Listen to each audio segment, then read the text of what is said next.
little white tail. Hello, Bambi. G'day. Hello. Oh, come here. Come here, dear. Oh, you're here. Hello. Yeah, come here. Yeah, say hello. Can't I come in and say hello? Shut up.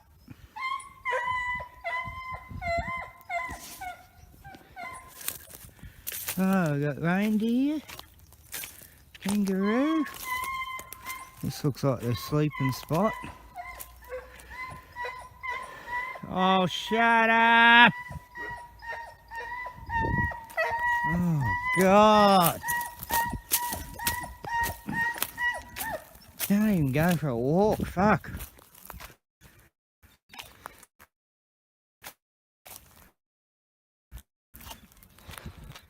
You're an idiot. These clouds are fucking idiots too. Chem clouds.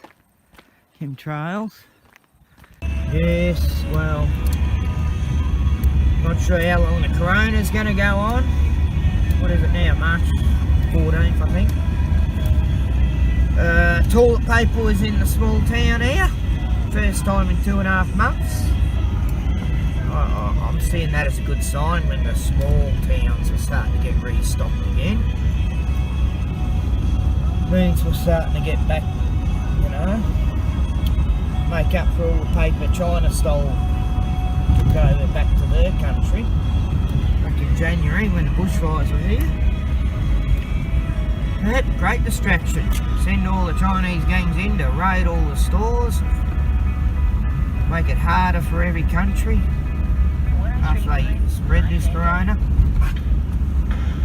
Whatever the fuck corona is, I mean, it's a virus, it's not living, it's not a germ, I mean, what the fuck is it? I don't know anyone who's had it. People say they do, but I don't know. I think everyone's getting classed as corona, flu, pneumonia, all those things. It's been naturally die of anyway every year. You know? Well, I think this is the track. Is this the track? Yeah. This is it. Track to the beach.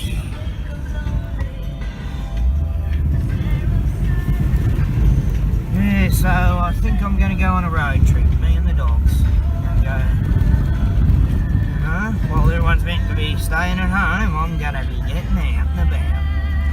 Fuck these fucking communist laws. Who the fuck do they think they are anyway? Oh shit, people are here. Oh well. Take a chance on it. They've probably got dogs, but oh well. Hi Noel, g'day. Hey. What can you do, Annie?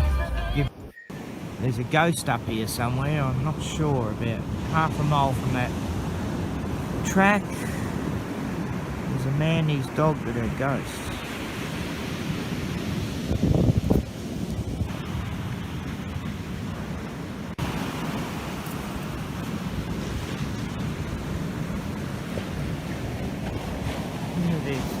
Beautiful butterflies and bees all doing their own thing here.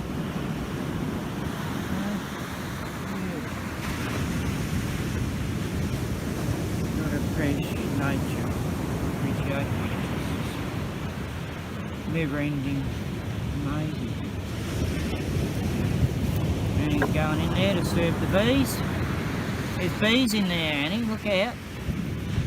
Don't upset them. Yeah, look at all the beautiful little white butterflies everywhere, eh? The white, yellowy.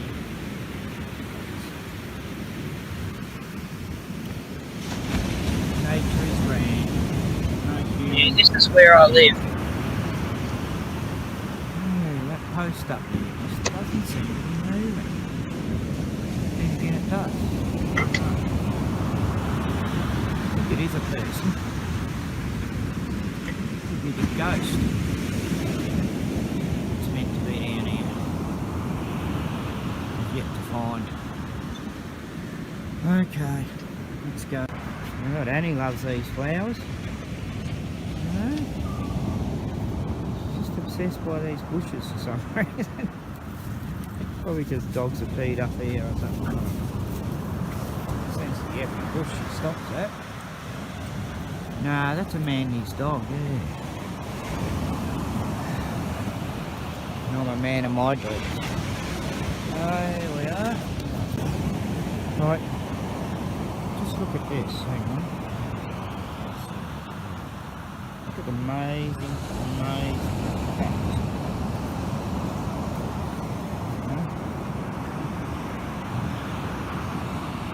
There, I can't see the screen, so I'm just guessing you can see it, but it's beautiful. I mean, it's just so psychedelic. Right. You can see that ghost dog up there too, can you? Yeah. It's the wonder of a seashell, eh?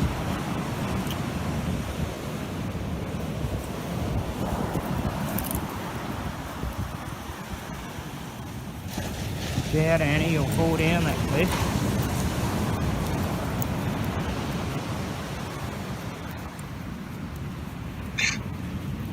And he's starting to tire out, she's not pulling as much. Right. Having a pee on the bush, she loves these bushes for some reason. Bruno's good to walk, but he's pretty slow. Aren't you, buddy? Bruno, you know, you're only 5 years old and he's 12. Look at, he's got twice as much energy and strength. Oh.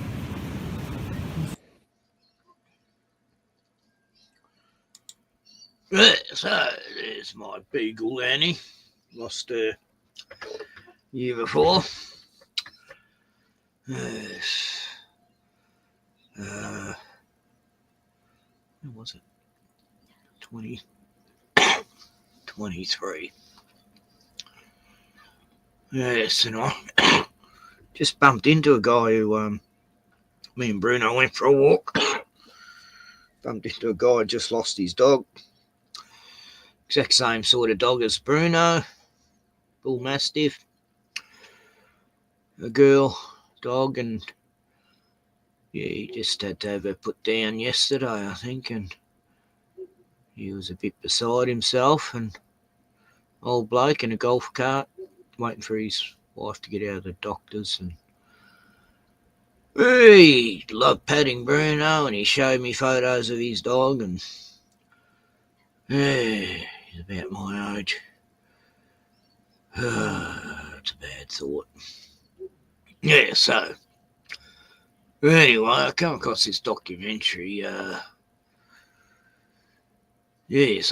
So Trump's been saving the beagles in America. Not much news on it. Not much about it on YouTube. But meanwhile, in England, they're killing the beagles by this USA-owned company called MBR Acres. It's a UK facility that sells beagles for laboratory testing, which is exactly what they're trying to stop in America, but they're not doing in the UK. Anyway, here's the people who are protesting it, and good on them. These are good people. And I just want to make people aware of what's going on with beagles in the UK. I know, in Springfield they were eating the cats and they were eating the dogs. And in the UK they're still torturing the beagles, and like Fauci was. And yeah. So here we go. I don't think I can get copyrighted. The guy's not monetized for some reason. There's no ads. Yeah, this is Will Bower. I'm sub to him. He's got 3,227 subs. And he's relatively new to all this, I think. Well, his channel hasn't been going that long anyway, but kudos. Just promoting, mate. Don't copyright me, please. I want people to know about the beagles. We'll see how we go. Puppy killer hiding behind there. Come and speak to the camera. This is Huntingdon, and this place has a very dark secret. Every few seconds, an animal dies in a British lab, and the place behind me... Huntingdon, and beagles are hunting dogs for ducks. But I digress. probably supplied it with puppies. They're breeding puppies, beagles, for animal testing. They just put a hypodermic into the dog's main arteries, and its own heart just empties it of blood. MBR were imprisoned in Italy. Behind these razor-sharp fences, beagles are bred in their thousands, but not for homes, for testing. Crammed indoors, no freedom, and no sunlight. Once you stop and go down the side and you hear literally the screams, I would defy anybody to walk away. I can't go down the side, it makes me cry. This is horrible. There's sheds. Bloody horrendous. More sheds. It just goes on and on. There must be some. Can't believe we're still doing that. The smell is overpowering and the barking is non-stop. 2024. They're just 16 weeks old. They're sent away in death vans to laboratories to be tested on while screaming for their mums. What's your salary? You come in the middle of a phenomena. A group of activists broke into MBR acres. Right, This point here, 18 police let's get to vans the. on this road Let's for you. Yes. get past the MBR previews. Place is shut down. When I was saying never give up, I meant it. Some countries are cracking down in favour of other non-animal testing methods. If they can do it, can the UK do it too? They want to get rid of us. We've actually got a fair judge, so it's going to be really interesting. So that could mean you leaving here for good? If the judge says so, yeah. Tomorrow could be the end of Camp Beagle. Yeah, could be, yeah. Got to be the fastest ever petition in British history. It's going up 6,000, 7,000 an hour. It's going ballistic.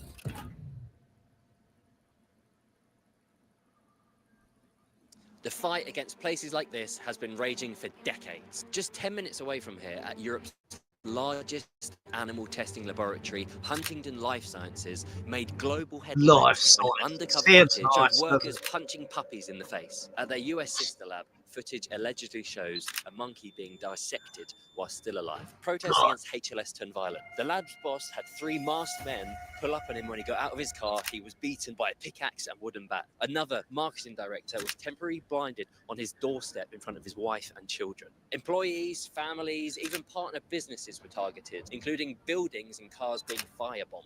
One of the alleged activists was even placed on the FBI's most wanted terrorist list, the first animal activist to ever do so. That campaign saw 13. I don't agree with They throwing also shit in crashed the people's company's faces. share price, and the lab had shut down. There were reforms and promises made, but today we're still here.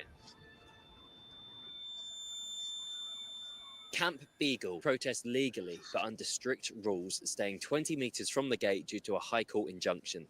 Morning. Very well. Good, thank you. And you've been here 3 years now?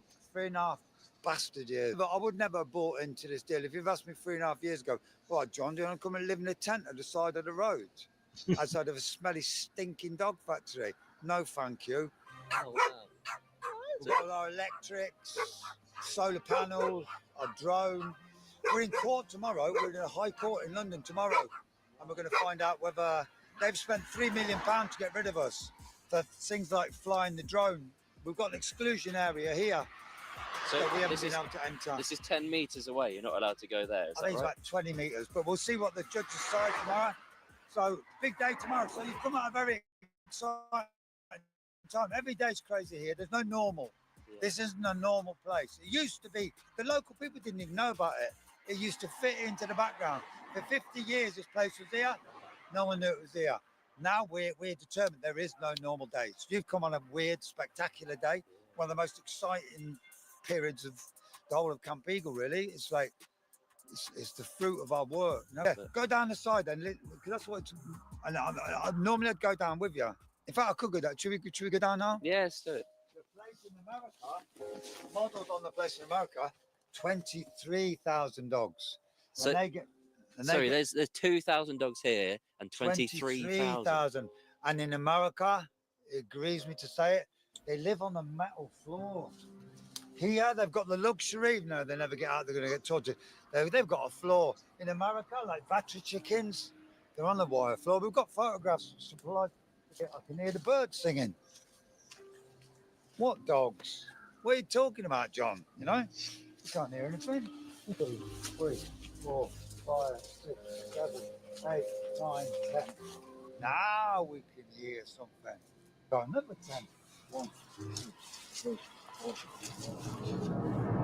Hey, puppy killer. Puppy killer hiding behind there. Come and speak to the camera. Come on, it's science, isn't it? Come and tell us about the groundbreaking science.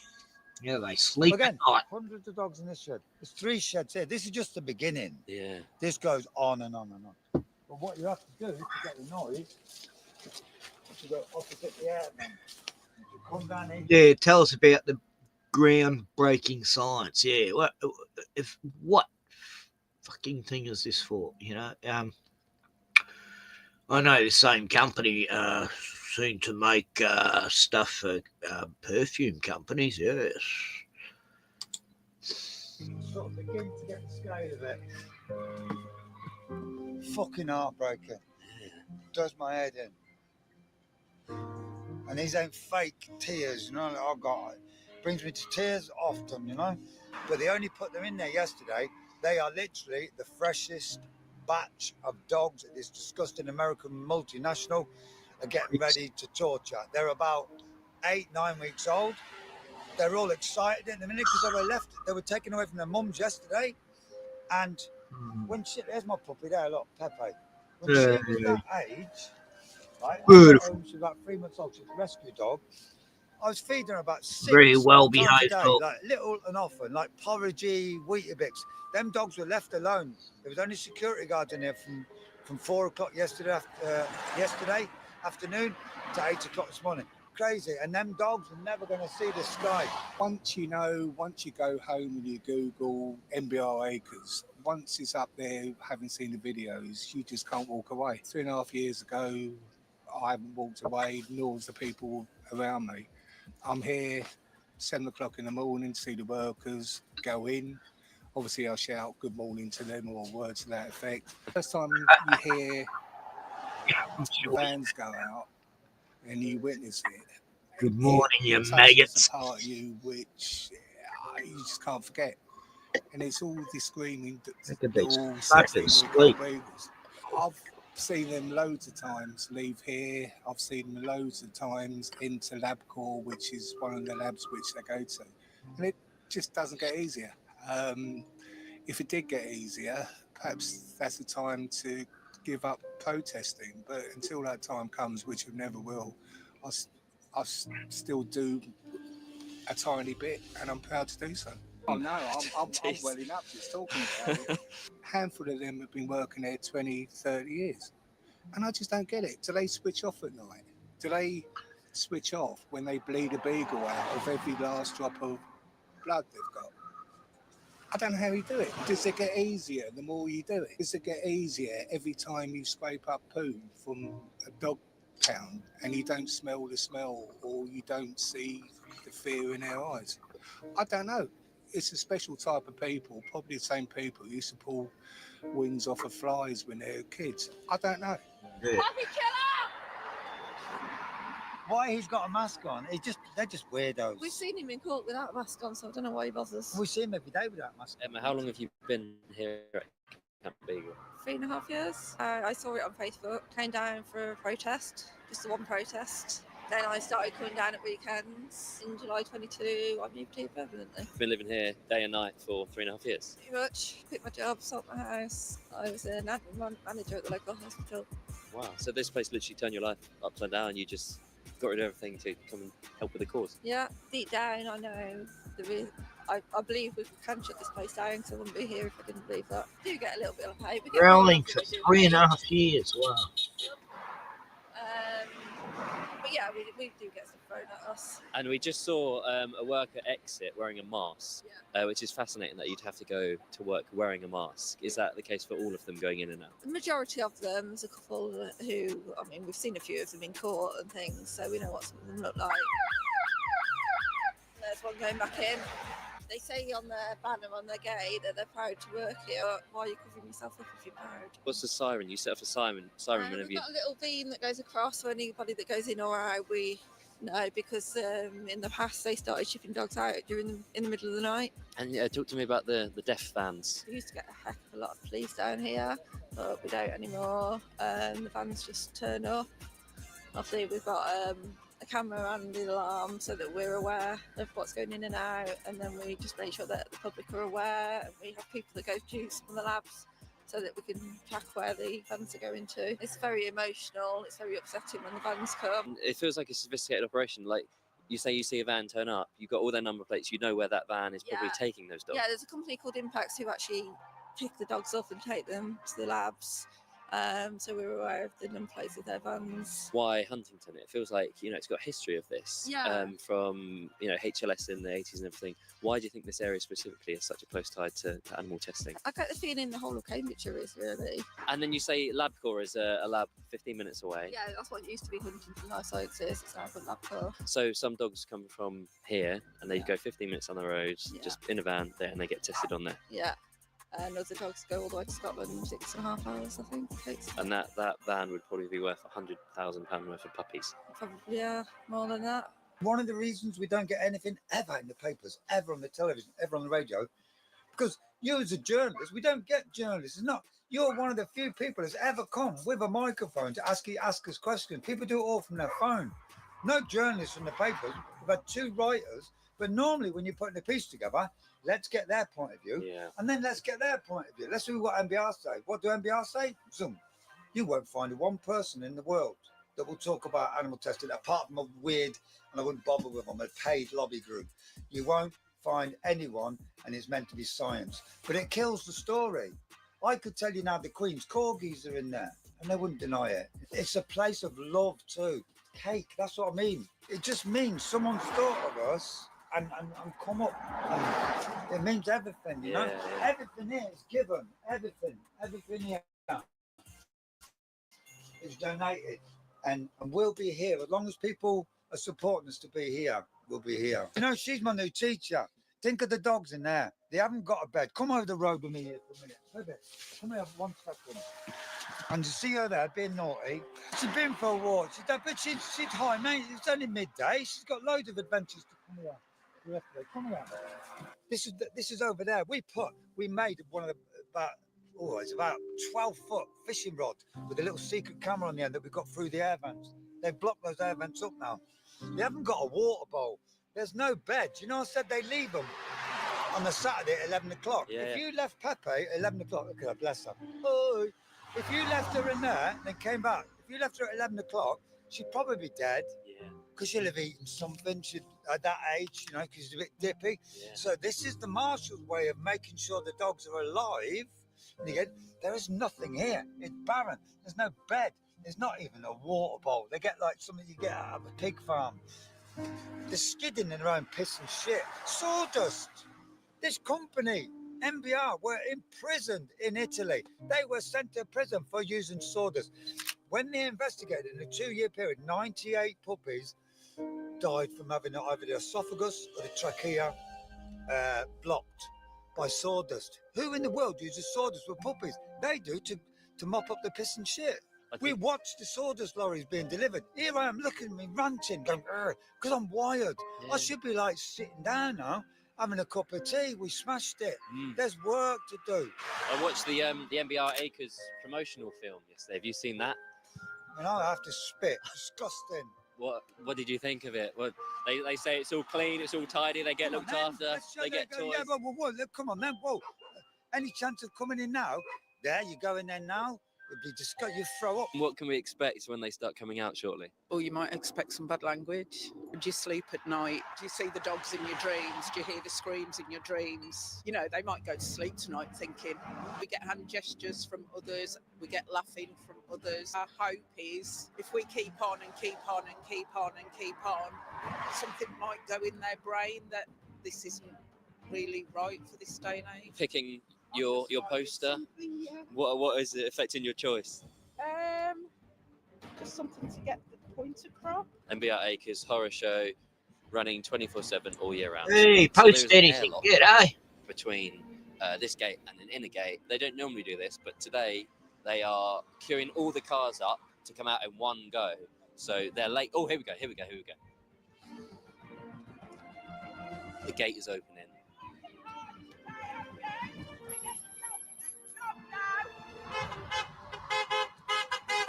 Are you pleased with yourselves? You're the most hated company in Britain. Can't you get your music any louder? Start looking for another job. She waves and sticks her fingers up. You must be really ugly underneath those masks. I hope you can look at yourself in the mirror. And they come back at 7 in the morning. 7:07. So those dogs, And at the week, those dogs are on their own now for 16 hours. You've got the young puppies that are living under those infrared lamps. There's mothers giving birth. There's dogs probably fighting each other because they're going mental because they're literally in a cage. Here, this dog was in distress. You know when a dog is in distress, and there's people just walking past. And I was going, "Are you going to inform somebody? There's a dog, having problems over there." No. There's no empathy. There's nothing for those dogs in there. Well, they're just a product. They've got no name, no collar. 18 weeks, 16 weeks later, they pass you in a van. And when you hear them in the back of that van, you know you're probably the last person that will ever hear those dogs. Because once they get to Labcour or Sequani or Charles River, that's it. They're not coming back out of there. But all the dogs, it's a one-way trip. Because if they survive the dosing, they still have to euthanize them to find out what damage has been done. Most of them will never see probably 10 months old. You write to your MP and you get this copy and paste letter back. We have the highest welfare standards in the world. We have the 3 Rs and everything. And there are no standards in there. Well, we've got the videos. We've got from what Animal Rising took when they went in there, what we found when we put the camera through one of the air vents. There's no care inside there. They're just in a cage, a concrete floor, and nothing to stimulate them. I mean, they've just got a kibble box that they take the kibble from, and the water is like you have for a rodent, and there's just a pipe coming down with one of those on the end. There's no bowl. A dog laps water. These have to learn to suckle. Literally suckle to get the water out of this thing. And you said 3 vans last week. Is that 2 went out on Monday. Both of those vans went to Labcour, and then a van came out on Thursday, and that went to Ledbury, Sequani, and Ledbury, Sequani's pure toxicity testing.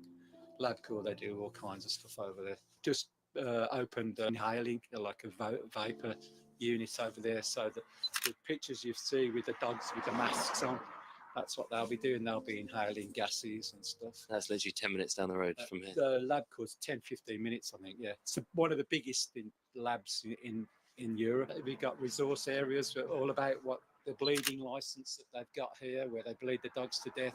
So can you tell us about that? Yeah, it was just been renewed for 5 years.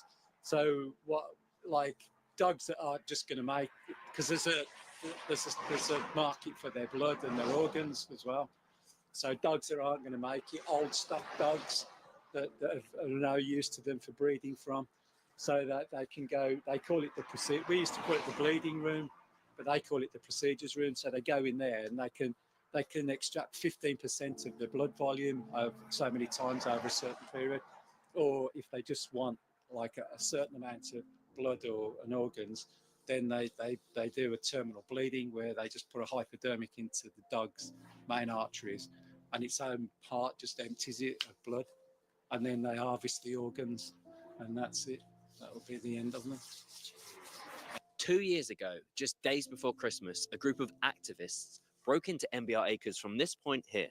In just minutes, the group freed 20 beagles and were chased across the nearby fields by police. Animal Rising called it a rescue. MBR Acres called it theft. The activists are going to court in December and said they are willing to trade places with the animals in cages for prison. This footage shows Ben from Animal Rising freeing a beagle from MBR Acres. In June 2022, he helped free 5 beagles, and in December, another 18. We are stood approximately 300 meters away. I went any closer, I could get arrested. The concept was, can we take beagles out of MBR Acres? That hadn't been done since the 90s. People saying it could not be done anymore. But there must be like 1,000 puppies in there. They're like concrete boxes, just rows after rows of concrete boxes. So on the first time, took out 5, and the second time took out 18. There's only one way into the site, which is these gates which slide open like that. So we put a ladder up on the top, and someone sat on the top of the gates, on top of the ladder, so that if they opened the gate, the person would fall off the top. There were 18 police vans, sirens going off inside, but the police couldn't get in. So we were inside for like 20 minutes, just taking beagles out and taking them out the back, because they'd never been outside. And then when you take them, when you're running through the field, they're just like flying like little Buddha as you're just running through the field with them, just completely relaxed. We made history, and it was the happiest day of our life. 5 dogs today, running around somewhere today. There's 18 other dogs. People might not understand that, but what about the millions of animal experiments? Back in the day, you know, that someone got an escaped slave, you know, that's everything. You've been arrested how many times? About 20. See, I got a speeding ticket the last shoot we went on. I've lost sleep over that. I can't imagine the feeling of being A, arrested, and B, having it so many times. What does it feel like getting arrested? First time you get arrested, you're nervous about it, and then just like going to a really crap hotel where you just have to eat microwave meals and not leave your room. The court case is coming up in December. How are you feeling about that? Good. Well, hopefully, jury will just find you not guilty, because most people have a dog, and jury members, ordinary members of the public, don't want to find protesters, particularly people with rescued puppies, guilty. But let's say it does go the wrong way. What sort of sentence could you be looking at? Well, in theory, it's an up to 10-year prison sentence. And you seem very calm, very, happy to be doing this. Is this a front, or you genuinely unfazed? No, I'm genuinely unfazed. What do friends and family think when they see you in the papers? Rescuing puppies is a massive crowd pleaser. My mum gets a little bit worried. I did an interview the other day, and she sent me 10 years exclamation mark. It's a 3-week trial. The police have done a real proper investigation with this, so they put a huge amount of resources in. For a while, they were searching for the 5 dogs. And searching people's homes, anyone with a red carpet. We posted a picture of the dogs. They were searching homes, looking for a red carpet. They're setting up for a trial to be like, oh, look who actually did it. God. Our position will be, or my position will just be, yeah, I get it, I did it. Let's move on. Let's say you could do something extreme and it would end animal testing forever. How far would you be willing to go? I want us to win, and I want us to feel good while we're winning. I don't think there's a need for any nastiness or shadiness. The truth speaks for itself. Yeah. Just hit 100,000 signatures. It's a historic day at Camp Beagle. John and his team's relentless hard work and determination, bolstered by support from Faye Winter, have led to a meteoric surge in interest, despite being largely ignored by mainstream media. It was right at the very start of Camp Beagle. Since then, the mass media hasn't touched us with a barge. Gabby, she won Love Island literally last night. She must be on top of the world doing all this stuff, and she's still thinking about you today. I think that's how big this thing is. The petition has amassed nearly 200,000 signatures in under a week, securing another discussion in Parliament. So John is currently own the media, to own the pharmaceutical. In a significant legal victory, the judge ruled in favour of Camp Beagle, with John only required to pay a £90 fine. Yeah! Justice! David versus Love the that. Camp Beagle versus MBR Acres, the puppy killers. They tried to crush us. They tried to ban us a mile away. Wanted to get rid of Camp Beagle. The idea was to allow us to go to MBR for once a year, believe it or not. I've never had justice been from this place. I've been walking through them doors for 40 years, but we've got justice today because Camp Beagle is still here. There's still a long road ahead in the fight against animal testing, but after just one day at the camp, it's clear that real momentum is building. If that place shuts tomorrow, we would be overjoyed. If that place shut in a year's time, so be it. If that place shuts in 5 years' time, we'll still be here.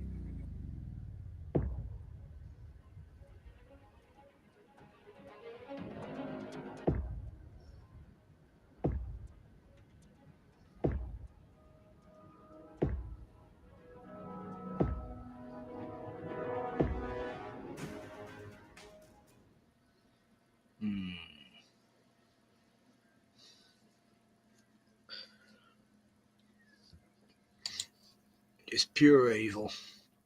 Why do politicians allow it? I mean, why is the government allowed it? Because they're evil. You know, what politician who had the power to stop that would let it keep going? Just evil people who can't even stand beagles. Oh, God.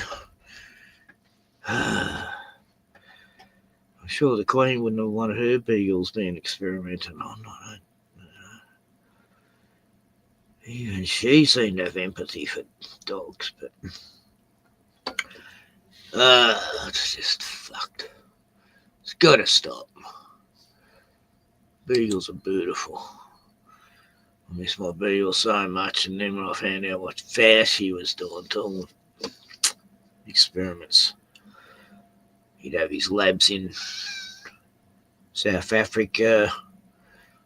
I mean, this MRB, what is it? Bloody. The NBR, they're American owned, so I'd say how she owns them. So they can't kill them in America, they'll have the same company killing them in other countries. Shit. I know they're still doing it in some of these universities in Melbourne. They're still experimenting with animals, and no one does shit. And first country in the world to stop animal experimentations in the 1930s was Hitler. He banned animal experimentations in his country, and it's hard to believe he is such an evil man when he loved animals. Most people who love animals aren't psychopaths, you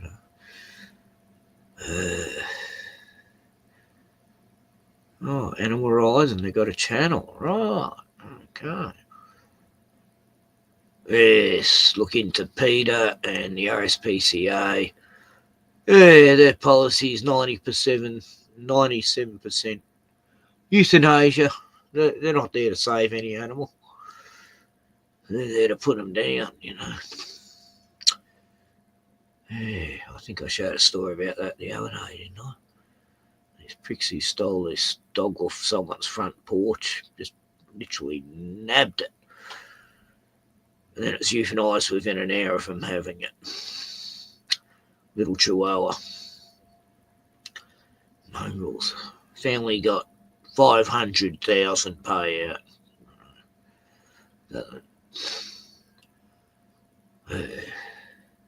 That's nothing for PETA.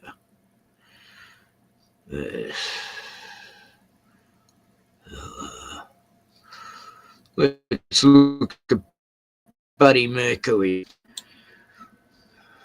Hey Dodo, what's the deal with your mobile plan again? Oh, Everyone first gets a the deal. ad. So that's the deal. Oh, That's incredible.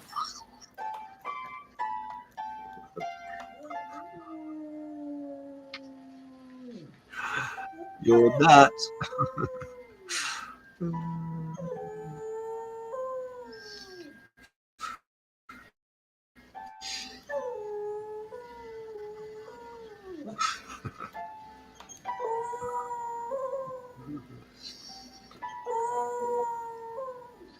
There's another thing that does the same thing, Oliver. This is Buddy, and there's a. Oh, look.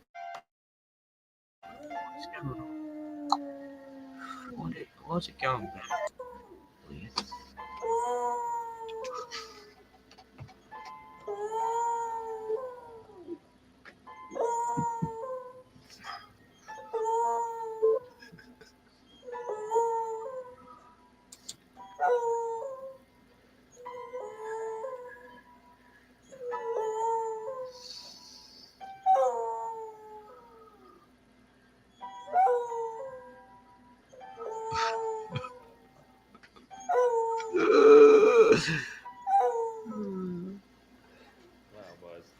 That was a beautiful song. Yes. Wow. Very good, Hey, buddy. what a good boy.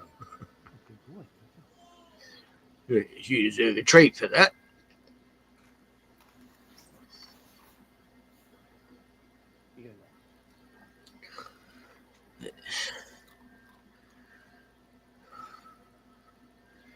Beautiful. I miss my Annie. Beagle. She's the funniest dog I ever had. Hey, we're riders. All is well with me and my family. Yeah, sort of. Sort of. Stepdaughters.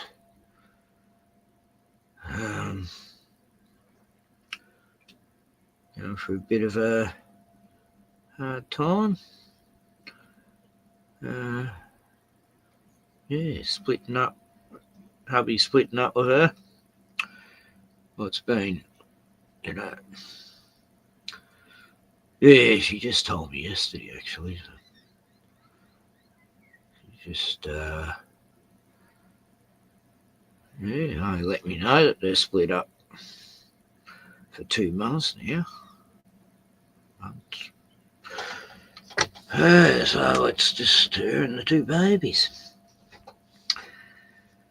I didn't see that coming. Well, not this early in the stage anyway. But, well, she's got her house back. I'll be able to do what I want now. Getting his written permission and shit. I don't know how he can do that.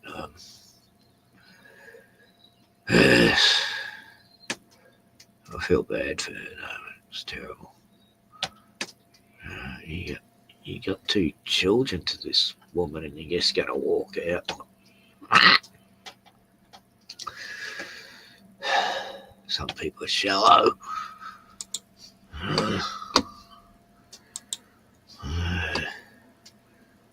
Spins me out. My sister, oh yeah, she survived cancer.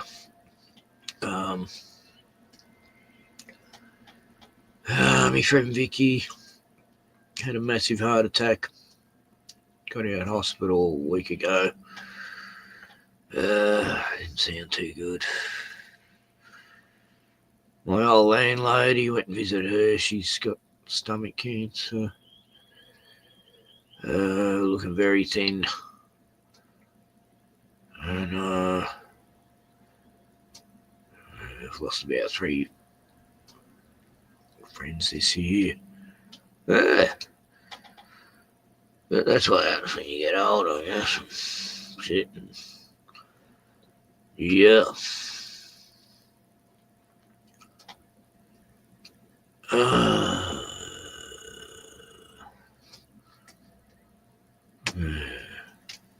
Eating the dogs.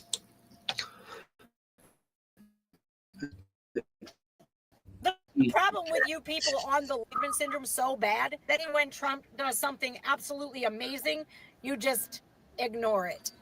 Under Trump administration's NIH, under Jay Bhattacharya, they have shut down labs that animal rights activists say ran brutal experiments on thousands of dogs over the course of decades. The Trump admin shuts down lab accused of unaliving beagles for decades. Do you know who else performed horrific science experiments on beagles? Dr. Anthony Fauci. And all of you were like, worship him. And who else? A Democrat? Wait, what? Yes, Shree Thander from Michigan. He was a gubernatorial candidate, and he just got viral or went viral because he introduced an article of impeachment for President Trump. You know what he did? He had a pharmaceutical company that went belly up, and they experimented not only beagles, but monkeys as well. And when Shree Thander's pharmaceutical company went belly up, what did he do? Well, he just abandoned them. He abandoned over 120 beagles and almost 50 monkeys, probably more than that. It was almost 200 animals. And the people that worked at the lab would have to jump over the fence in order to feed these dogs until a rescue organization was able to step in and rescue all of these dogs. Some of these dogs lived in cages their whole lives. These beagles are bred for medical research. And so, for President Trump to shut down these absolute disgusting laboratories, Abomination. good. I hope some of you people on the left can actually see that he is doing good. And if you can't, it's because your Trump derangement syndrome that you have been programmed to see this man and hate everything that he's doing, even if it means saving animals. I'd rather see the beagles dead. Buddy Mercury on CBS News. Yes, crazy, wicked world we live in. I reckon they, what sort of evil, demonic piece of shit could do that? Well, look at what they do, so, you know. Yes, I don't think Bill Gates is exempt either. He's part of it. But, yeah, they all should be shut down, every single fucking company that experiments on animals, big and small. Well, they need to know, like, what, study organs? What are they using these organs for? Oh, God. Just evil. I'm sure they get some sort of pleasure out of it. I mean, it's hard to, you know, just can't understand a narcissist's way of thinking. Hurts your brain. And, yeah, so,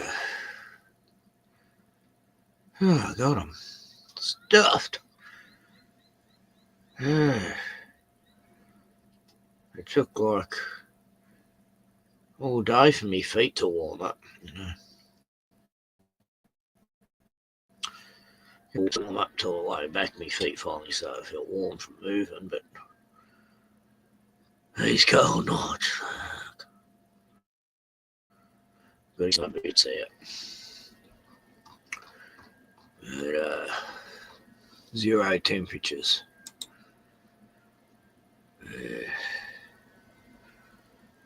So I'm going to get a hot water bottle and put my feet on that.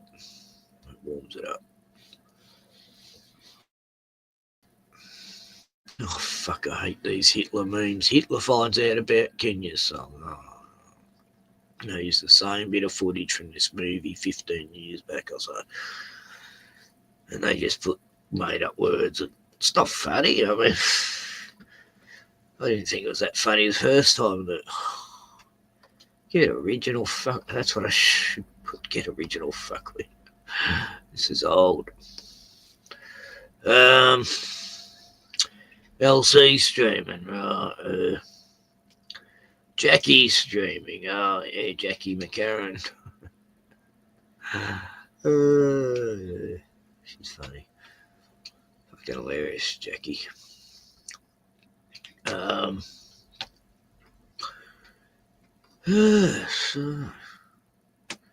I don't get the suggestions I get from YouTube. They're not lining up with who I follow or anything.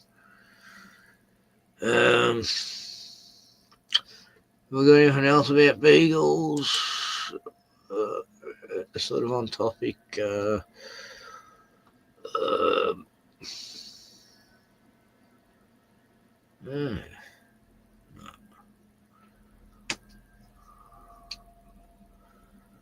Oh, God, another 92-year-old gets bloody pepper sprayed and tased. Yeah. Beautiful modern surveys built instantly with Survey. Hey, Australia, I'm Gary Brecka, and for the first time ever, I'm bringing the Ultimate Human live to Sydney and Melbourne. I've never heard of you. This is Officer Stevens. These ads where they make out they're big-time podcasters or something. You've never heard of them. They're just actors. Oh, I'm sick of it.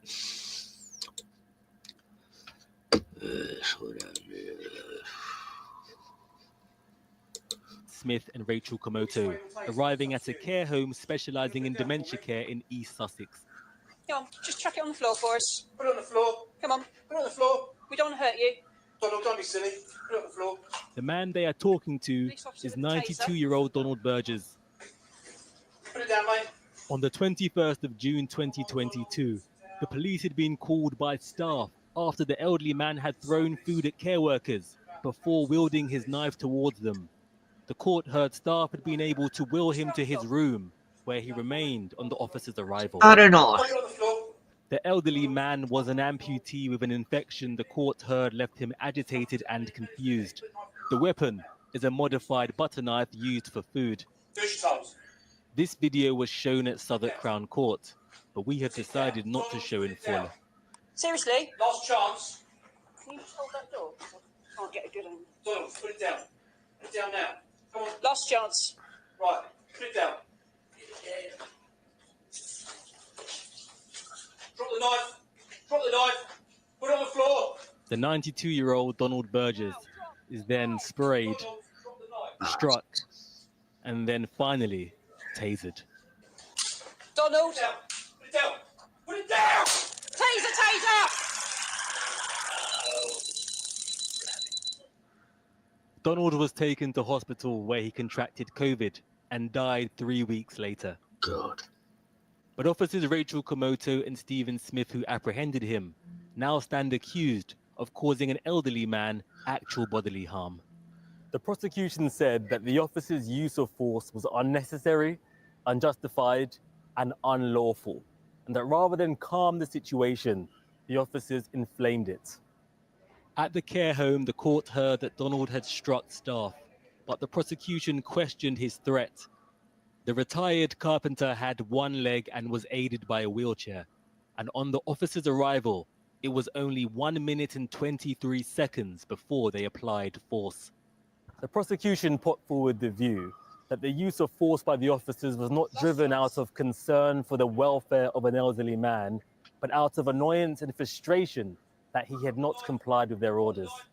In this case, the jury will decide whether the use of a taser, pepper spray, and a baton against an elderly man with one leg sitting in his wheelchair was justified. The defendants have pleaded. God, you could have talked the guy out of it. You know, hey, look, mate, I brought you some real nice food, you know. Sorry about that shit food they brought you. Then you'd probably get distracted and eat the food.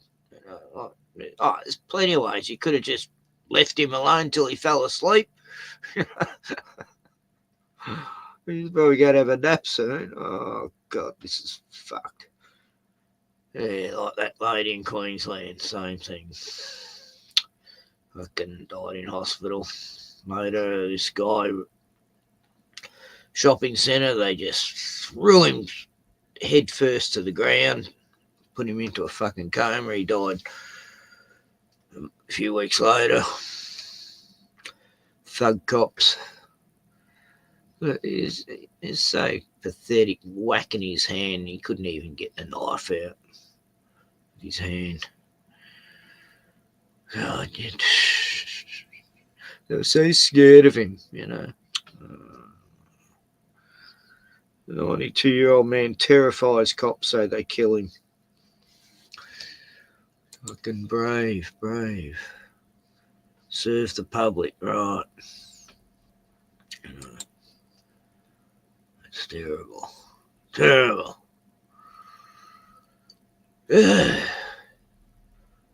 Yes, post, it's an evil world. We're living in it, but it's only a few evil people that make it bad for everyone else. Majority of people aren't evil. Not all cops are bad either, kids. So it's not all Jews are bad, you know. The Hasidic Jews are great, you know. I've got a new friend suggestion from Hannah. Someone, yeah, very pretty lady, right? Yeah, okay. That's not spam at all. All these young women just want me. Don't know why I'm on Facebook, and I get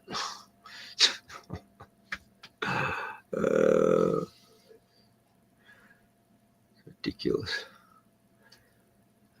So, what else was I going to show? God, I'm not very much on the ball today. It's this cold weather, it tires you out. Much more energy in summer. So,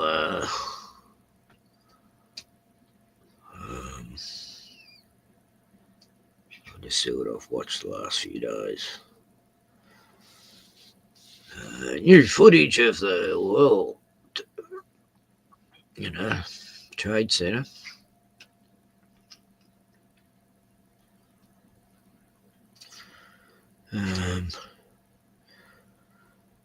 Yeah, okay.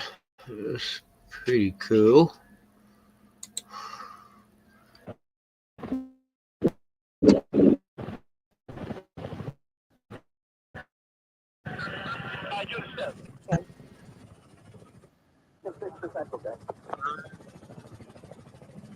Standby steps on the 106th floor. The floor is crumbling. People are trapped at that location.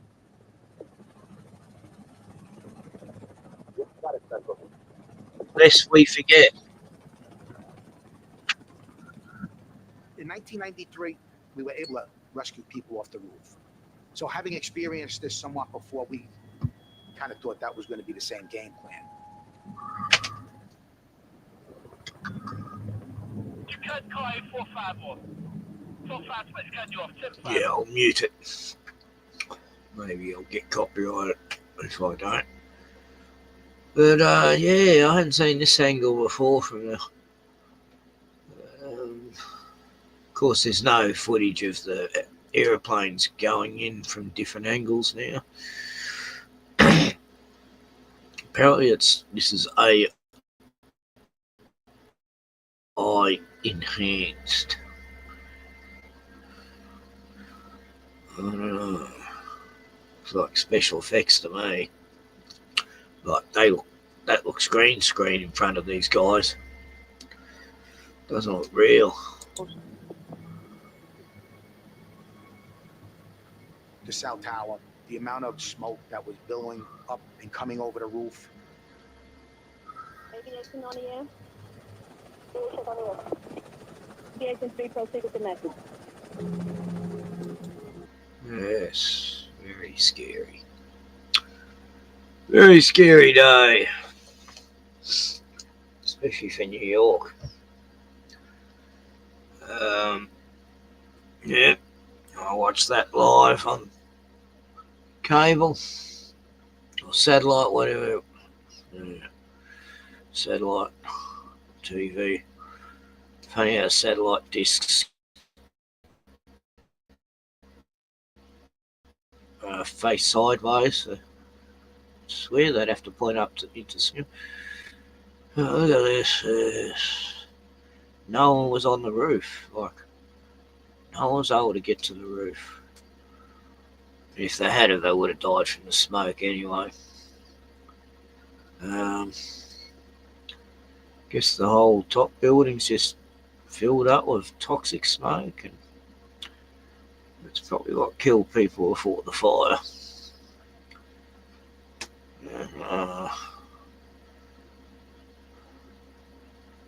Very interesting. They said people are jumping out of the building there, I think. And I'm looking out the window of the helicopter and I'm seeing people. The whole site! It's gone! The whole tower!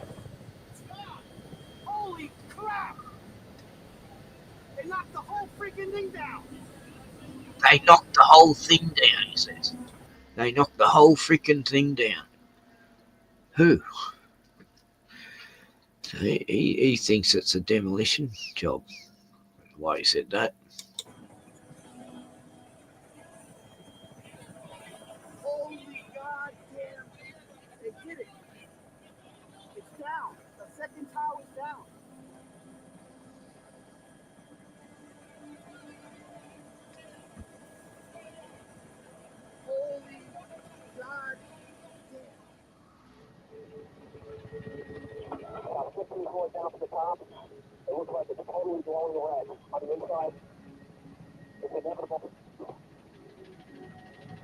inevitable. You say that look like the building's gonna collapse. I would evacuate all people within the area of that second building. I don't think this has too much longer to go. And then we don't see the second one go down. Huh.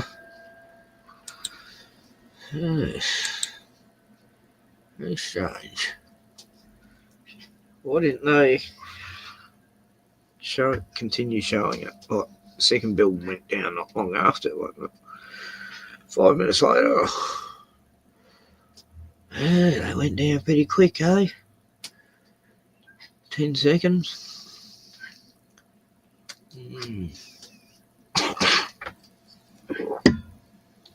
Right. Anyway. First beer of the day.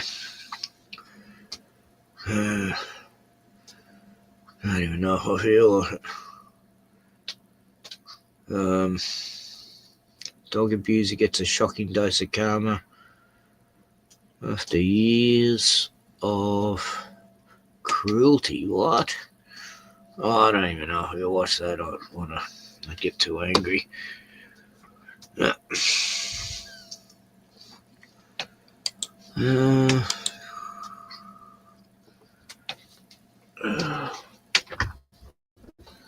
It's getting cold. Shut that door soon. Where's Bruno? It's only 3:13. Thought it'd be about 4 o'clock.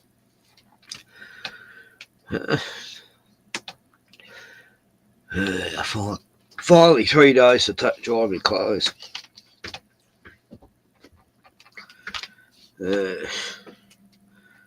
We had frosty morning.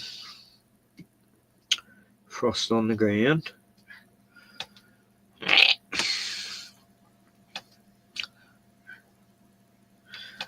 There's a wattle bird. Only wattle bird.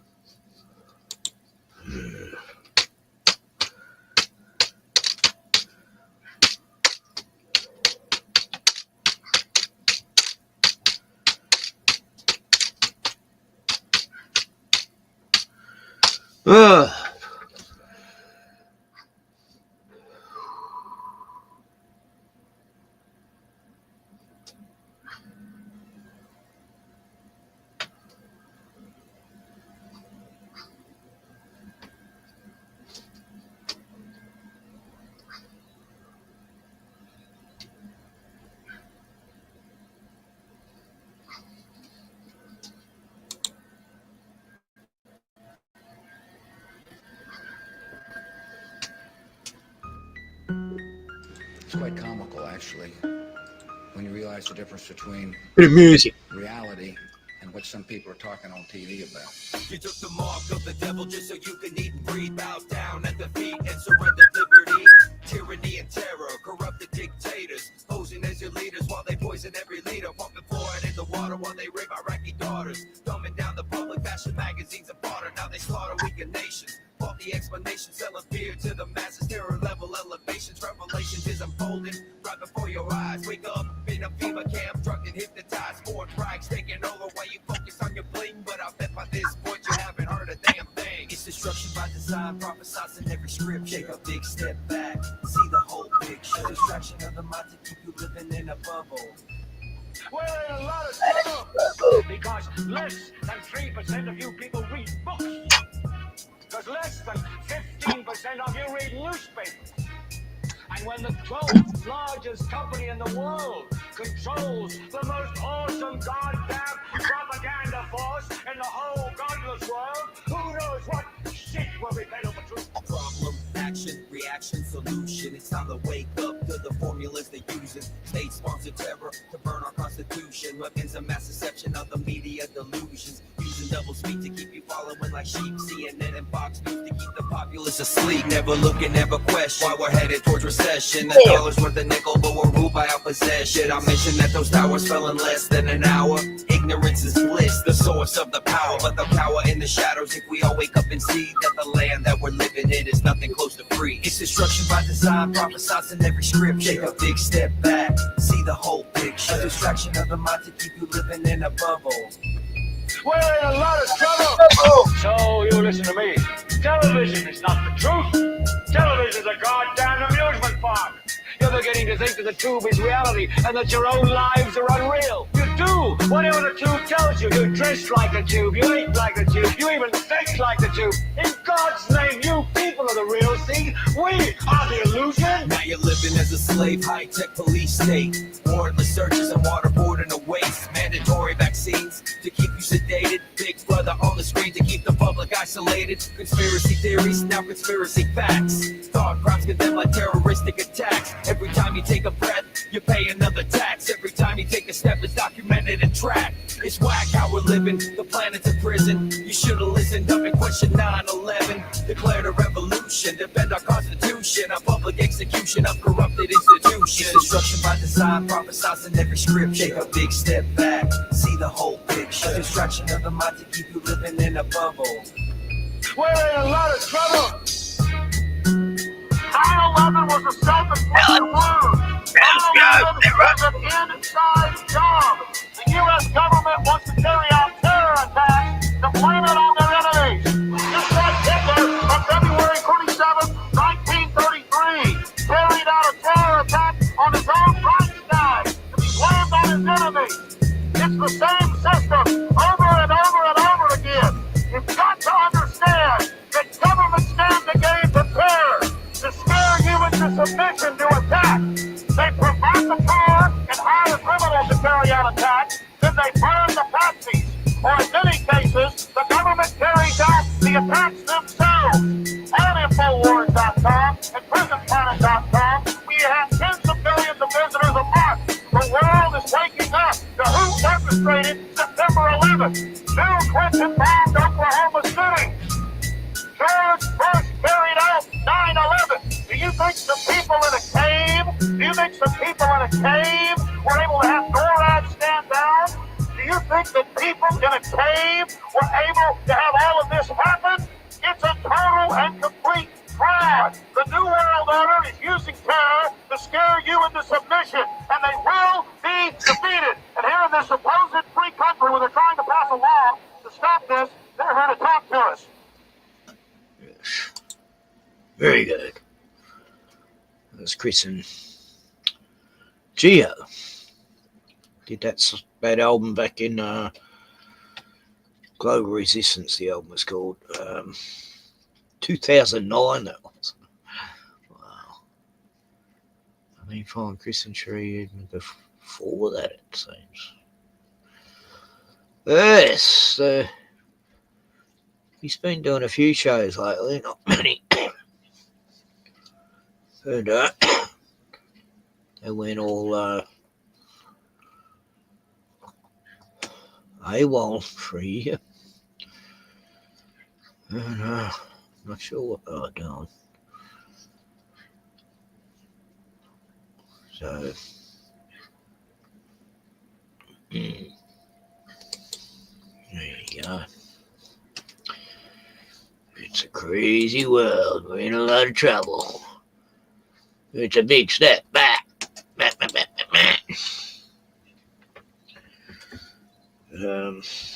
What do the sheep say? That was a good song.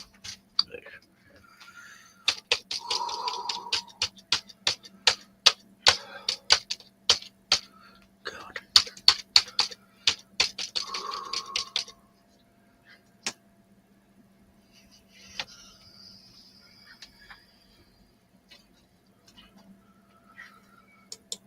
This one.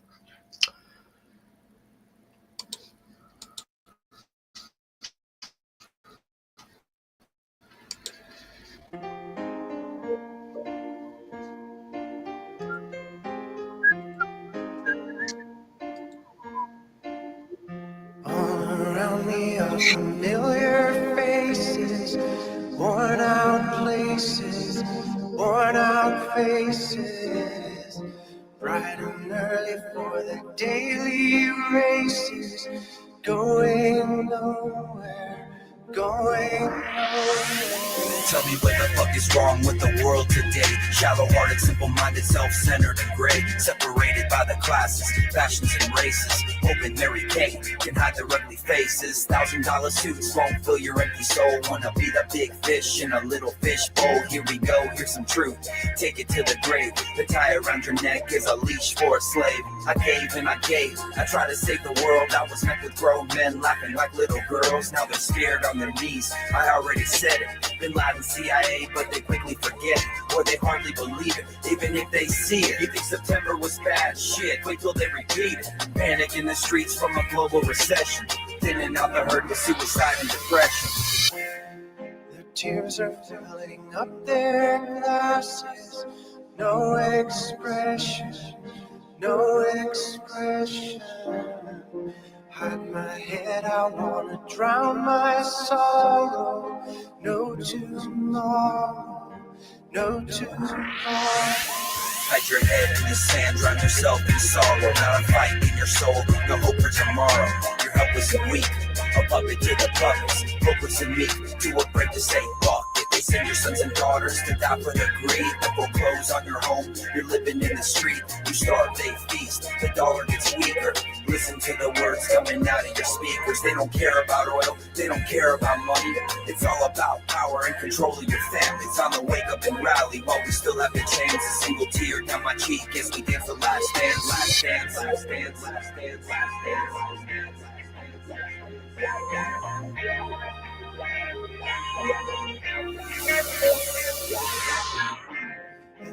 Find it kind of funny, find it kind of sad.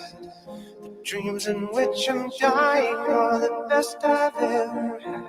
I find it hard to tell you, I find it hard to take. When people run in circles, it's a very, very bad.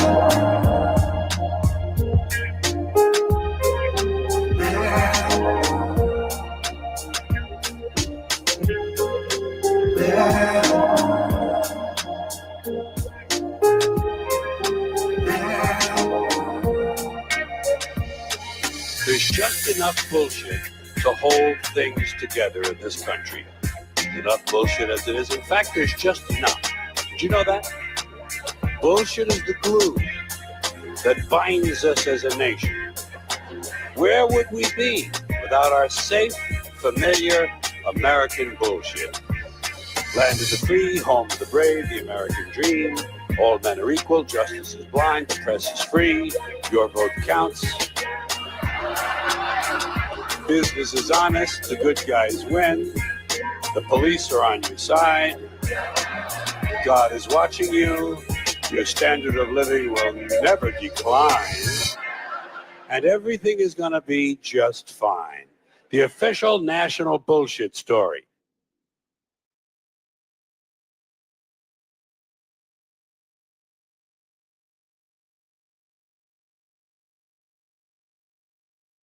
George Carlin, oh, he's a legend.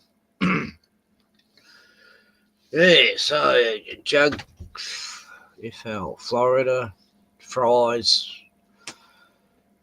ex-promoter. All right, hello.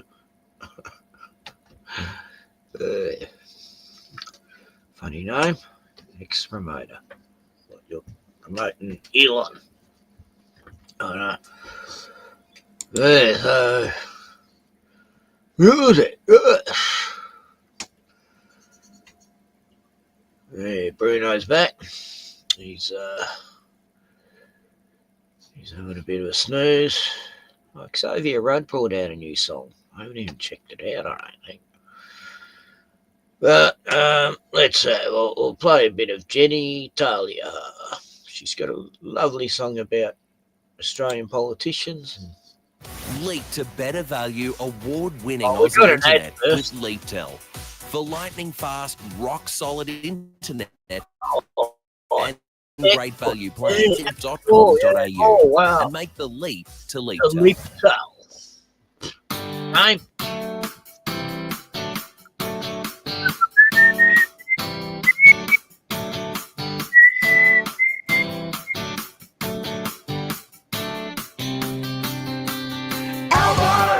Elbow! Just who the fuck you think you are?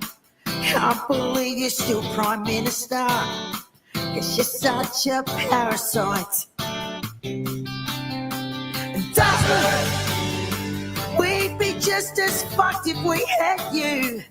Cause either way Australia's screwed. Cause you're such a parasite. But Jesus Christ, don't you ever give up. We've got such a great country and you're fucking it up. How about doing what we're paying you for? Cause we're working our ass off. Working our ass off. Be you fucking assholes. Your head's so far up your bum. You can't hear anyone.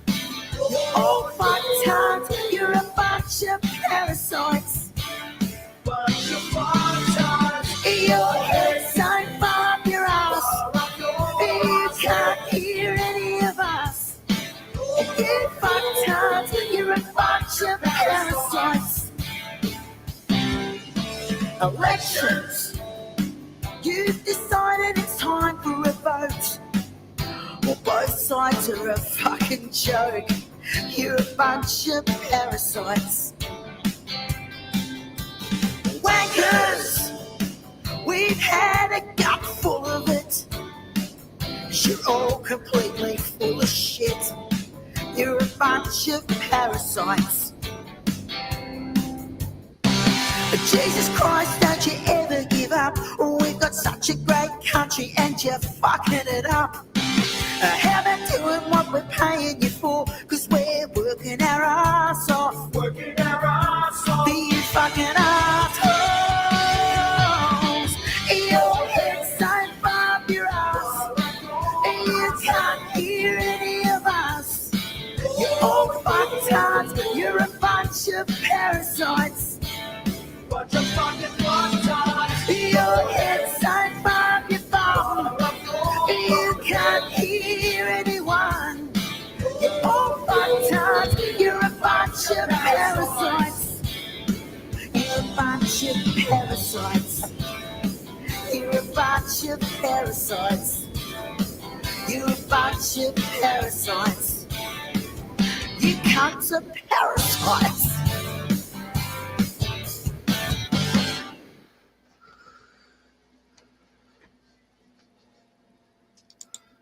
Yes. Oh, Puck. She's talking about flat earth. Elfo's new channel can go live and upload now. I'm keeping this one wholesome and just do art and fantasy on it. Oh, yeah. Why not? Yeah. Are you going to have guests, like art guests on? And you just can do art, like they can do art and you can do art or show art. And, for art's sake. But, yeah, StreamYard, yes. It's the go. It's easier than Restream. I've got that as well, but fuck knows ever. It's complicated. But, I just don't like it. I know where everything is on StreamYard.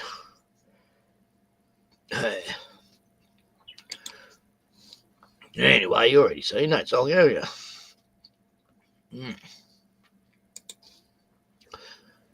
I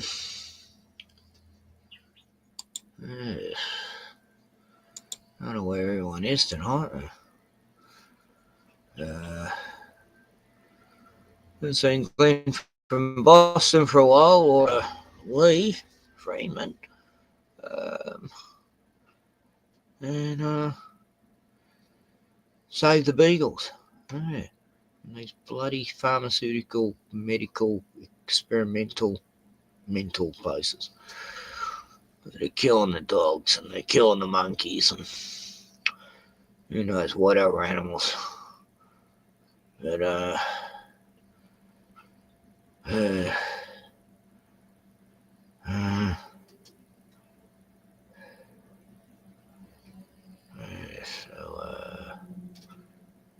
What's Aussie fan channel saying? What am I even running from, right? Fucking poker face. What the fuck is that? 2 ads.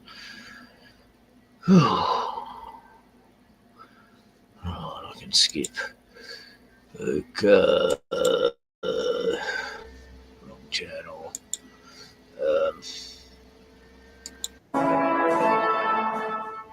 Well, the farce that is Labor's renewables only experiment strikes yet again. That's just called science a mess. Hardly surprising.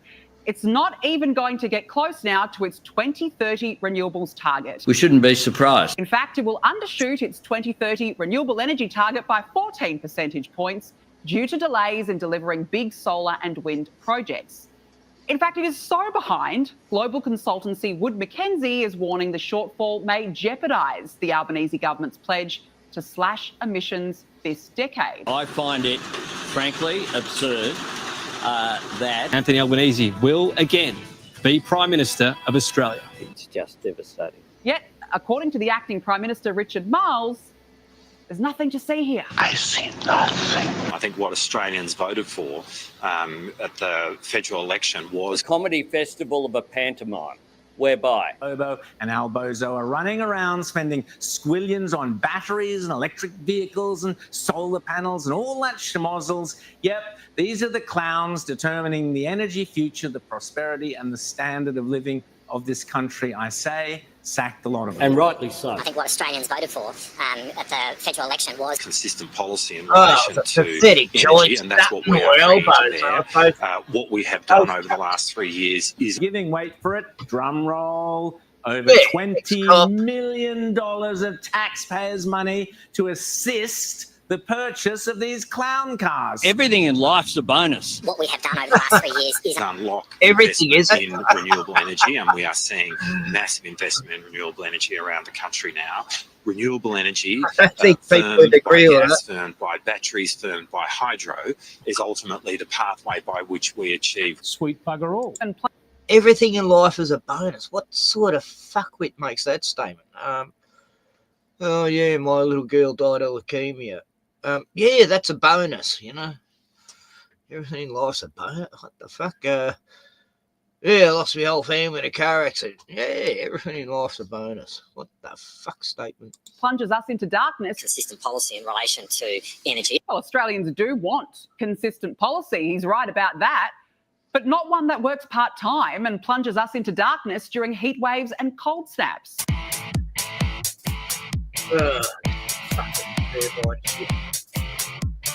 Yeah, nothing's wrong with solar panels, but oh, you're not going to take up a whole fucking forest. But we don't need it. Bring back coal energy. It's the way to go. It's environmentally friendly.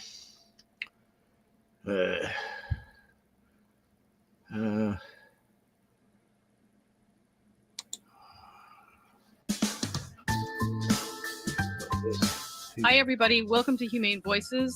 Really excited to be here today. I'm Carrie, and I'm joined by my amazing co-host, Kelly. And we are bringing you a story that is just everywhere in the news right now. Just incredible stuff happening with 4,000 beagles being removed from a breeding facility after inspection reports showed that they were really not getting the care that they needed. And so we are working with the Department of Justice to get those dogs out of the facility, and our incredible sort of network of shelter and rescue partners around the country are really stepping up to do a lot of work. Some of them are picking up dogs sort of directly on site, and some of them are coming to our care and rehabilitation center. Oh no, I don't. You know, I showed the documentary before. It doesn't show any animal cruelty. I wouldn't show anything like that. I agree, Puck. I fucking hate the sight of it. You know, I don't want to. You know, you don't need to see it. You can be told about it. And that's what the last documentary was. It's just telling you about. And it's good seeing one's rescued. That's a good news story.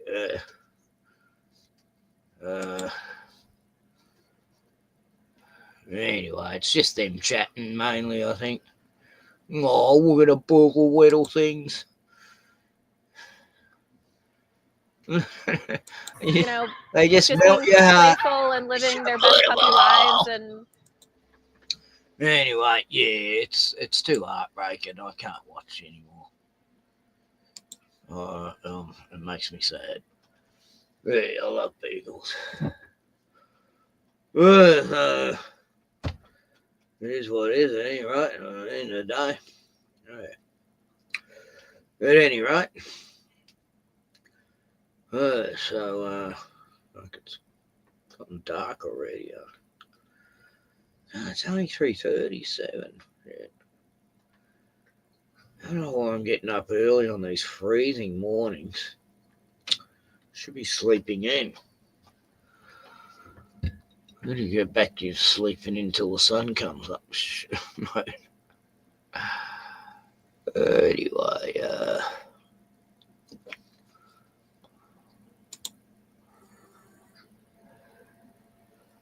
there's a walk on the beach with Bruno and Annie. We pull this road. Years back.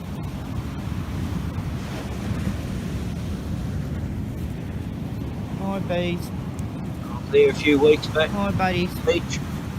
Buddy flies. 10-minute drive.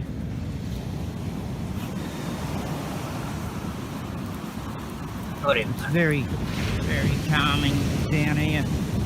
Helps clear your mind, makes you think more straight. The only thing missing is a beer, so I don't think too straight. It's in the car. Yeah, so I just hope we all get through this, because we're not in all this together at all. We're all being... Bloody hell, Annie. You and your tangle on these bloody leads. Oh. You're nearly breaking me hands, you are, you. How many peas do you need? You didn't even piss then, you just pretended. You just want to piss. This is so God. Only a cuttlefish here. Haven't got chooks to give it to anymore though. No more chooks. Yeah, the hens used to love it. Not as interesting. Saw an albatross the other day. Yeah, waved to him, called out. He followed me and the dogs all over, flying above us. You know, birds love a bit of attention, you know, they freak out when people actually stop and notice them, and they go, oh, he can see me. We have one who can see. Yeah. Down at the sea. So, there we are, guys. This is where I live. This is my backyard. It's a big backyard. And, yeah. I'm down here getting exercise. Not down here for recreation at all. It is fucking work though, I'll tell you what, and these two.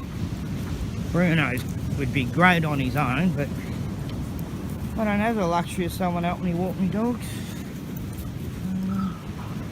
You know, I'm better to walk them both. And he's no good with other dogs. Well, it depends on the dog. She's a crazy bitch.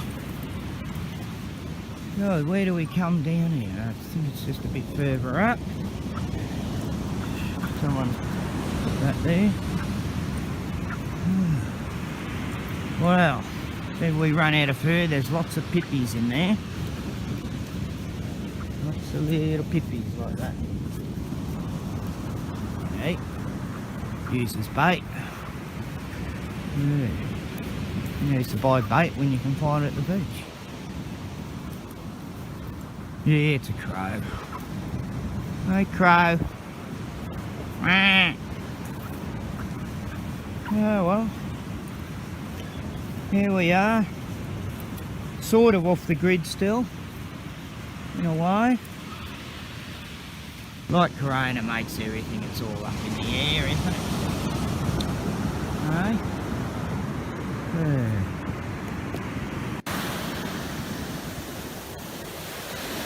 Well, everyone's fine, eh? Can't see any COVID-19 down here.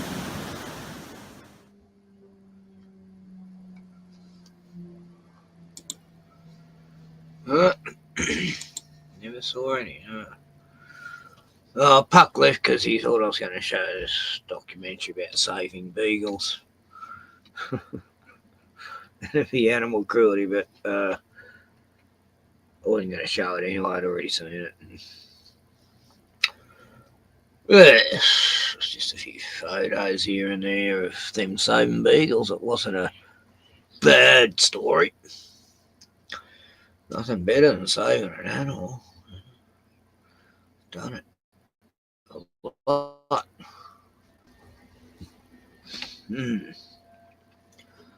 Yes, I've even saved spiders. Yes. Praying mantises. So, what else is there?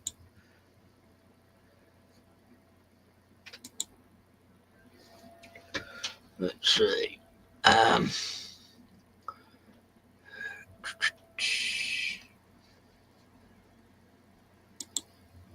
Who the fuck you think you are?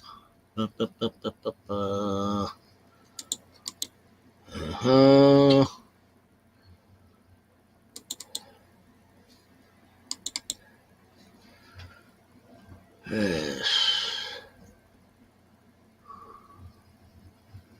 Here's another one of Annie howling, I think. Someone out there. Who's out there? Who's out there?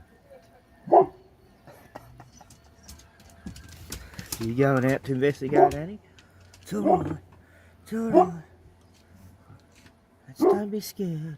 Go on, Annie. Go on. Investigate. Go on. Oh, yeah, see all the tin there? We just had a snake the day before under this tin. The dogs told me there was a snake under there. Big brown one. Went next door. We told the neighbour, but he wasn't worried. Would have gone into the bush and across the road. It's a plumber, I think. Yes.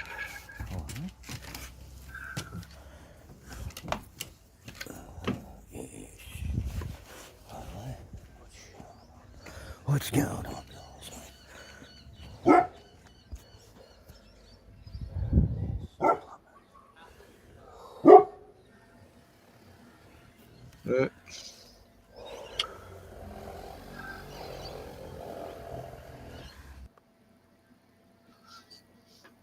Yes.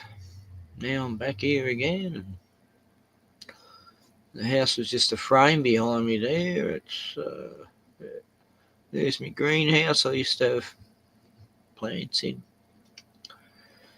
And yes, good days, good days. So I've seen Sandy Divas streaming at the moment. A few people who follow me might be there, looks like. What's she talking about? I have one more thing to ask,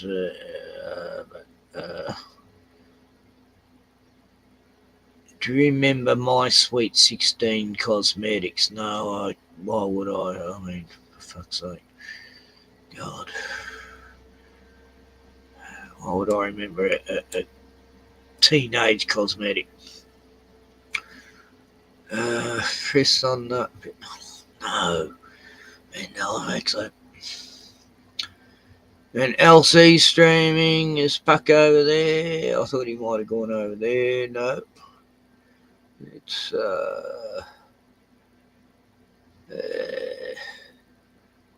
no one that interests me anyway. I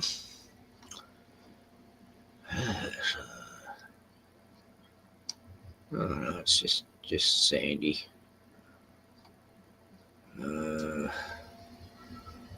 Jackie's still streaming. I don't know how many are over there.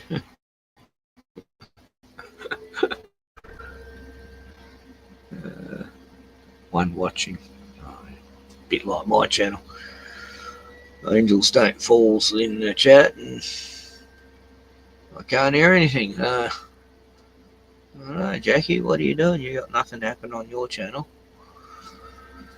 So Jackie's from Sandy Divas, and she's a Queensland girl originally, and lives in Sydney, I think.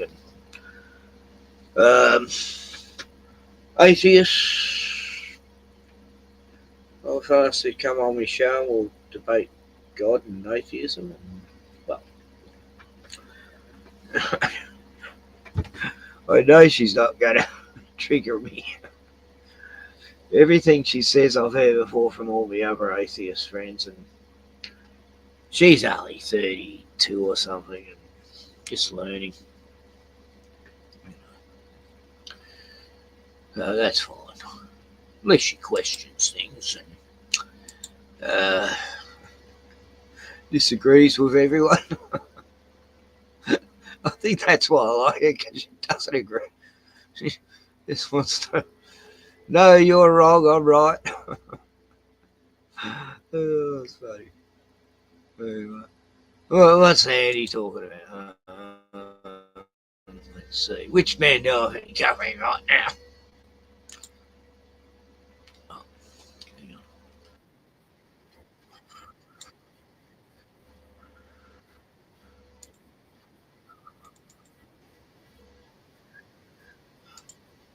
It's rumored that he used sonic levitation, some means of lifting the rocks with sonic energy.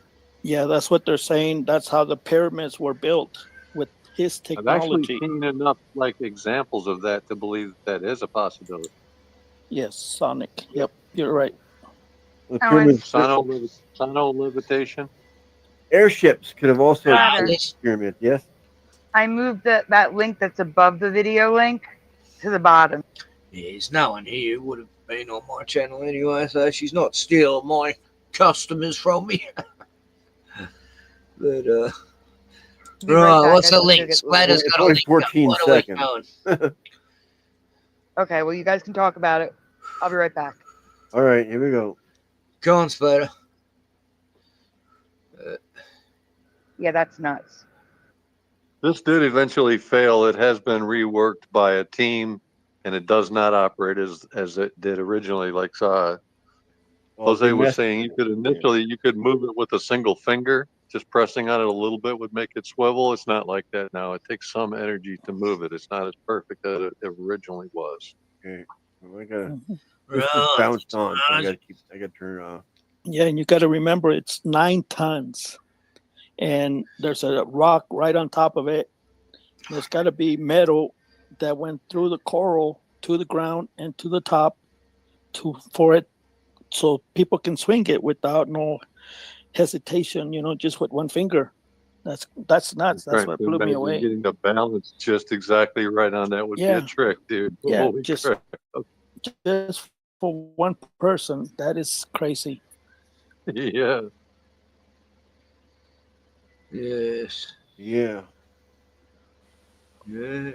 Yeah, but that's love. I mean, you can do a lot of things for love, and I believe the wife died and she never saw it finished. But I don't know what happened to him. It was an unrequited love. He went ahead to build this place, like to lure her to come here, and she never did. So she never became his wife.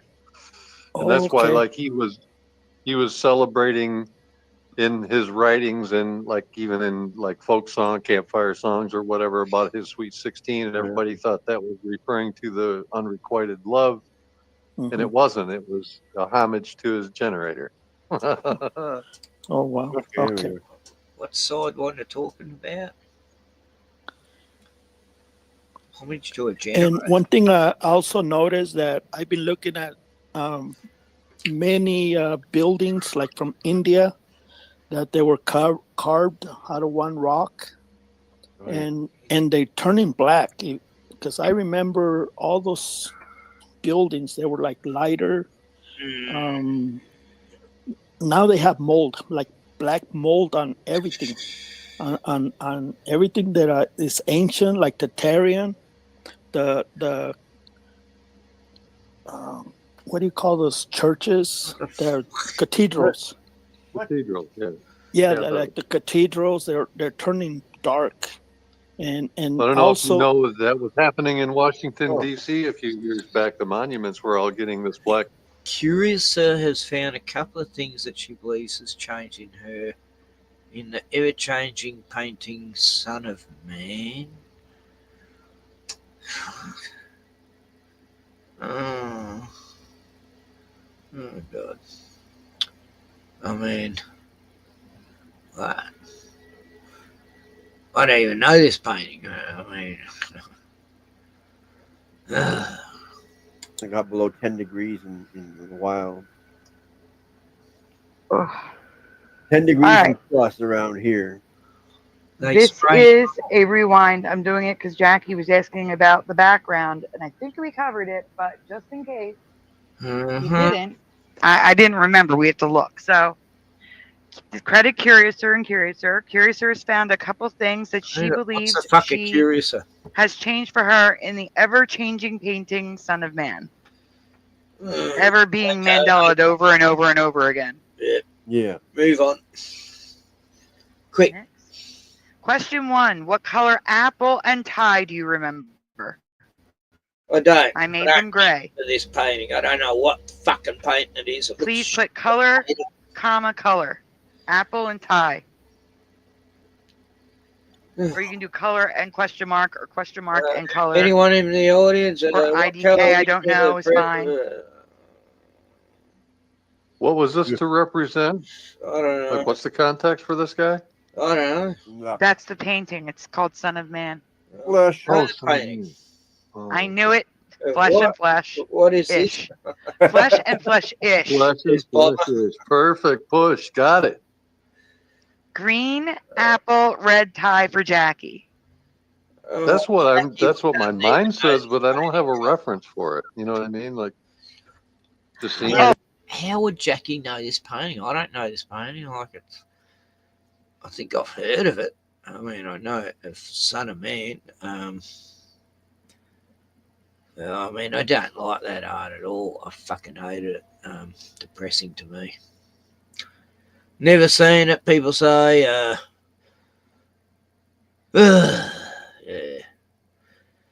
I don't know this painting. Bomber says, just one leaf, red apple, white tie. Oh, someone said red tie, white, green apple. Oh, my head's hurting. Oh, I can't take it. Sorry. Yeah, I know. Curious, but it's actually a YouTuber, called Curiouser, who noticed some Mandela effect with this painting that I've never fucking heard of, and who cares? And that's life changing. Oh, my life's wholly altered because of some painting I remember being this way. And I keep saying it. Why is worrying about it? Like, it's not affecting your life in any way. I believe there's been some Mandela effects that I don't give a fuck. Doesn't matter if they're making out C-3PO out of gold cock for all I care, but it doesn't matter. You know, my dog doesn't give a fuck about Mandela effects. I just find it amusing that some people are crying on there about how it's changed their life. I remember this. It's like, what? Yeah, get a hold of yourself. It's a movie title change, or it's a line in a film, and it's like it's altered your whole fucking life. What? I don't let a movie alter my life that much. Earth's not round, unfortunately. Sorry to tell you, Puppet. It's definitely not round. I don't care if people believe it is. It doesn't worry me. I used to. I don't call people globetards because I used to believe it was round too. So, I can't judge people. I'm not doing the research enough.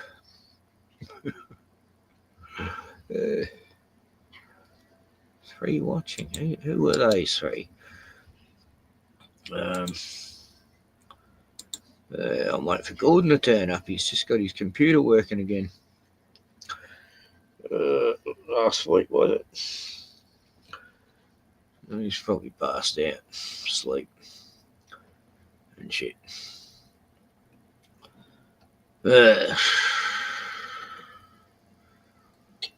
Smooth brainer.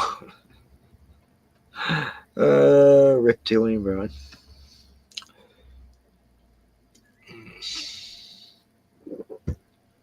Just think, Puck, if you didn't know anything about the world, and you didn't hear that it was a ball at school. It's the first thing they teach you. And you just got to know the world from what you observed, you'd think it was flat. You wouldn't know you're on a ball if you only went by what you observed.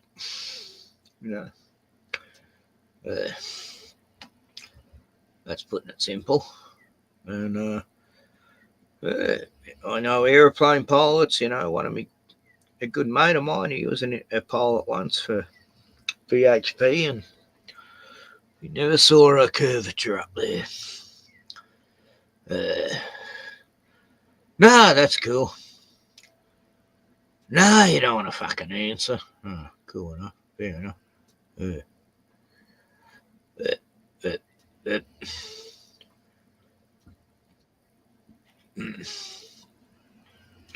It's Spot Fairy in the house.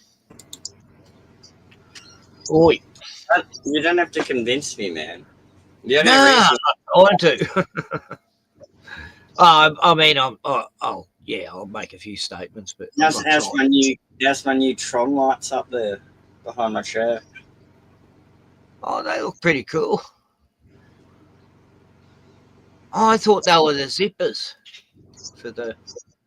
They are. I'm just fucking with you. Yeah. So they're the zippers. The lights come. No, they're my Tron lights, bro. Yeah. You should have your chair sort of under it. Look like you have a halo or something. Yeah, I thought angled camera and shit. Hey, Puck, how long you had that gamer chair? Ever since I had my spinal injury, and I've had no room or anywhere to put it. It's just been sitting out the front in the weather under the annex. Oh, right, yeah.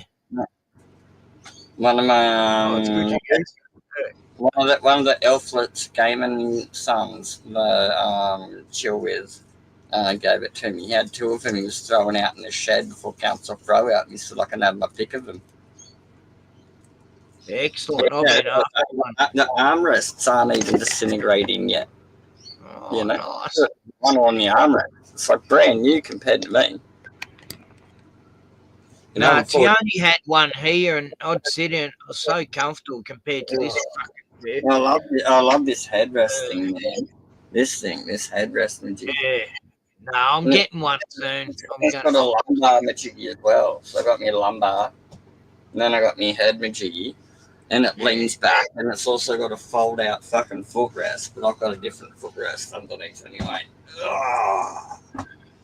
I'm sitting on like 2 cushions and a pillow and a blanket as well, and it's still hard to me. I don't get it. No, I worn the ass out of my old chair, but the back, my spine was molded to the back of it, and so I just wanted to repad the arsehole because I didn't want to change the back. I'm like you, man. I did the same thing, but pillows just don't work like memory foam, man.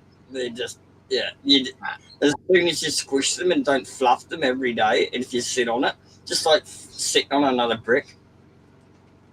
Yeah, it's starting to feel like that. I've got 2, and I keep alternating between the 2 chairs. You probably get them out and beat them on a pole every morning and fluff them up. True, yeah. I like it. Yeah, pillows compact, man. They don't spring out. They just compact. They're just wool, cotton, fucking wadding, synthetic shit shoved in a hole. Like old minced up clothes and teddy bears that they're bleached and shoved in a fucking sack. Is what pillows are these days, that synthetic shit.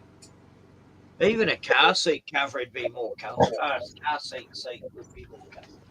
comfortable. Yeah, well, that's what they call these style ones. But I'll show you. It's got the elevations, so I can elevate, and reclinate. This one does too, but These armrests have got hinges in them, and so the armrests come back with you. Hold on, I'll go back. There we go. Yeah, forward, back, good and I'm not. My arms aren't sliding; they're just sitting there, and the armrests come with it. Hey, I got this in the op shop the other day for me. One of my granddaughters, and is that aggro? It's a Wookiee. No, it looks like aggro. You can see his eyes, but it should paint his face like a Pablo Bill. Just go like that, it fluffs out again. When you're talking about fluffing out, I thought of this. Yeah, there's his eyes. He's like well, don't shake it too much, because if that's like an actual Wookiee thing, you don't want to rip all the fibers out of it. You want someone to clean it properly, and it might be worth some money or something. I think make plushies back in the day, man. Anything that's a soft, cuddly toy from Star Wars is not going to be like. That'd be like my generation. That'd be like 2001 at most. Yeah, it's not going to be original. I'm always keeping my eye out in the shops for Star Wars memorabilia because. Guess what? I got approved for today, Ken. Yes. Free fall. Free alcohol. I got my interest-free forward payment Centrelink loan. Interest-free, yeah. Yeah, like on disability. Oh, the advance payment, yeah.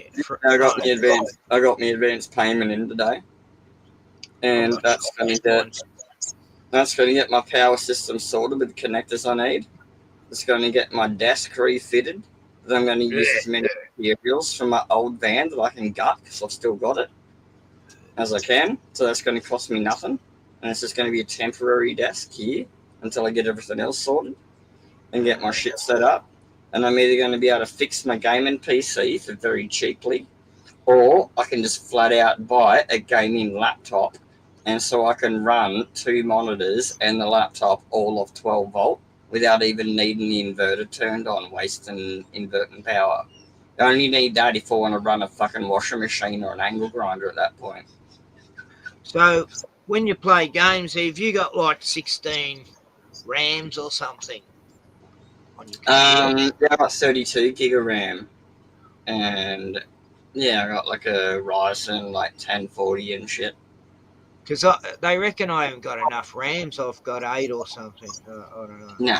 Yeah. Well, no, there's tons of games. I love to play from the old school days, man. We can play strong. Yeah. Age of I want to Empires. play games again. I miss it. I used to get right in.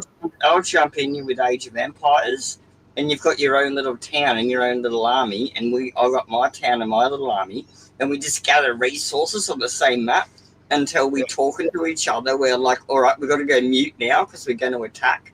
But we can just talk and chill out. We're building our towns up, and once we've got our towns fully built on our little map, we're like, all right, I'm ready to attack you, Ken. And you can say, I'm ready to defend from you, Puck.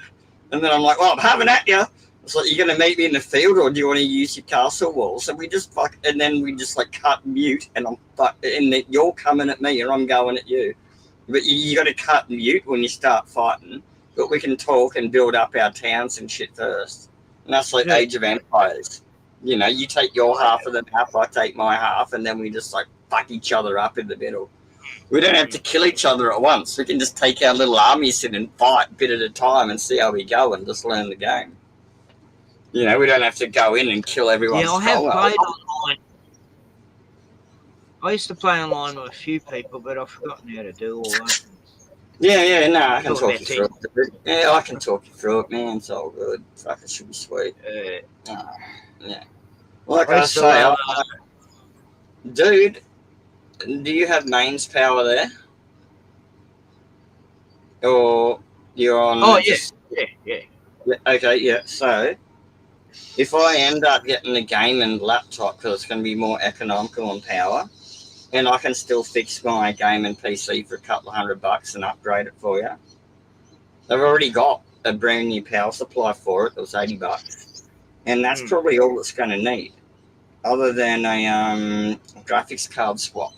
And it can only go up to a graphics card worth like a couple $100, but it's still going to be good enough to play everything. Like, you just can't play it at super high res, shadow shading, cell fucking res, and all this shit. Yeah.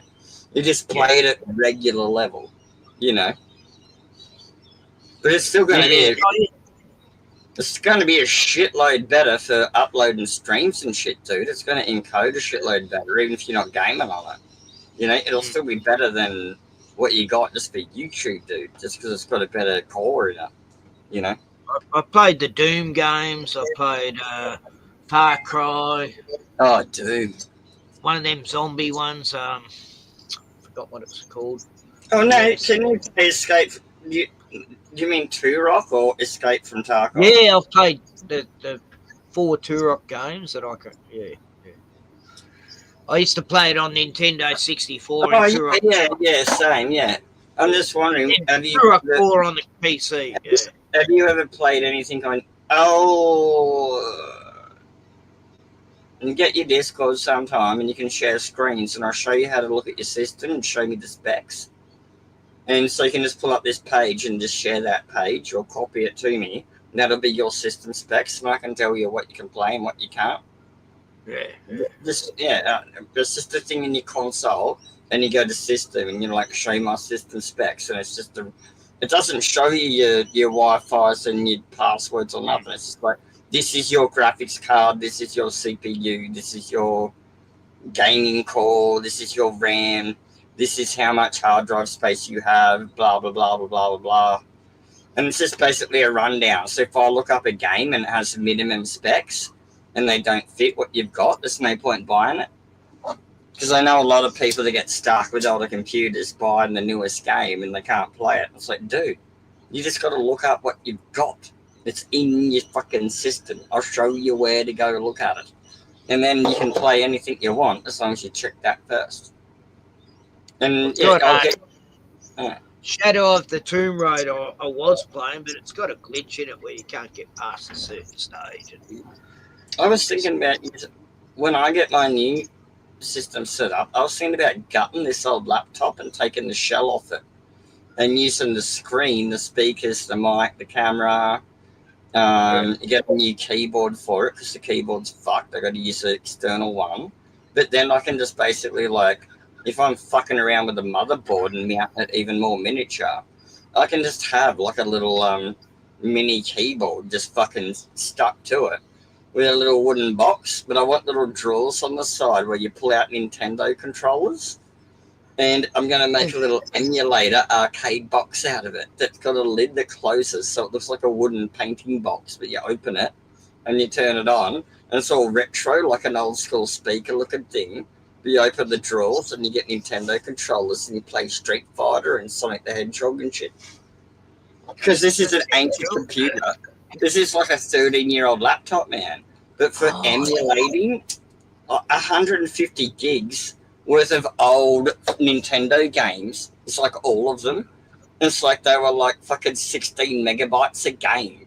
And that's like 100 games per gig, man. Yeah. Yeah. I used to play them on me. Yeah. I first learned computers just offline, Yeah, well, I just mean, just for a fun thing, I'll still try and get, some input ports on it, so you can still set it up and use it as a spare screen if you want to, and have the DVD drive in it, so you can watch basic movies on it. It's not great, it's not HD or whatever. It's an ancient 13-year-old system, but I just want to gut it and build something out of it that just doesn't have to be a computer anymore, because it's not a good computer. I'm better off just making an emulator Super Nintendo box out of it. And you don't put it online and you don't go on the internet. All it does is play movies and does Super Nintendo. It's just too vulnerable to go online. It's like a 10-year-old, 15-year-old system, I'm not going to update its Windows anymore. I don't want to connect it to the net. I just want to just make it its own little emulator box and put Linux on it and fuck all the Windows off and, like a storage as well. Yeah, I just want to make something cool out of it, like just like its own little arcade cabinet or something. You know, little Space Invader sticker on the side, or I'll paint it or whatever. You know, yeah. I had a mate, he had his own pinball But I want it machine. to fold up. arcade. It's got to be camp compatible, so I want it to fold up into a little like wooden box. But you open this wooden retro box, and it looks like an old radio, but you play Super Nintendo games on it. And it's got little like retro drawers that you pull out for your controller, and you stuff your controller in the drawers, close it away, and close it. And then you can fuck it off. But yeah, it's got like SIG socket ports, it's got like Anderson plugs, and it's got its own 12-volt thingamajiggy in it and that. Because it just all runs off 12-volt, the laptops, man. And so that's all it has to be. I'm just going to turn it into a little miniature arcade cabinet. I might even try and see if I can work in some joysticks or something. If I can get micro joysticks or something. It's good. I don't know, but I'm in a caravan now. I don't have room to set up joysticks and shit.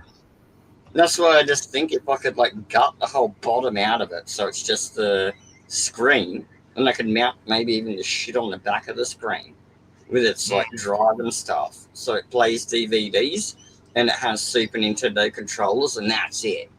And doesn't do internet, but you can turn it on and it'll fucking run. You know, I was going to get another caravan here that had none of this stuff in it. It's sort of gutted with lots of shelves and bench and floor room and just the space, as long as it doesn't leak. Yeah, have You know, this one for all my clothes and cooking, and the other one for lounge room, bedroom, and yeah, I asked Yoni's boyfriend, who's sort of doing renovations here, and no, you can't put anything else here, and anyway, it turns out they've separated now, so it's Tioni's house again. Yeah, so. No, don't take that as gospel, Ken. No. I feel sorry about it all, but that's what I mean. As soon as she says I'm fighting with my boyfriend, come back. You know. Oh no, they've been 2 months since they're separated. Yeah, but I know. But as soon as you're there and they make up, you're going to be the shit cunt. Wait for them to make up and then go back and ask her, is it still okay? Oh no, I never put him down or anything. Yeah. No, I'm just saying, right? I've been through that. It's like, just even like when they're having a rough period, if one of them starts being nice to you more than the other, you can't take sides. You just got to wait for them to get back, and then you can say to the person that was nice, "Oh, is that still available now?" And they're like, "Oh no, I just said that because I was pissed off with him." Oh no, I always took his side if they were arguing. I'd say, "Hey, you know," he would. He does listen to me, you know. Well, to some extent. I don't know why men ask me for advice. It's disappointing. You know, she's just had a baby to him 4 months back, and another one, and 2 babies she's bringing up. But he's going to make sure they're looked after, which is good of him. Yeah, I can. I don't want to hear it, dude. I don't want to know about broken families, man. My old man died when I was a kid. It fucked my life up. My mum had a bunch of boyfriends and shit. It was never the fucking same. It never will be. You know?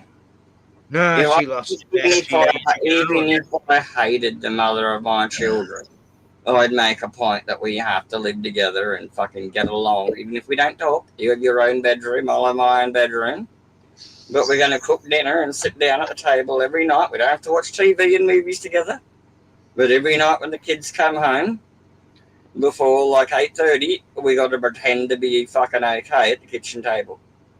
Well, that's what they're doing. She's still living at the same place, you know, like they're still sharing the same place. So, but yeah, it's amicable anyway, which is good. You know? I've heard from some women recently that have just been completely like married into a family and put down, but I know men that have had that happen to them as well. And it's not a good thing, you know, like if you don't have your own support network and another one takes you in and it turns out they're abusive, it's just a shit show. They can, you know, it's not. He never hit her. I'll give him that. He was never violent to her, so that was verbally, but Oh, they tried to fucking do. Oh my god. This is why I'm so lucky, man. I've got to link you this documentary about these clinically crazy people with like shit like I've got. And they've done something actually heinous and had a bad reaction, but they're too clinically unwell to go to trial, but they're not being found unguilty. Their charges are standing and they're in permanent incarceration. And it's a crazy, man, what they're doing to these people. And it's not helping their mental health. It's actually making them worse until We're pretty much criminally insane. Yeah, it's they're in there for a mental health disorder, and it's a bad arrest to begin with. And they say we can't even charge you with this, but the judge thinks because of what you did, you're a little bit violent, so we're just going to put you in this place for 10 years. It's like, what the fuck? There's no way out because you're not getting charged. You're not guilty. You get no lawyer. You just up to the whims of some random doctor to say he's not pissed off today, let him go. And the more they keep you there away from your life and what you need to be doing, the more angry you get and you never get out. I've learnt this through the court system. At certain points with what they put upon you, you have to agree with them. But as soon as it comes to someone like alleging something against me, I will vehemently oppose that. But when it comes to the judge handing something down, there's nothing you can do, man. And I'm so lucky the fucking judge saw what was going on, right? Yeah. No, that's good. Anyway, I've got StreamYards now. Do you want to come? Win sometimes. It's good to be a winner sometimes, you know. Oh, dude, like, it's only been this last year I've actually told and reached out to support workers what's going on at home, because I was always so bullied and shut down and felt so ashamed and felt like shit because they gaslighted me that it was my problem. Yeah, and you just now have to find the route right. And how quickly they screamed me back into a suicide attempt with the same past trauma. I realized it's them doing it to me. And I went and found like help, and I started being honest with them, and that made them more violent because I started telling people the truth, what I think's happening, and they did not fucking like it. So they started making up the much better off now you're away from there, you know. Well, I am every day, dude. It's been like almost half a year now. Yeah.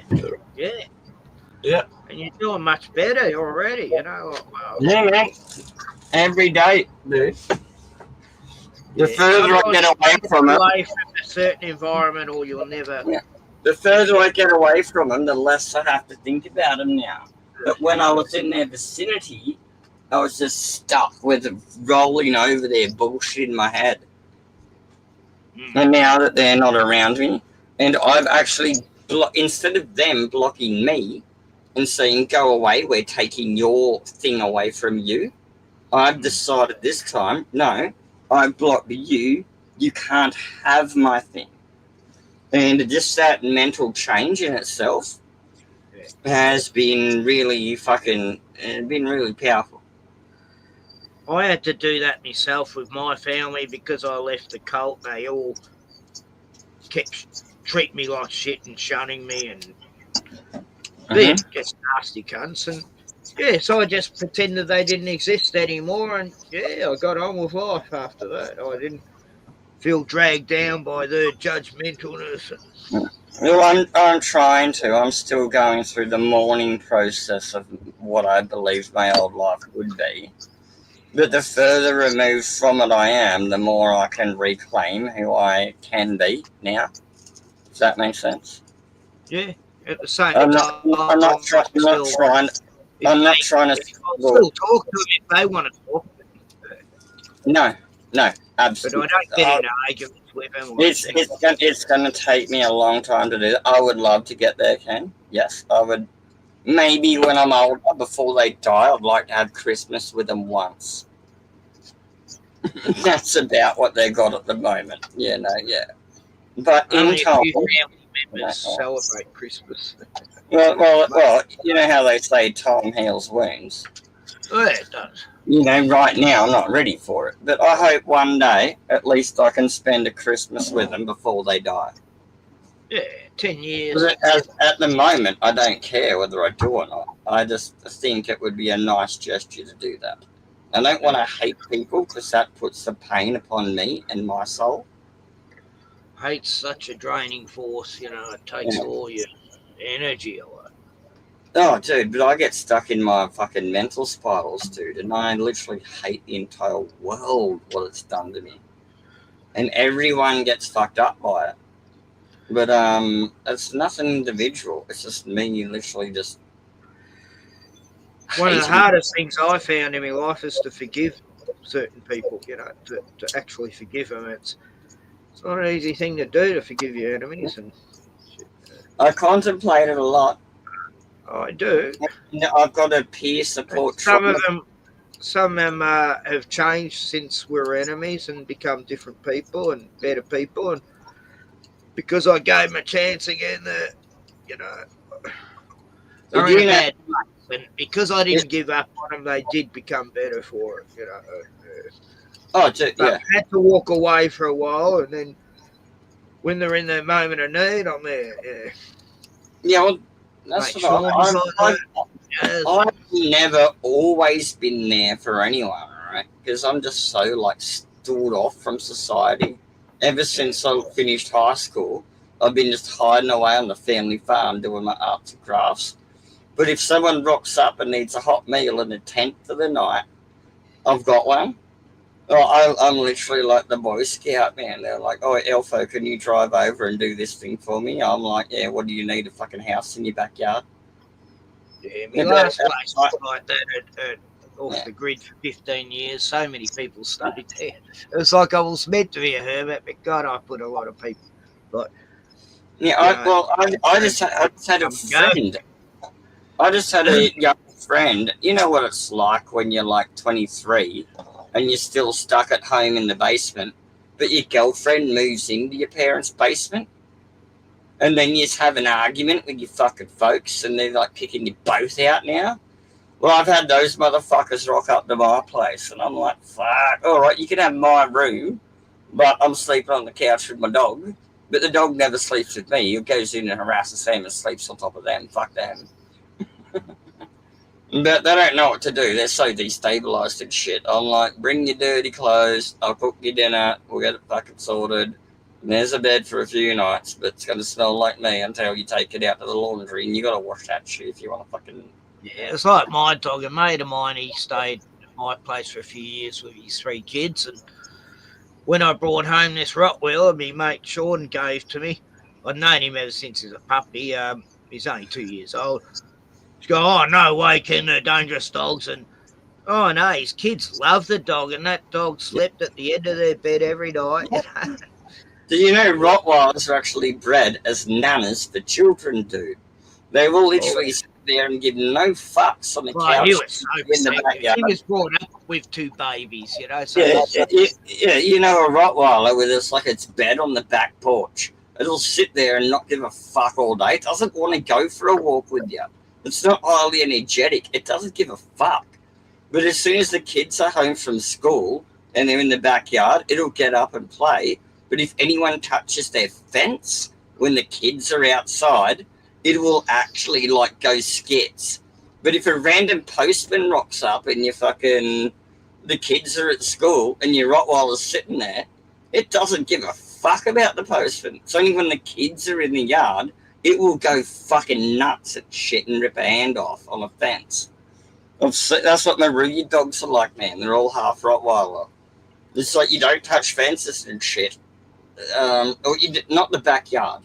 Front yard, yes, but you got to use the path directly to the door, knock on it, and the dog will look at you like you're a fuckwit. No one answers, and you walk away and leave and close the gate. And the dog says yes. My first Rottweiler, he used to hold someone's hand if they were trying to steal something out of the cupboards. Not any woman. He'd never touch a woman, but any guy was being sneaky, he'd know straight away, and he'd go, "Kid, help!" And I'd go in, Why is the dog They're holding your not hand? very mouse orientated. They do And use if you them. try to steal a bottle of whiskey out of me cupboard and take it home, you know, the frick, you know, like things like that, you know. It just, That's what I was saying. Why Sally and Ragnar were such good retrievers, because they all had a good bit of Rottweiler in them. And I didn't bash pigeons to death with the fucking stick, Ken. no, that's all right. Right, the dog would bring the bird home that he's caught. There's a big, giant, plump one the size of a duck, and spit it out alive, and it wants to fly around. He hasn't bitten it or hurt it. He's not allowed to. And all I got to do is get it down from the roof with just a stout whack with the bristled broom, and then you just like twist its head off. Bang, done. Bruno's the first dog I've had that's actually killed a bird and a possum, a little possum. No, Ragnar won't kill it. Ragnar won't kill anything. He will pick things up that need help. And he was shocked. She's looking there like looking at me, you know, help this thing. You know? Yeah, she was so. My friends that have never had dogs before, that I badgered to get dogs, used to bring their dogs down for a couple of weeks to camp with me and Ragnar at the old property next door. And me and Ragnar could walk, and a kangaroo or wallaby would hop off, and they'd both start running. I'd say, Ragnar, back! And Ragnar would stop, and then the other dog would keep going for like a couple of meters, and then realise Ragnar's not coming because they're all smaller than him. And they got no confidence. When he says, no, we're going back, mate.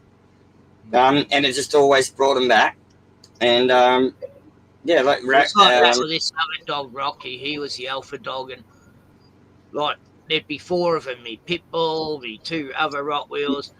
But they all looked to him, and one day me landlady's cat got out, and the dog started to chase it, and he's running in front. And you got one well-trained dog. Head off, and because he stops chasing the cat, they do, you know. They all follow. Yep, exactly. Yep. And they listen. He listened to anything I said, and they would listen to him. That's what I say about my other friends' dogs. Like, I don't have to train them. Neither do you. Come over here. Ragnar's awesome. And there was never a dog fight amongst them 4 dogs. Never a dog Well, fight. you know, some dogs are just, it's like humans, right?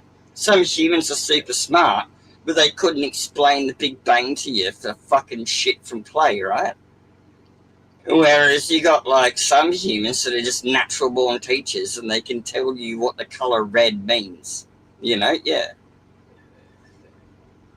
Nah, my dog, yeah, when Rocky died, Sasha and Ivy started fighting after that. It was terrible. Like, Ivy wouldn't quit. She's a pit bull, and Sasha'd be trying to get away. She didn't want to fight, but she'd stand her I don't ground. I don't want to know about any family personal violence, because my dogs are part of my clan. I don't treat them like ownership. They're my friends. No, they're my family. They're like Ragnar's not even my family. He's just my friend. He's just part of my clan. He used to have a backpack. All my dogs have become like part of my pack, my family. Yeah, well, that's what I mean. Well, I call it the pack. Like, Care about it as much as any person. I don't call them a brother or a sister. I call them a best friend.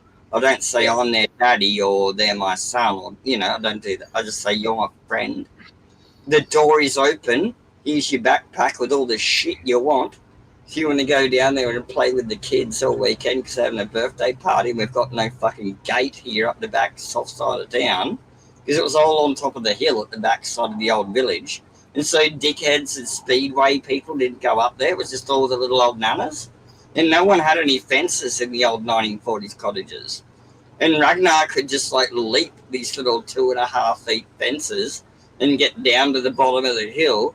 And he'd stay there for like 3 days because there's some kid on holidays having like a 10-year-old birthday party. He's not coming home until it's like 7:30 at night, and he's shagged as fuck. His backpack's missing, but they keep it down there because it's got all his toys and all his snacks and shit in it. And I've got a note in it that says, I'll keep the backpack here. When he's fucked up, just send him home. He can come home for a sleep and he'll have dinner.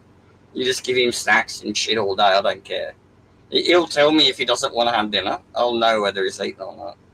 He'll tell me. Oh, like, yeah, no. like Bruno will let me know in an hour that he wants to eat, and he'll start nudging me off the chair, you know.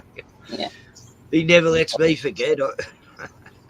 Well, that's it. If he protein anyway. You know, I never. He doesn't know what dog food is, right? So when I get my dinner, if I'm doing bolognese, right, I'll split the bolognese in two, and I'll put his aside to cool for a bit, and then I'll add me like garlic and chili to mine. His has a tiny bit of onion, but nothing that's going to fuck him up because he's a giant. But it's mostly just tomatoes and all that kind of thing. Everything and potato and broccoli and everything that we can all eat. It's the same. If I cook a big roast dinner, that's me and the dog. You know, when I had the dog. It's like what's the large can of dog food now for a dog the size of Bruno? It'd be $10 a single can. I never buy canned food. Ever. Neither did I. It used to be $5 a day if you fed your dog shit canned stuff. But I remember a mate, he had a Kelpie dog, and she started losing all her fur after a while, and all his feeding was canned food and chicken from some chicken shop. And the chicken necks, the hormones in the chicken necks. I've heard of that. Yep. It was like, you know, did they have chicken? I said no, you got, and I changed the dog tonight. Did they also get the 2 tail? weeks? The fur grew back. Did they also get the tail bum rash from the chicken necks? The hormones? Oh, there was like bald patches everywhere. Yeah, that crease in the tail, they get like that fucking, they get a weird fucking fungi thing from eating the hormones in the chicken neck shit. Yeah. It's just poison shit, Too many hormones and stuff. Anyway. Yeah, but like you do, even if you just get cheap woolly sausages, they're not putting that much fucking chemicals in them because they are cheap, and it's just basically bread and filler with some beef. And then you just have feeding your dogs whatever you eat and stuff. You know? Yeah. Well, that's what I was saying. Like you're in same as you. Like you can get like a roast chicken, like a raw one for like $8. You can get a couple of potatoes, some carrots, and all the veggies and stuff, and you just don't give him the baked onion. But yeah, my dog used to if you put in baked potatoes with chicken and some gravy on it, he'll smash the potatoes and the broccoli too. Oh, yeah. He's omnivorous. He's grown up around humans for 2,000 years. He likes all the veggies mixed in.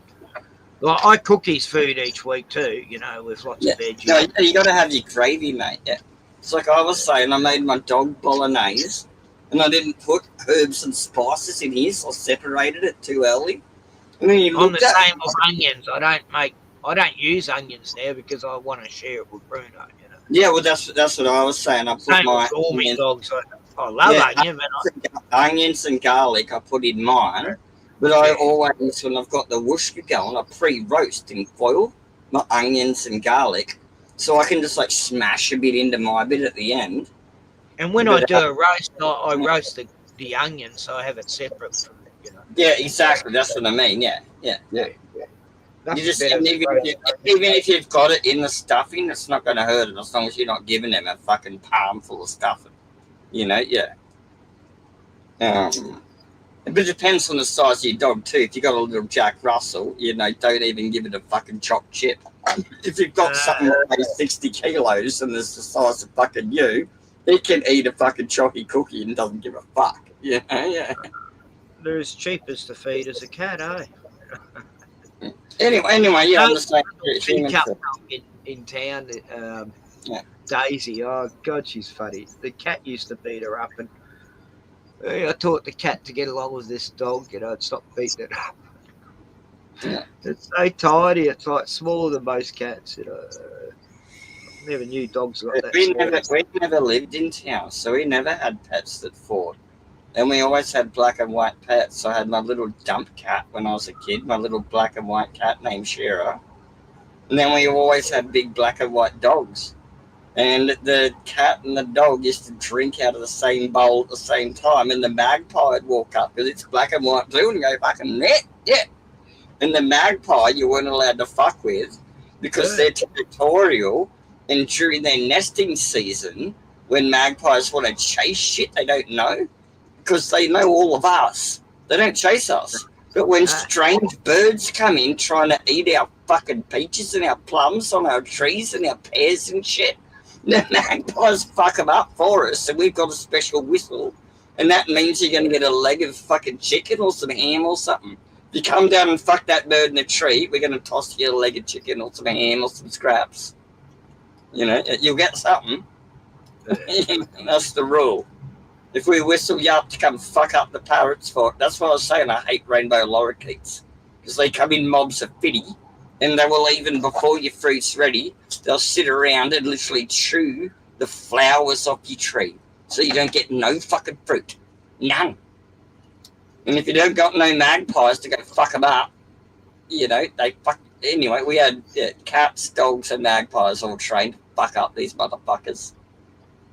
But the dog and the cat didn't have to do nothing. The dog would just bark, and the cat would come inside and be like, "What's going on?" We walk out there, the cat's saying something, the dog's looking at the birds. The birds are like, "Do we go?" And we're like, "Fucking yes!" Give him the whistle. Fucking bam! I had a magpie here. It was shit stirring, Bruno. Get right behind him, and then Bruno noticed it. It just jumped just high enough out of his way. Just no, I think you're talking about the video about magpies. Magpies don't behave that way. I think you're talking about your videos of gaming crows. Magpies don't play peekaboo. Magpies aren't scared of anything. That's why they don't play peekaboo. They just literally walk up to its face and go, "No." Try it. Yeah. No, they got no fear of Bruno. He doesn't give a fuck about him most of the time. He'll get jealous if he sees I'm feeding him or something. Oh, mate, that was the only rule. Magpies are not allowed to touch Ragnar's bone. They can come inside and eat the cat biscuits and the dog biscuits, but if they touch his bone out the front, he will get angry, and they fucking know it. He'll have a go, and I've told the magpies they're not allowed to, and they don't. I told Ragnar, don't kill them, just bark at them, and I'll come out and tell them to fuck off, because then they won't get food for 3 days, and I go, "Oh fuck, we tossed your dog's bone." You know?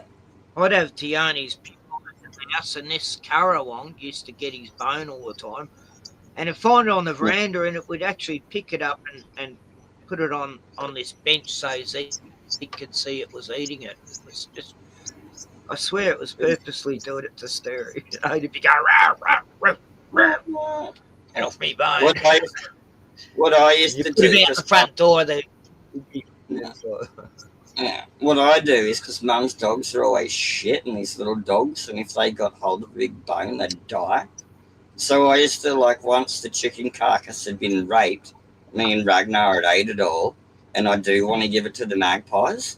I wouldn't put it outside where other dogs or anything could get to it.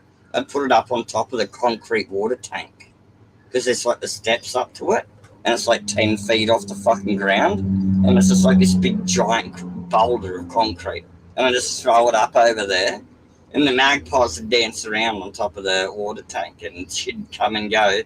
Fucking an eagle would come and take fucking bones, magpies would pick it apart, and it would be gone like overnight.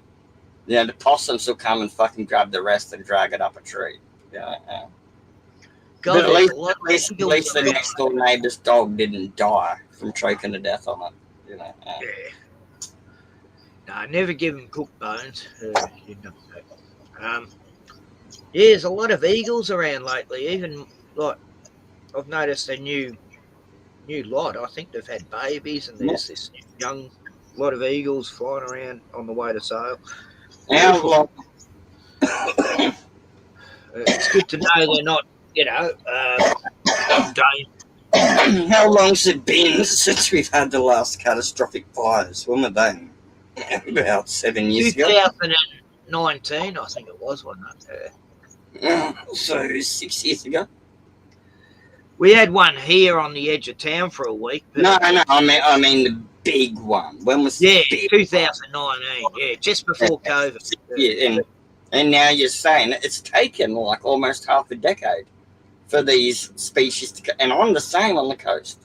I'm seeing more eagles coming back. Yeah, I hadn't seen black swamp. Everything just got fucked up, man, and just migrated somewhere else for a while, and now it's slowly figuring out its way back. Like, I ended up with a fucking bilby in me driveway, and we don't have fucking bilbies where I'm from. I've only ever seen one, and it was a couple of years after the bushfires, because its habitat was probably fucked, and it was coming to where all it could fucking survive, you know? Like, yeah, it's not meant to be here. Now I've never seen a bilby. And now I'm seeing more of the shit I'm meant to see. You know, shit's getting back to its zone, right? Yeah. Exactly. The bushfires fuck up so many animals, and then it takes them years to get over it. They fucked the, I can't believe they didn't fuck the Greens up more. I can't believe there's still a political party. I'm just grabbing a beer and having a piss. Yeah, no worries. I might open a Lego if you want to pick one. I'll let you pick a Lego, and we'll have some fun. If I get another cockatoo, I'm going to say that you're cursed. I've already got 2 Lego cockatoos. I want Japanese Wooshi or Monster Man. I'm going to go pit. Nah, there's no one camping across from me. I can literally just piss out the front if I want. Piss in the sand. I don't even have to use the pee jug at the moment. I'm classy as fuck.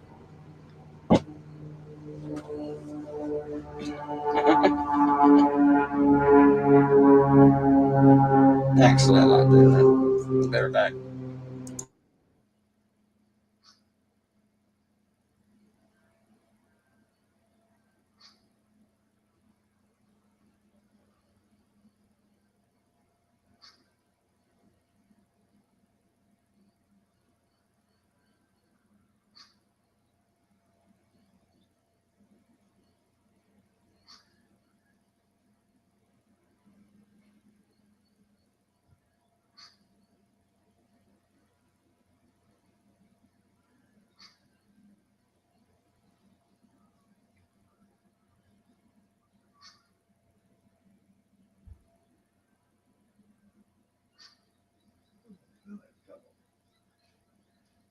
Oh, fuck, it's cold out there.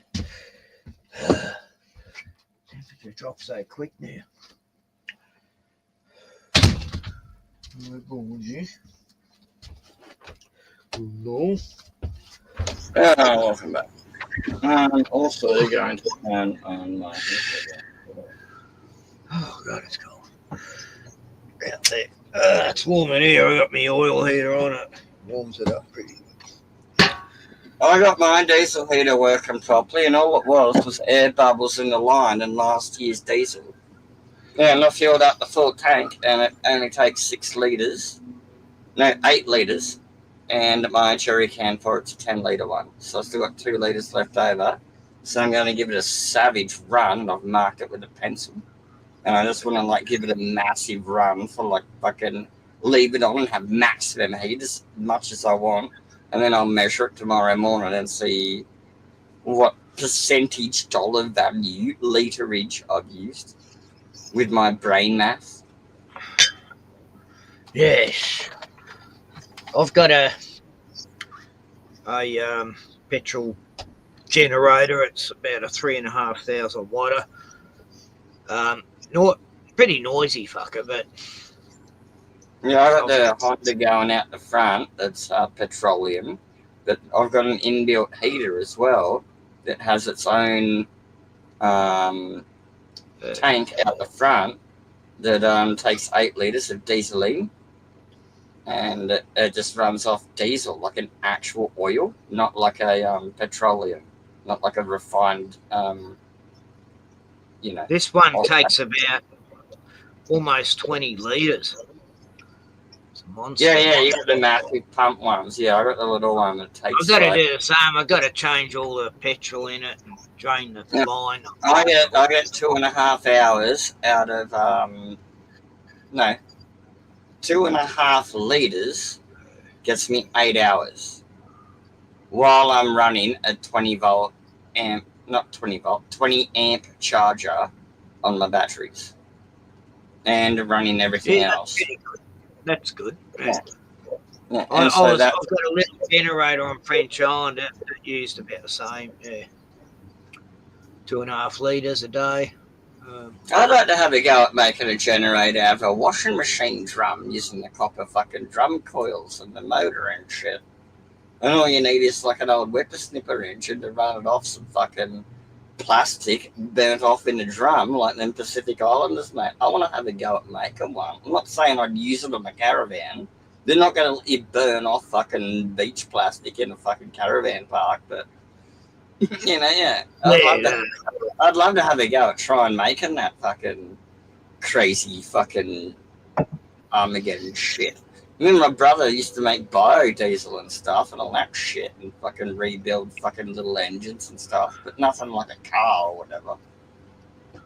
Yeah, you can run cars on vegetable oil. Yep. By the time Gary we the got, Goat. Remember, did you ever see Gary the Goat? yeah, by the time we got good enough at it, all the vegetable oil in town was already done because it was a new thing coming out. And me and my bro got the kit and shit and we're doing it and stuff. And then, yeah, we just had it for our rally basher on the car, on the fucking farm. And I was 13, he was 15. And we were doing the biodiesel fucking shit. Because it used to, anyway, fucking, yeah, cunts just fucking scooped up the market because they were all adults and they were fucking buying it off them, making their shit and selling it cheaper than the regular one. So they were profiteering off it. Whereas we just wanted to use some free recycling to make some stuff free, man. We weren't making big batches and profiteering.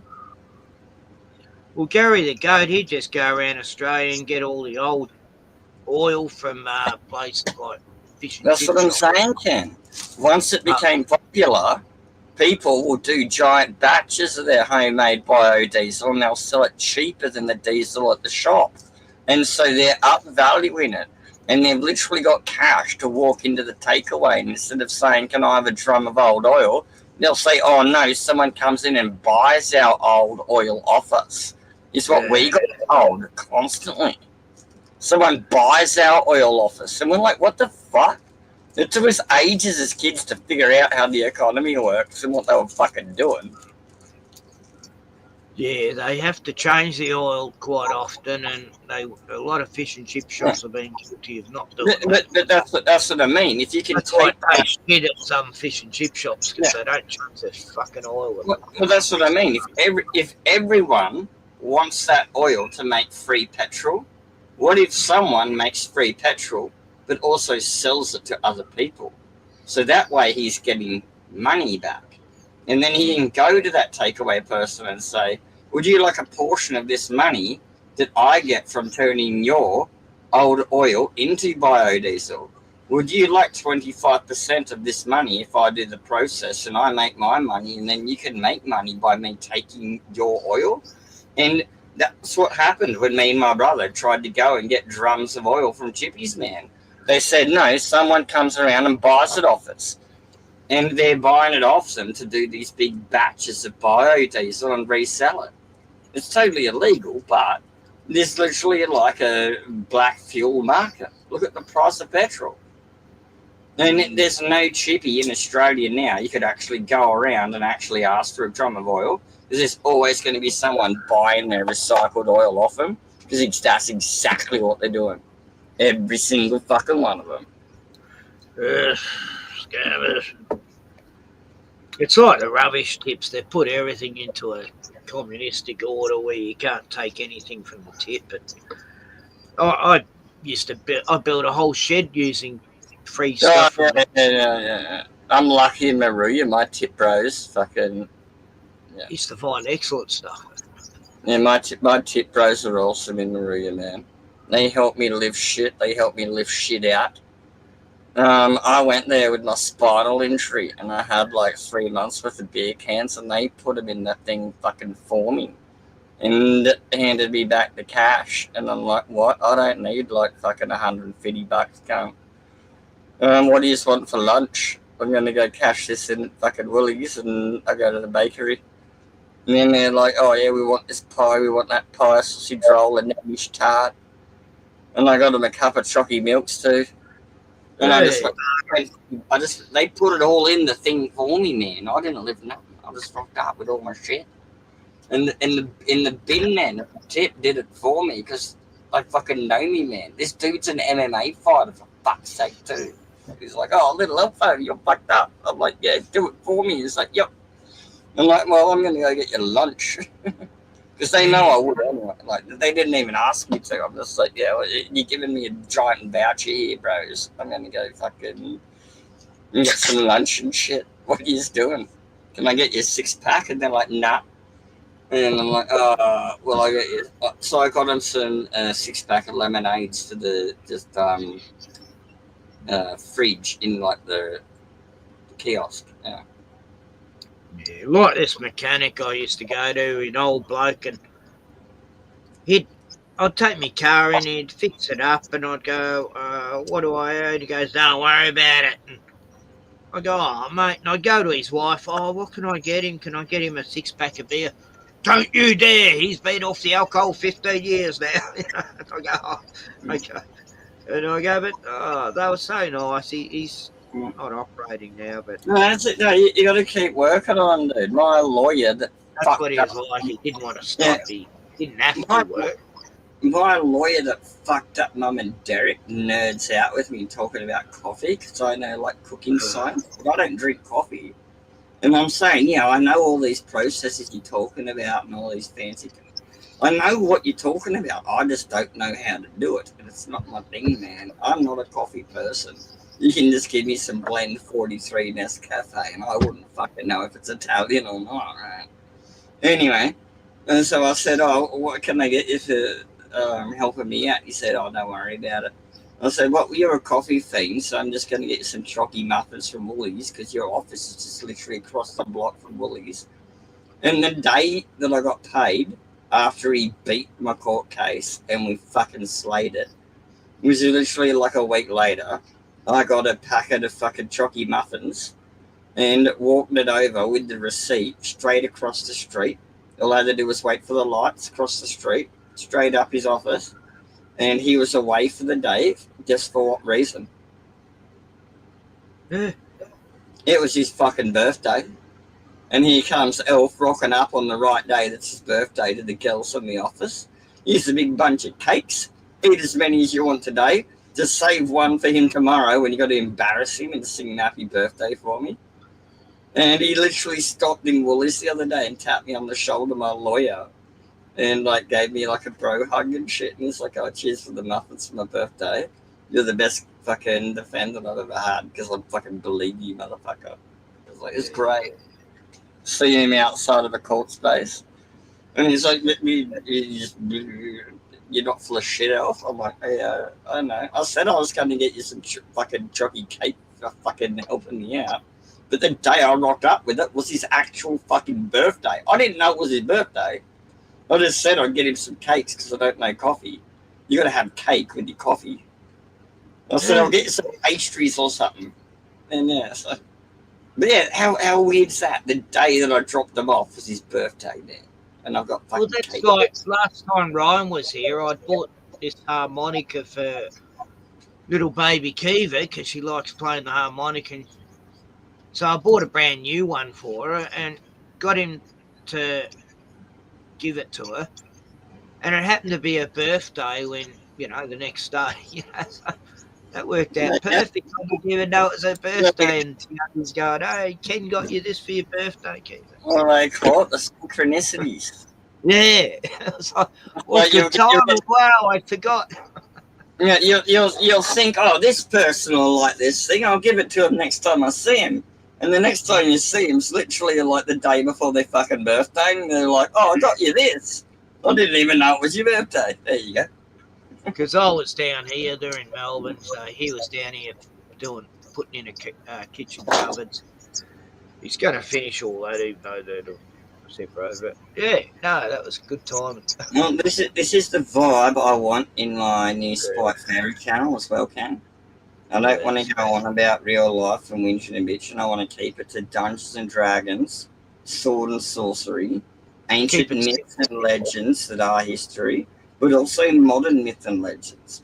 I want people to have their comic books and their action figures, and I want people to have their ancient, like Tuatha Dunham and their folklore. There's And people I've known on the internet for 10 years, and someone said, "Hey, Ken, why don't you do those UFO shows and cryptoids like you used to do?"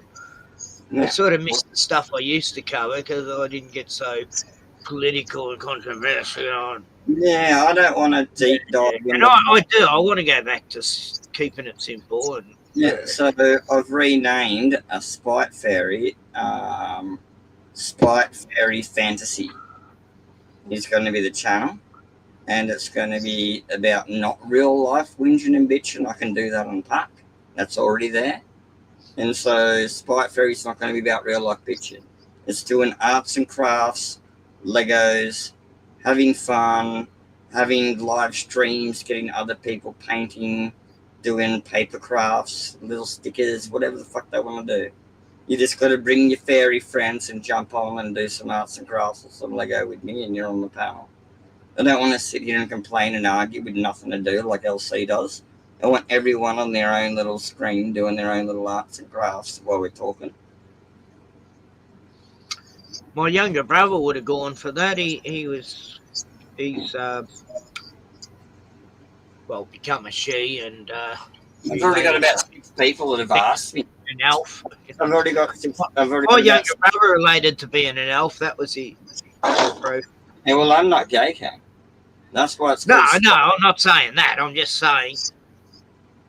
You did say that you did say that it was a tranny and you liked elves. That was your point, wasn't it? You did say that. I'm not getting into it with you, bro.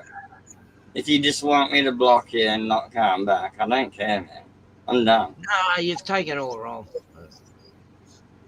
I'm just saying how he was into elf lore. No, I'm just saying. Look, anyone. I'm not saying because, oh God, now I get where you go. No, I didn't mean that at all.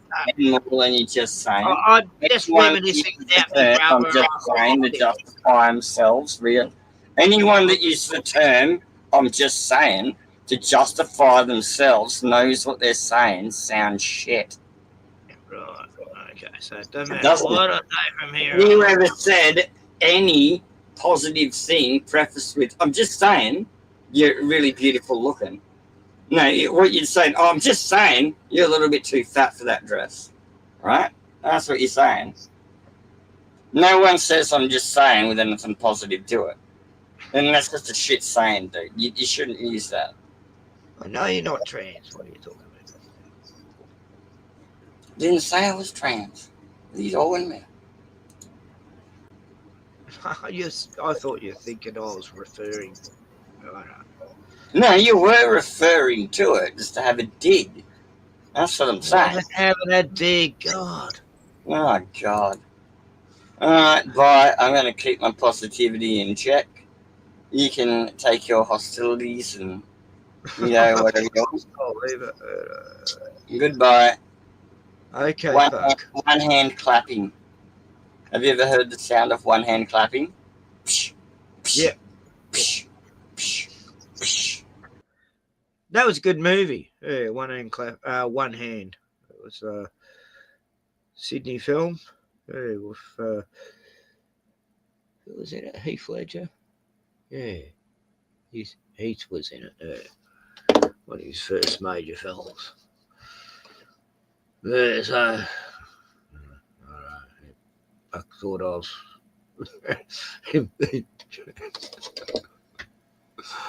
Oh, I give up. There's no pleasing a puck. Yeah. All right. Xavier's doing a live video.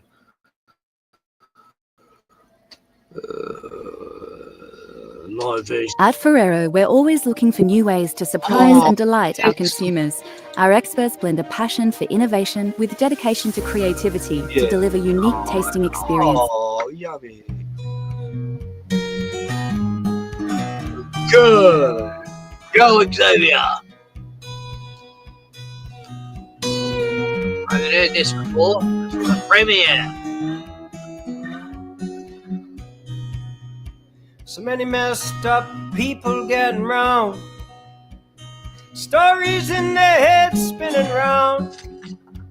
Learn manipulations, lies and fabrications. No solid foundation to be found. Our kinships and our totems are long gone. Communities were broken long ago. No tribes to give us guidance, elders to rely on, hoping we learn what we need to know. And here we are just going it alone, trying to find some answers in the fold. So much information and bullshit confirmations, confusing the young mind as it grows. Where to now? So many feet so far from the ground. If you find something to ground you, or a deeper love to cling to, there'll be nothing of more value to be found.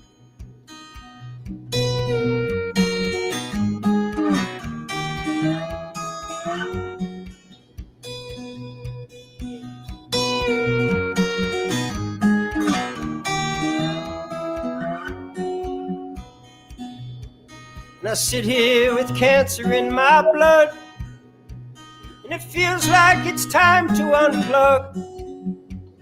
The world has gone crazy, it's true, we ain't just saying, and I need a place to step off.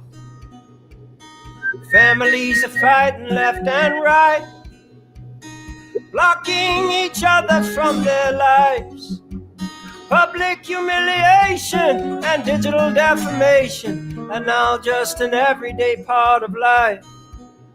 There was a time when we thought there'd be no more wars, when a path of peace was the only way forward.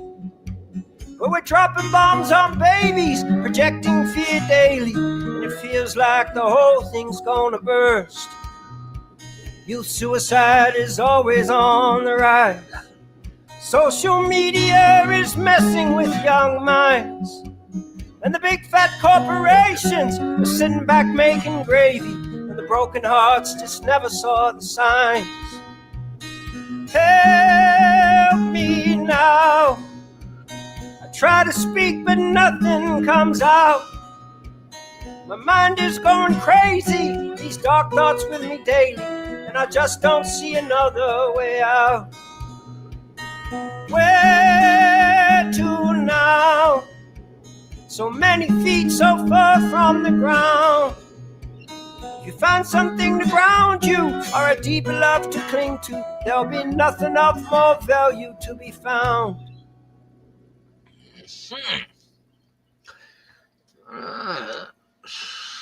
Wasn't normally as positive as these assholes.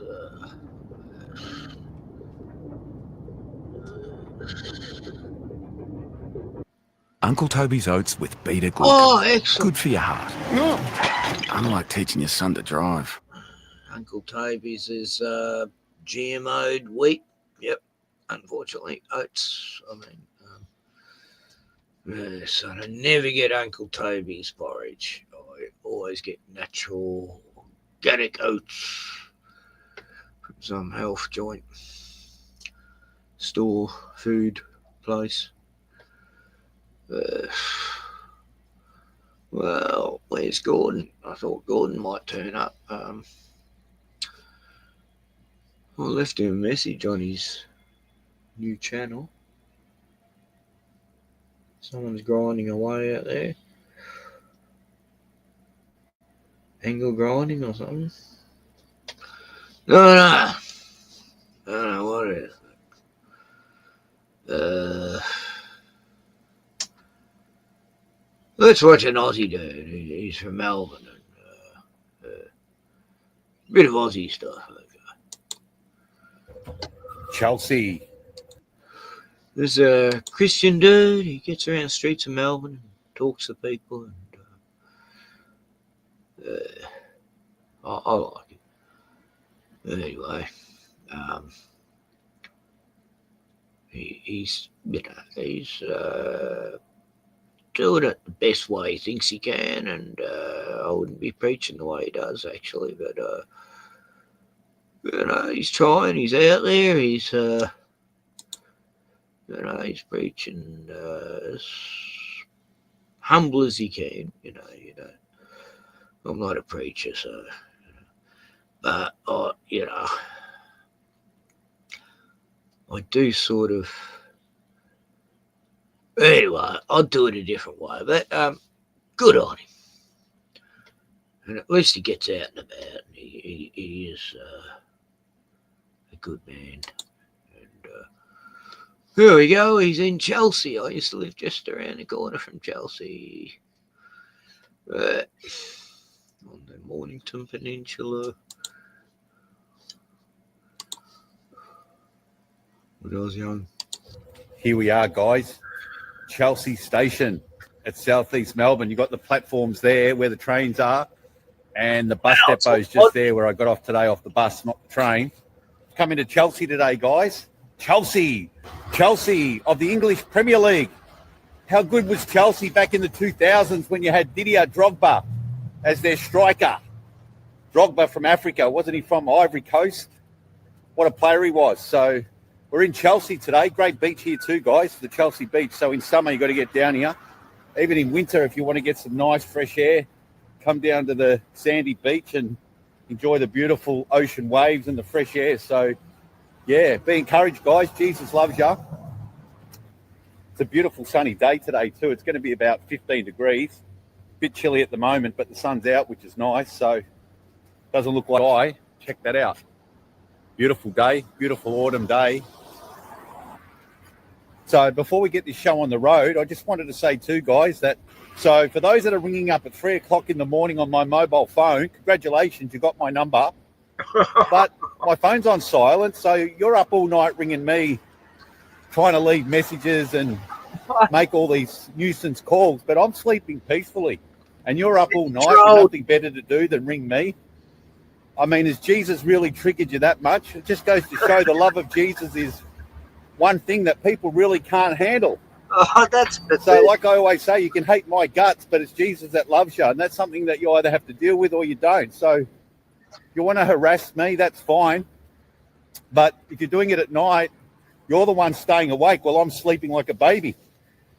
The other thing I wanted to say too is I have nothing against Indian people, Aboriginal people, African people. I love you all. I talk about different religions. I went to that Hindu temple, and that wasn't because I don't like Indian people. I love Indian people. I know many Indian people. I know many Hindu and Christian Indian people.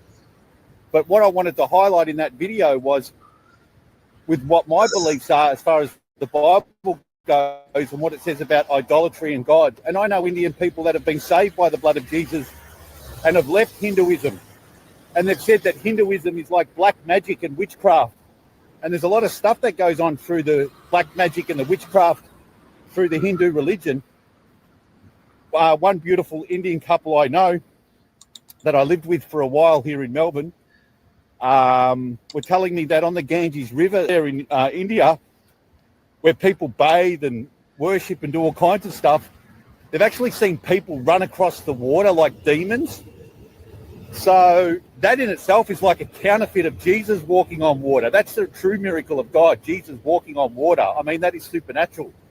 But you've got demons that do like copycat miracles as well. And that happens with witchcraft and black magic, like when people astral travel and, you know, people running or seen running on the water are like ghosts and demons, guys. I mean, this is just what goes on with some of the witchcraft that's in these religions. So I just wanted to say I've got nothing against Indian people. I've got nothing against their race. I love them very much. And I just want to see them saved and know the truth, because it's the truth that will set them free. Here we are, guys, the main area of Chelsea.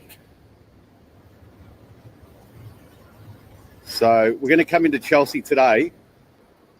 So I've come into Chelsea today, guys, to talk about missing persons. I've noticed on the Facebook feed these days, there's so many Victoria Police reports and other people sharing stuff about missing persons. Oh my God, yes. It's like, it's spinning me out. every day I see some missing teenage girl or something, and it's like, hang on, there can't be that many missing. This is getting a bit ridiculous, because it's like, is this spam or something? But it's real.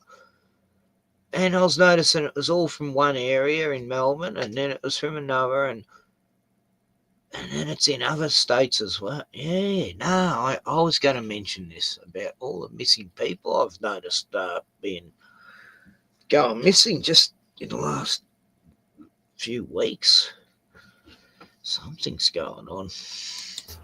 And have you noticed that, like, since the 2000s, there hasn't been, like, one serial killer caught since the days of Paul Denyer, you know, the Frankston serial killer? Remember him in the early 90s around the Kananook area? Where he abducted... Oh, yeah, that prick, that come real close to home, that fucking serial killer. Yeah. He killed my nephew's best friend. That was the last victim she was. Yes, I was very close to that case. I wanted to kill him. Anyway, he's in jail now. Tried to get out because he said he was trans, and because he's everyone's prison bitch. But anyway, those young girls and murdered those young girls around Kananook, the Frankston serial killer Denyer. And then you had Ivan Milat, who was murdering those backpackers, and he was another serial killer that they caught in the early 90s. But now you don't hear any of that anymore. Have you noticed that the last 20 years there hasn't been one caught, but there's been an explosion in the internet, an explosion in, like, sexual immorality, pornography, the dark web. I mean, these dating apps, who's taking these girls from these dating apps? Like, is that what's going on? They're being lured into seeing people that aren't the real people they're meant to see. And is it happening through dating apps, or is it happening through video games? Is it happening through stuff that's so why is this happening, guys? What's going on? So I've come today to Chelsea to ask some locals about their opinion on this matter and what they believe the dangers are with social media these days, and what their opinion is about all these missing person reports that we see on the internet through Facebook that people are posting and reposting, because the amount of people going missing these days, guys, it's insane. So the majority of people that do go missing, according to the Victoria Police, are found, but there's still like thousands of people missing in this country, and it's only going to get worse, especially as more of the Victoria Police leave the job and quit. They just don't have the resources to follow up on these investigations, guys. So, yeah, excuse me, buddy. How are you, mate? Just got a question for you, sir. If you don't mind if I ask you something. Well, it depends what it is. It's about the younger generation these days with the internet and the social media and the dating apps and all that. Do you think that's dangerous for the kids to be on that these days with the internet? It is. Yep. It is. I think it is. Yeah. People are forgetting the old series of questions, stranger danger. Stranger danger. Yeah, and a lot more people are going missing now, according to the Australian Federal Police as well. Well, I wouldn't know about that. Do you think that's got anything to do with dating apps and the internet and stuff like that? It could be. Absolutely. Yeah. I wouldn't like to give a figure, but Yeah. I would say it would be closer to 10 than further away than 10. Put it that way. It'd be closer to what, sorry, sir? Close to 10. 10. Yeah, instead of the other way around. Maybe I'm putting it the wrong Oh, way. like 10 to 1, you mean? 10 So yeah. so more missing people, 10 to 1 could be... on that, yeah. Right, I exactly. see. Yeah, it makes sense, doesn't it? Yeah, I'm sorry. I'm not answering it too well. No, it was good. I'm 84 years young. Well, you're going well. I mean, you're walking along there well. 100% disabled, returned serviceman. Vietnam, 66. Oh, were you in the Vietnam War? Yeah. My wife's in a nursing home, and I've just come from there. Wow, I hope I live I can't to drive it, and I've got diminishing eyesight, so I walk. Yep. But that's why I'm out of breath. So God bless you, sir. If you don't know mind, that feeling. I'll let you keep walking. God Thank bless you, mate. Jesus loves you. Thank you so much for the All chat. right. No worries. See ya. And I firmly believe in it. I don't have a computer or anything else. Yeah. But as I say, they should teach that to kids at school. Stranger danger. Don't forget it. And you, just before I let you go, sir, did you notice that with serial killers, remember the early 90s, we had the Frankston serial killer around Kananook, Paul Denyer, and then the guy, Ivan Milat. But have you noticed in this country, we haven't seen any more serial killers caught, and the number of missing people are going up? Does that seem strange to you? It does seem strange, actually. But mind you, you've got to look at it from another perspective too. Maybe some of these blokes are more cunning than you think. Yes. If they don't leave much behind, they haven't got much to trace over it. Yeah, they're getting more shifty at their crimes. Yeah. I can tell you an easy one that happened in America. Yep. A lot of people went missing from truck stops. Yes. And they couldn't work out why.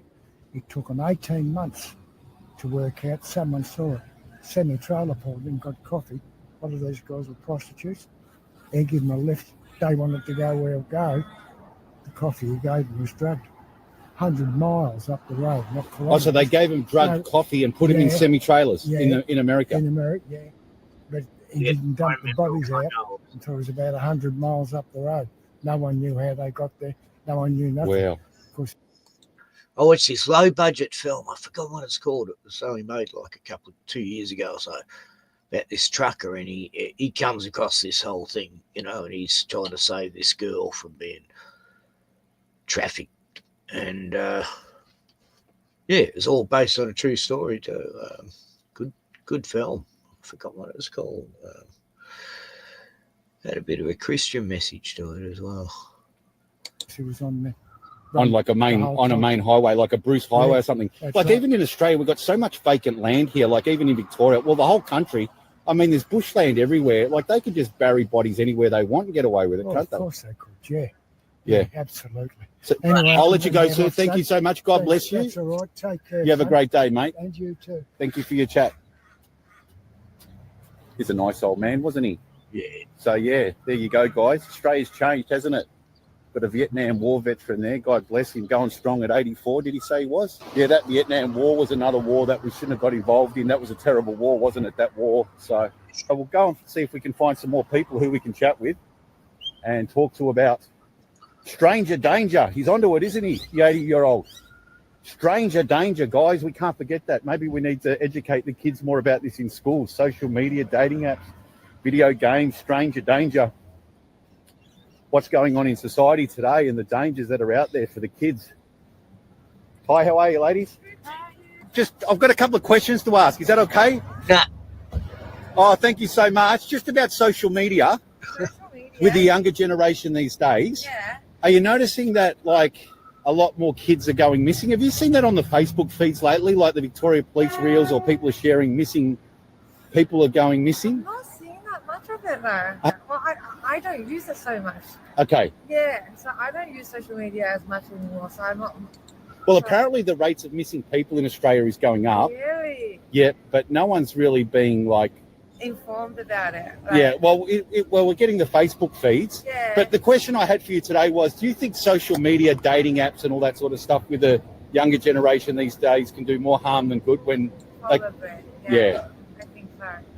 A lot of them could get lured into seeing people they don't really know who they're seeing too, can't they? Yeah, definitely. Well, God bless you. Have a lovely day. Enjoy the sunshine. You too. Bye. So, she doesn't use the internet that much by the sound of it. No, I respect people who don't. We'll see who else we can talk to that's a bit more of a internet user-friendly interviewee that we can chat with.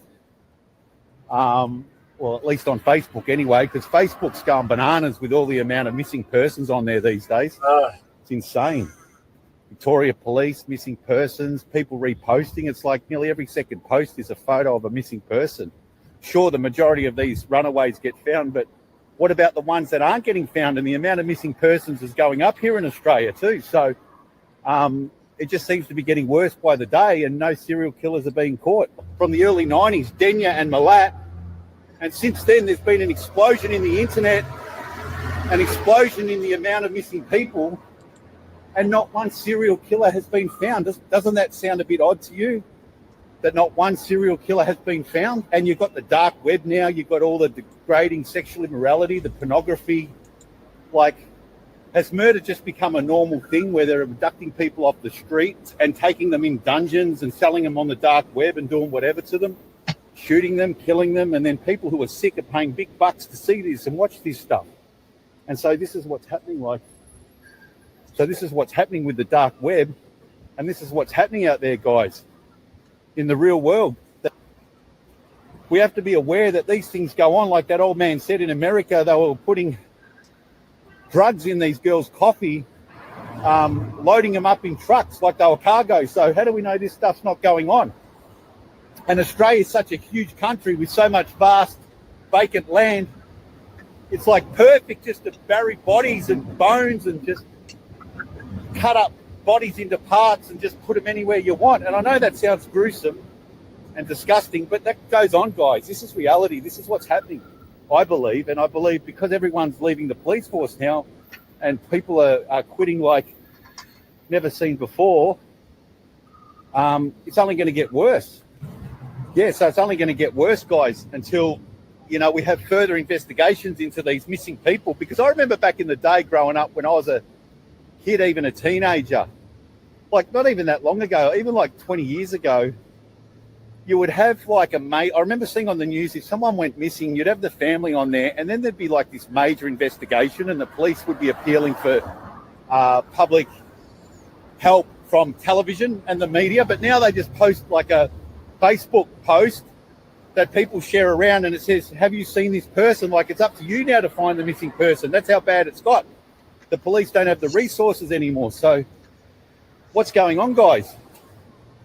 We need to ask the Victoria Police and the Australian Federal Police, what is going on, guys? Where's the help for these people? We can't do it all on our own. We need your help. We need you to find them. So yeah, guys, I know this is a gruesome video. I know it sounds pretty disgusting, but this is reality. This is what's going on. We've got like people out there abducting these kids, teenagers, whatever. Yeah, even kids. I mean, I think there's like 2,500 people still missing in this country, and the statistics are going up. And with the internet, the dark web, the internet porn, it's only going to get worse unless we do something about it and ask our police forces to put more resources into finding these missing people, boots on the ground, rather than just sending out social media ads, because it's a serious issue, guys. They are someone's son or daughter that are going missing. Yeah. It's a worry.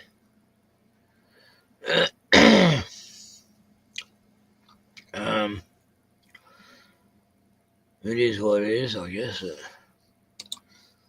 It's evil, and the whole world lies in the power of the wicked one.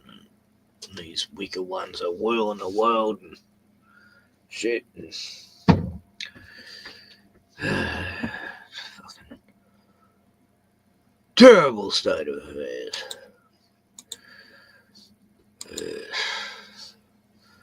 Let's go to Facebook. I'll see if I can find some of these sites. Oh, what's this? Hang on.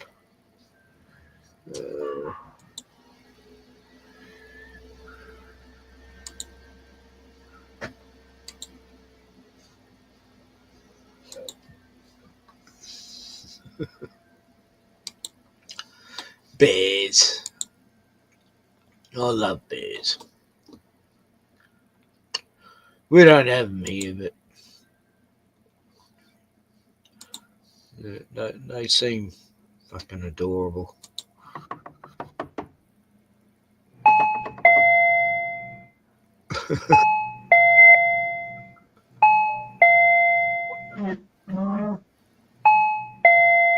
Rices.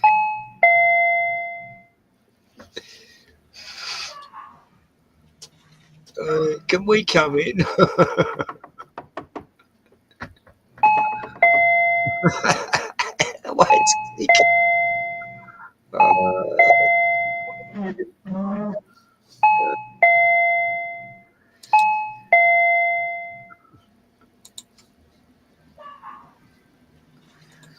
Wait, animals never cease to amaze. Yeah, okay. Oh God, I'm trying to click it to pause it. Right. Let's have a look. Missing people.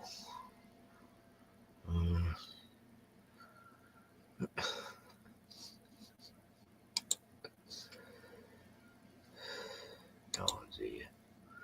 Oh, there's my friend Tanya and her little girl, Amber.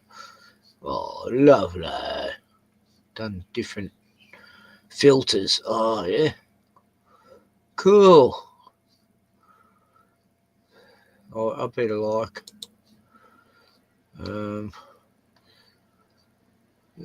I've got a filter on this, actually. Lewis Tars put this in. Must be a game or something.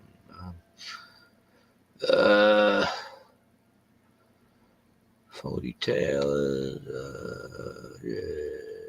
Oh, someone adopt that dog, please. Donald Marshall. He's still alive. They haven't killed him yet. What? Are they magpies? Crows. The crows hanging around with Donald. Unless Donald's actually a clone and he doesn't know he's the clone and his original's been killed. But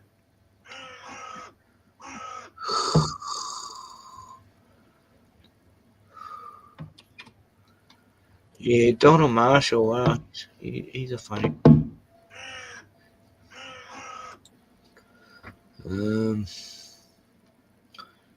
Oh.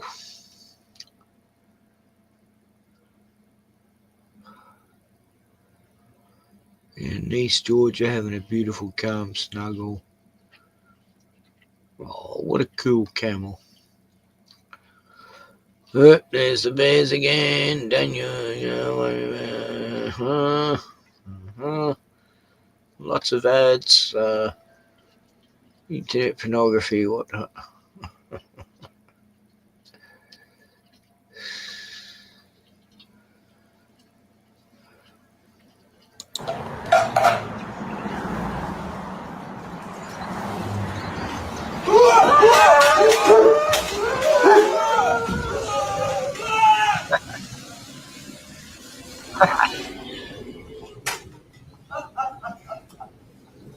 You fall for it. Smell you. Yeah, that's totally set up.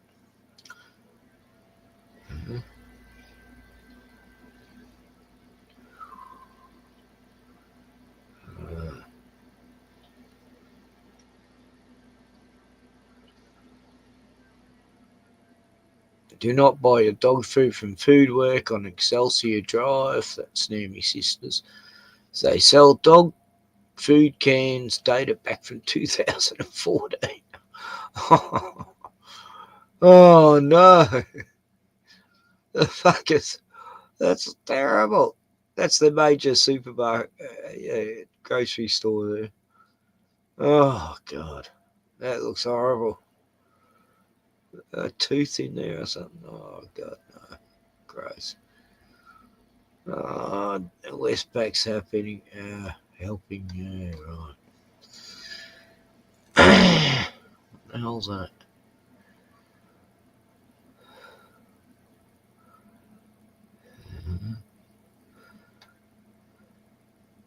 No, don't get it, Josephine.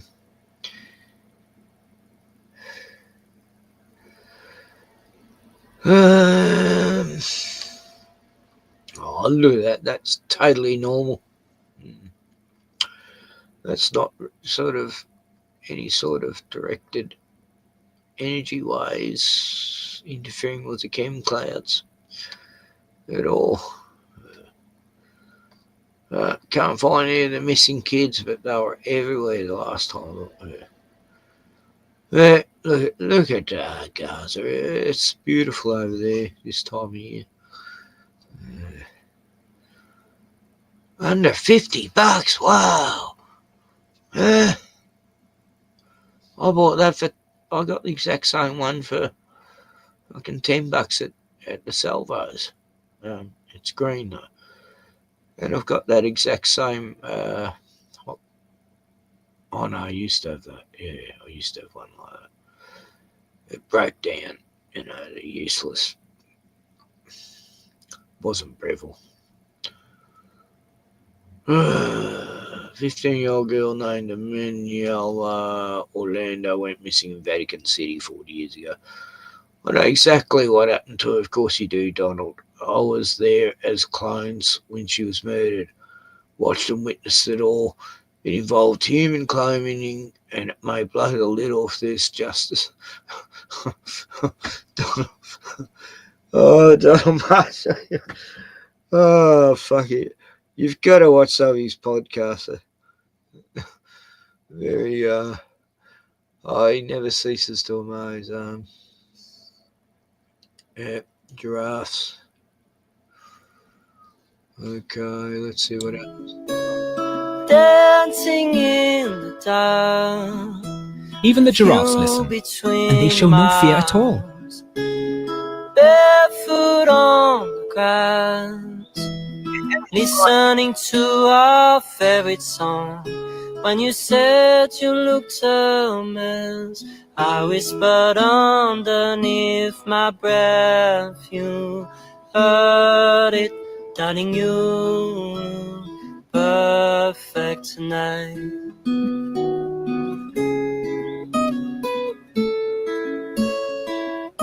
Can animals truly feel the power of music? Oh no.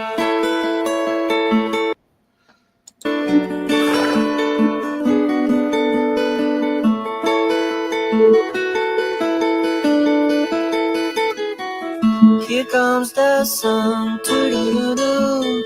Here comes the sun, and I say it's alright. Little darling, it's been a long, cold, lonely winter. Little darling, it feels like yes, it's been here. Here comes the sun, doo-doo-doo-doo. Here comes the sun, and I say it's alright.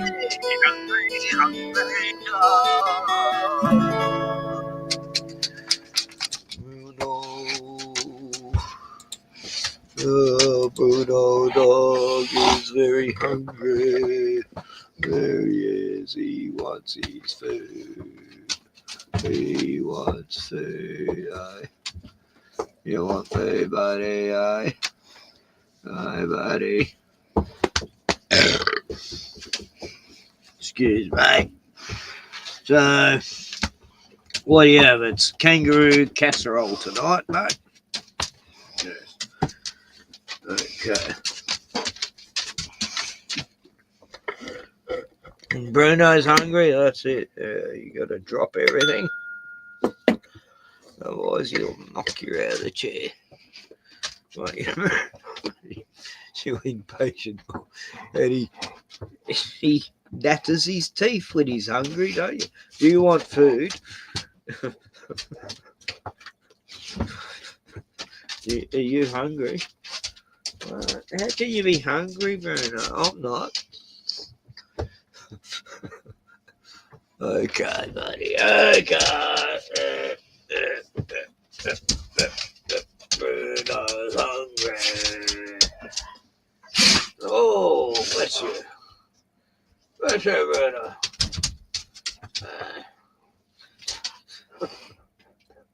Oh, he's yawning. He's yawning. Okay, open the door. I'll be out in a sec. I'll just put something on while we're... What's that? The cockies. Cockatoos. Yeah.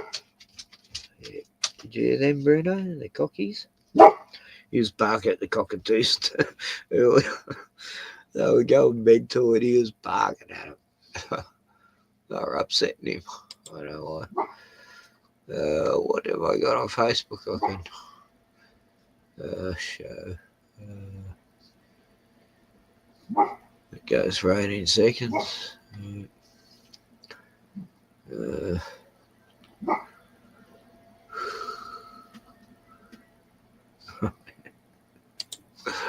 Remember when this was a thing? Me getting for wildfire season. Get ready. We say that. Oh, it looks shit. Sir Roger Moore. He has made a night on the road driver.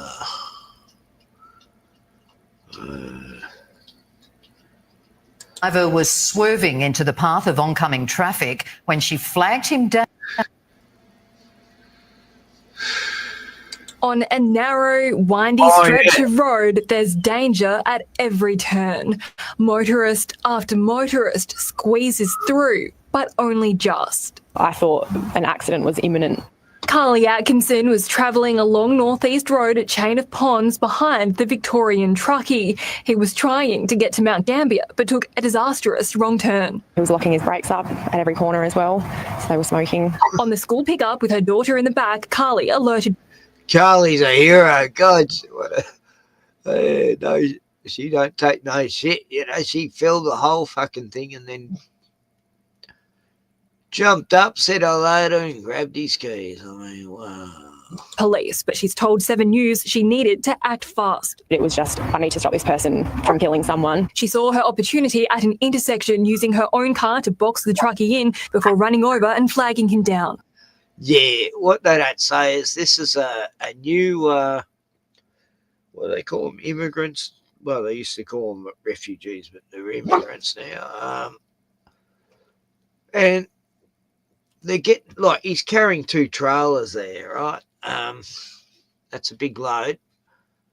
Now, these idiots get in trucks. It's not necessarily their fault, and the government gives them a license, and it takes most truckies 4 years before they can carry 2 or 3 loads. But these people get an instant license to carry, you know, a fucking whole trainload of fucking trailers at the back of a truck, and they're killing people in the Nullarbor. They're killing them, you know, and they're crashing and smashing, and the Nullabor's become like Mad Max because of all the immigrants driving trucks that don't have any experience. And it's the government's fault. Just, Bruno, I'm coming now. Look, I'll just go back and start again. It'll take me a minute and a half to feed Bruno. The courageous Adelaide Hills mother who leapt out of her own car to prevent an interstate truckie from killing innocent motorists. Carly Atkinson's told 7 News the driver was swerving into the path of oncoming traffic when she flagged him down and confiscated his keys. On a narrow, windy stretch of road, there's danger at every turn. Motorist after motorist squeezes through, but only just. I thought an accident was imminent. Carly Atkinson was travelling along Northeast Road at Chain of Ponds behind the Victorian truckie. He was trying to get to Mount Gambier, but took a disastrous wrong turn. He was locking his brakes up at every corner as well, so they were smoking. On the school pickup with her daughter in the back, Carly alerted police, but she's told 7 News she needed to act fast. It was just, I need to stop this person from killing someone. She saw her opportunity at an intersection using her own car to box the truckie in before running over and flagging him down. I got to the truck and asked if he was okay. He said, I'm just a little lost. What she did next was extraordinary. She confiscated the 34-year-old's keys and logbook. I got up onto cabin level and I asked if he'd consumed drugs or alcohol. He said no, and immediately started asking me if he had, what would be the consequences. The truck driver's tested positive to both cannabis and methamphetamine. He's lost his licence for 3 months, but that could be just the start. He's also facing a possible court date and could be banned from driving for even longer. Just glad I got him off the road. Lauren Rose, 7 News.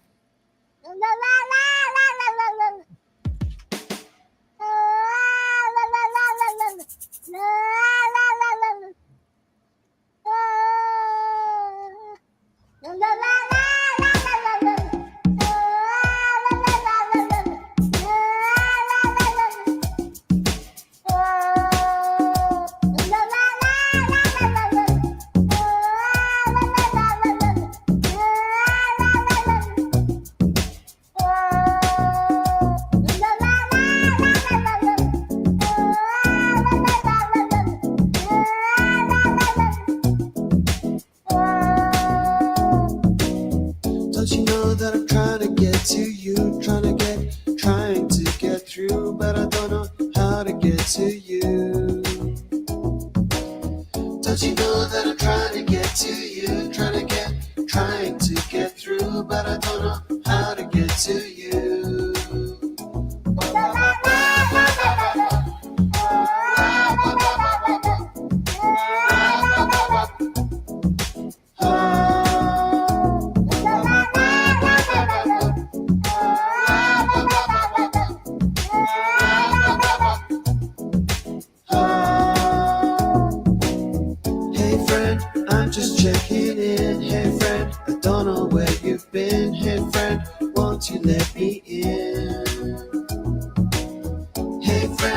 I'm just checking in. Hey friend, I don't know where you've been. Hey friend, won't you let me in?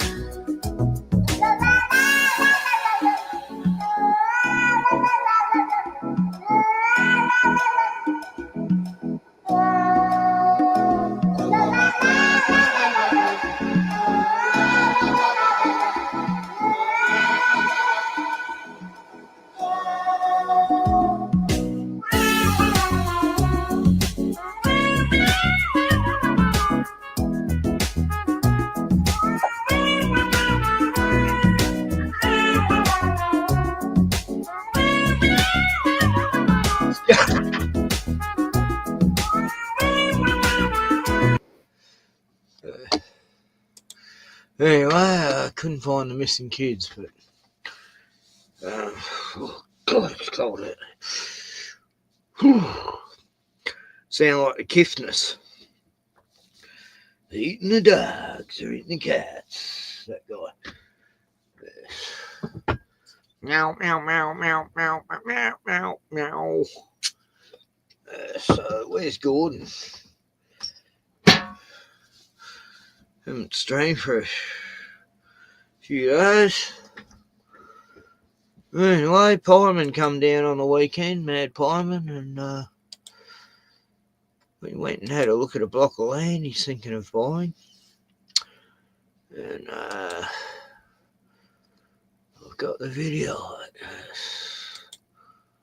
Let's have a look at Mad Pieman's block of land. It's on a peninsula. It's like 15 minutes across the lake from here, but it's an hour and 20 minutes to travel there by car because there's no bridge. There's hang on.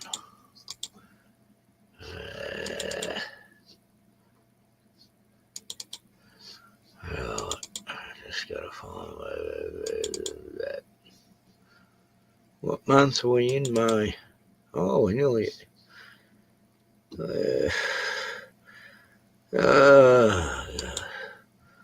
Yeah, long before winter. 1 week and 4 days. Oh, I'm counting down the days to winter, and it's already winter, so I don't know why I'm even worrying. It's just fucking freezing. And it's hell. Okay. Yeah, Glenn took his car down this real rough road. Oh, fuck, he's got a brand new car.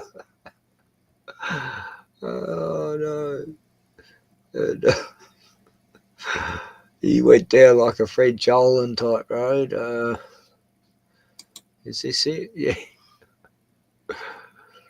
Here we are. This is the block of land, 20 grand.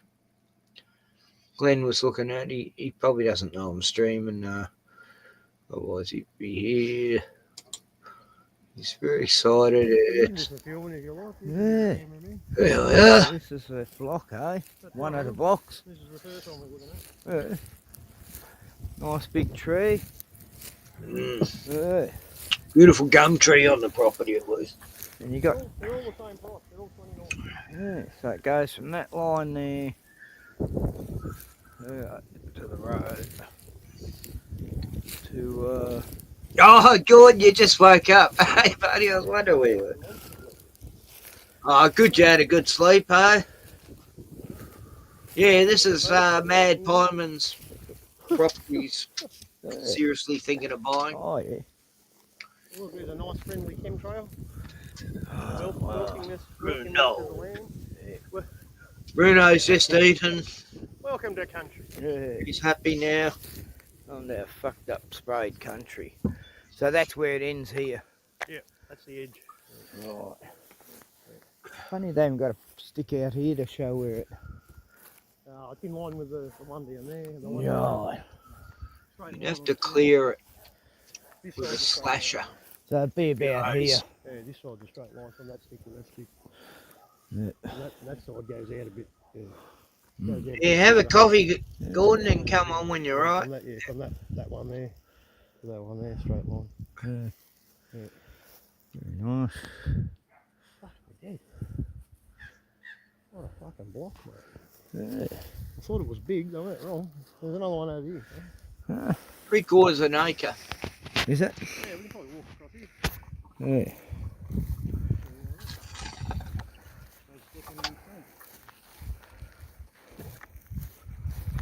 Oh, snakes would be hibernating today. Now. Now, yeah. It's fucking cold morning. Yeah, you want to clear those tufts for summer. Are you sure? Great snake This is the next spots. Right. Not as big. 2/3 the size. 649. Yeah, Glenn's flatmate told him he should just tie a punnet, wooden pallet behind the car and drag it around. That'll clear that.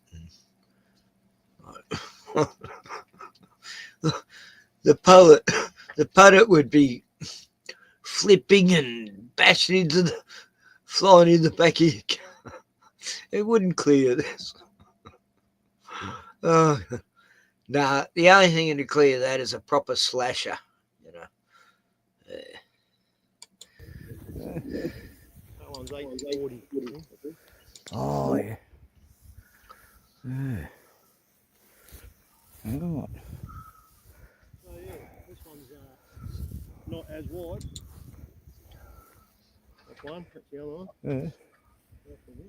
And it goes out this way, does it? Oh, I think this is the back of this one. Glenn's got his bag of tobacco. This one's on an angle, that's what it is. Yeah. From here to the road. How would you get here? Like, you'd make your own road? Yeah, you're right in the middle, I reckon.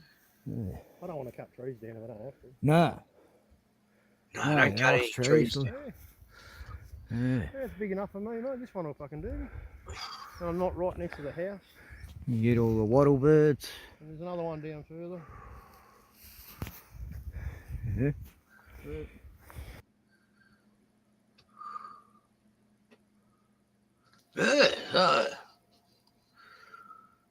Good. I'll show you part 2.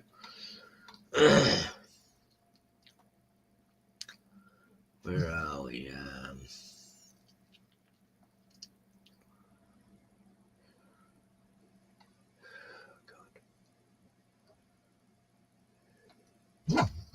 Oh, where did I scare me? What's out there, Bruno? One was sold actually. This might be one that's Right.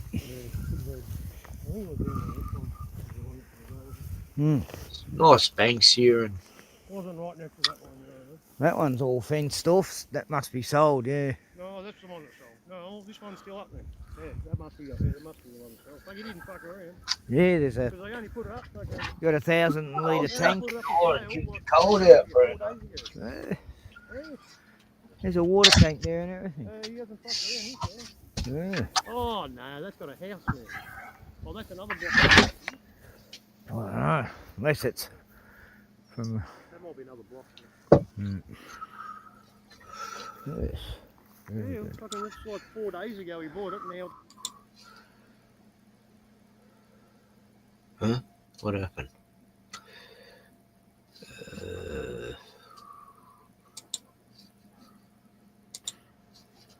Yes.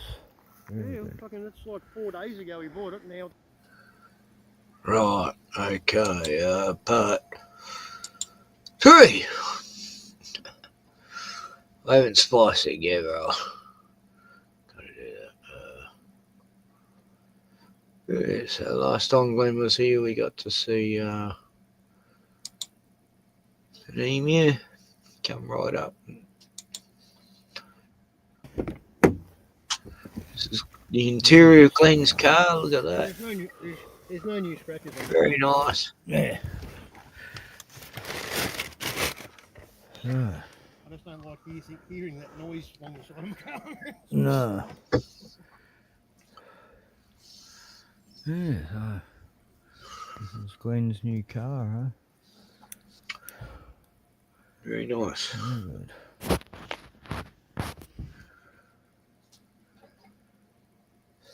Right.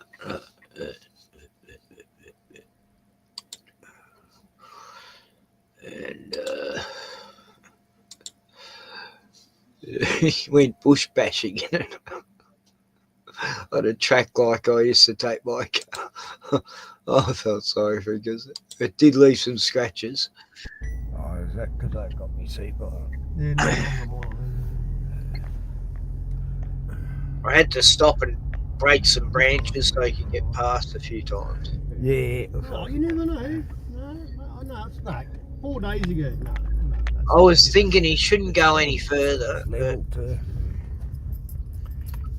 what's this one? Now we get open, bro. Yeah, you can turn around. Yeah, turn around, please. What's this road? What's it called? What's Google fucking going on there? Gonna get stuck. I was thinking that. I was thinking if you keep going, you're going to find a spot where you can't get through. And sure enough, that happens. I know the bush. Right, where is it?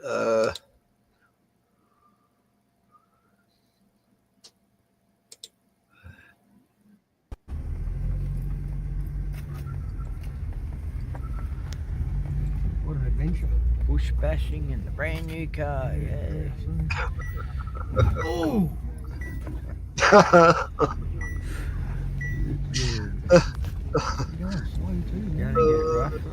Glenn was feeling every scratch and bump. Yeah, I think I have to buy the first one because I can't be fucked driving down here. No. Oh, I'm not going over that. God, no. Oh, shit. The car won't make it over that. How the fuck am I going to get out of here? I've got to go back. You got to do a 10 turn, I've 10 point got to reverse turn. all the way back. I can't even fucking get over that shit. No, I'm fucked now. I was thinking it might be like that. I had a bad feeling.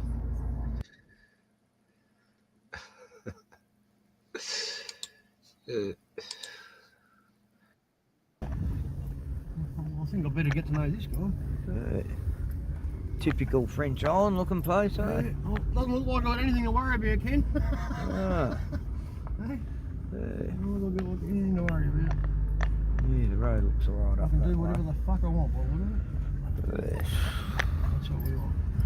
That's what I was saying when I looked out, checked out the town. I saw, oh yeah, this is Not a problem. Whatever you want to do. not that fussy on No, cancel, cancel corruption. That's just how we want it.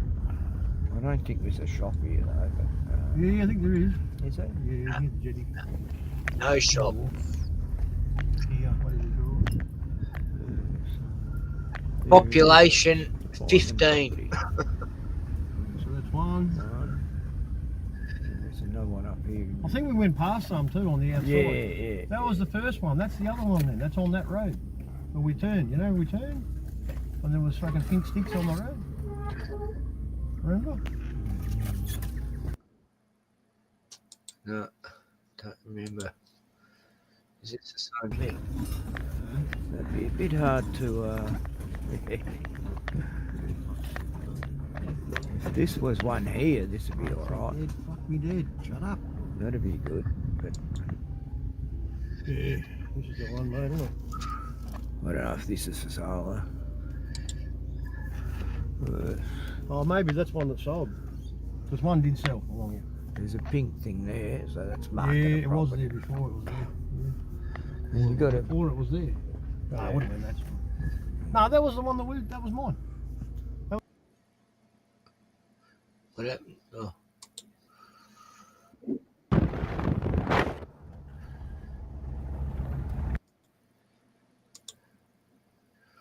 Oh, that was a quick video. Okay.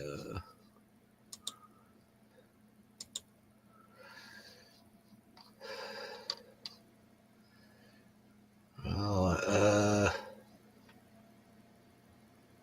1 minute. Oh, okay. Everybody goes fishing. That's right, we're at the port here. This is the port of It's on the main street somewhere. I don't know where you get to where it is. There's a shop, takeaway shop. the place. Nothing. That's the end. That's the boat ramp. Yeah. There's a big boat. Or sail or swap. What's Make an that? offer for a fucking sailboat, mate. 1967. That's fucking old. Make an offer, they won't even say. Yeah. It's a little tiny. I'd buy that one, you could I'd live buy on that. that. You could live on Yeah, that's that. a house, man. Dudes live on there. Yeah. Fucking good setup, that is. Yeah. Big old trawler. Yeah. So it's still in commission. Yeah, it is. It is, isn't it? It's a fucking fishing trawler.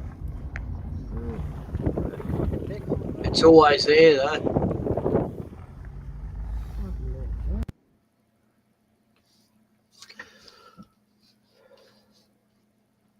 I checked Google Maps and there's a photo of the port and that ship was there. I think it's 2022. Oh, hurry up and have your coffee, Gordon. Where the hell are you?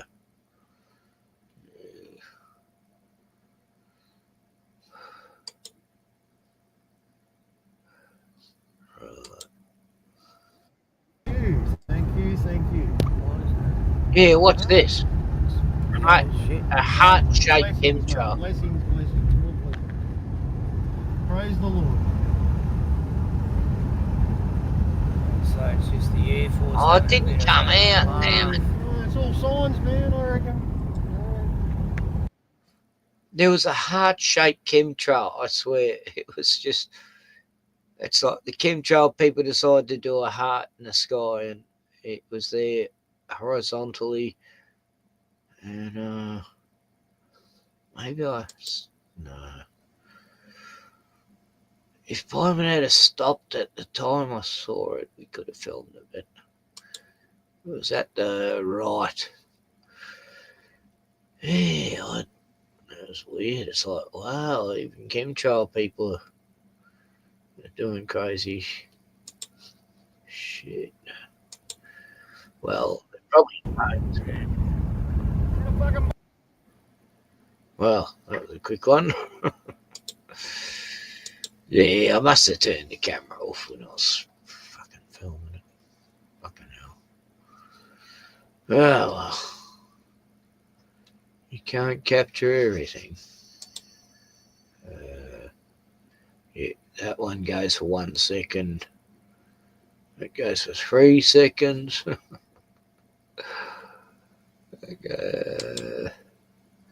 I don't know what this is.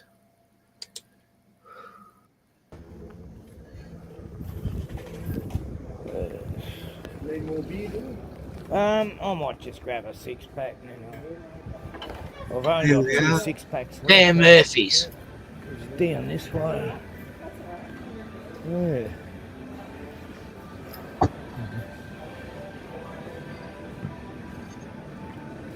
Yeah, they never have the drinks going.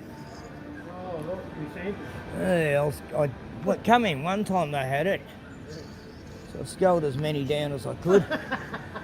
Yeah. And it's like they've only done it once since I think on a Wednesday.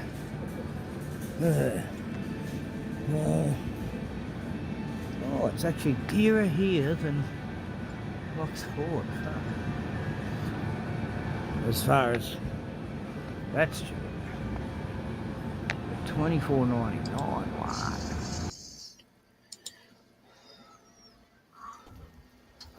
Hey, mate.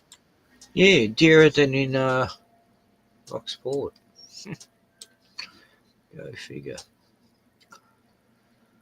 And I'll just get rid of these videos so I know if someone's here.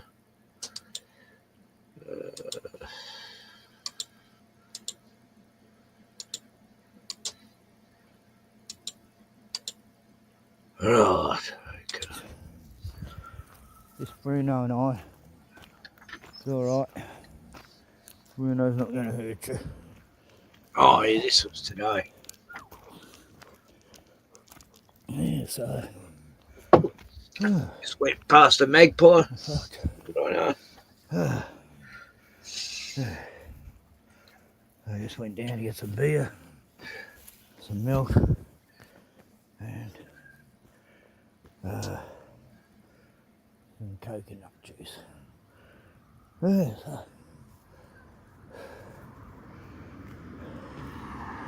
This is a new cafe that's open. Not 2 bites. Yes. Actually, it's not open yet. We open at the end of the month, I think. Stop. Stop, Bruno. Car coming. Okay. Right. We're safe to go, buddy. Yes. Some local young artist who does like, probably used to do graffiti. He's done quite a bit of art around here.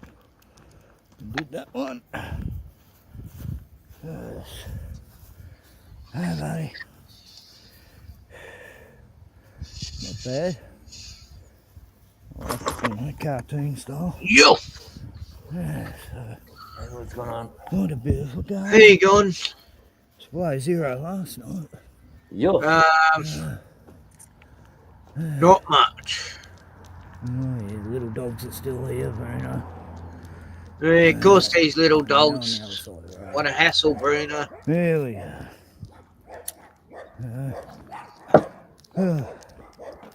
Hi, Vaughn. Look at all the puppy dogs. Hi.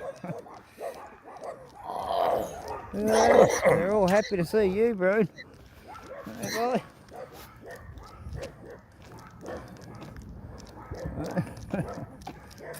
Little sausage dogs and I hope that little Dachshund can't terriers. get under the fence like it did last time. Hello, boy. With Bruno's forehead, he's got it Just ignore him. wrinkled from worry. Hey, little dogs. Yes. Yeah, so no chemtrails, eh? Beautiful. Yes. I can actually breathe. Sort of. Yes. Okay.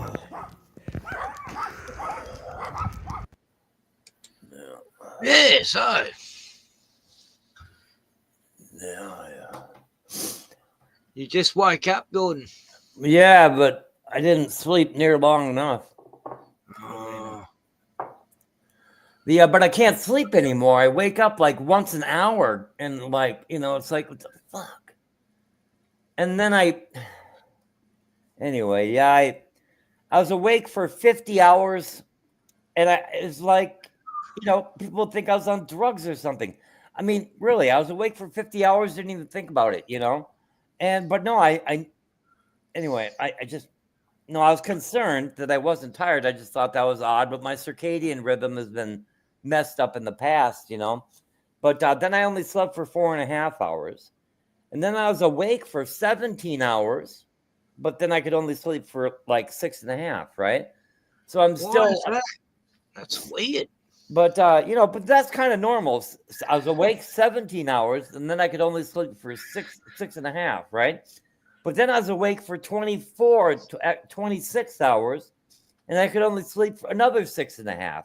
Then I was awake 18 hours, and I was only able to sleep 5. So I don't know. It's just, anyway. But I'm starting to feel like I'm only just the past day or so. I was starting to feel like a mental fog and a physical tiredness, you might say. And then anyway, I go insane if I don't get enough sleep. I really start to freak out.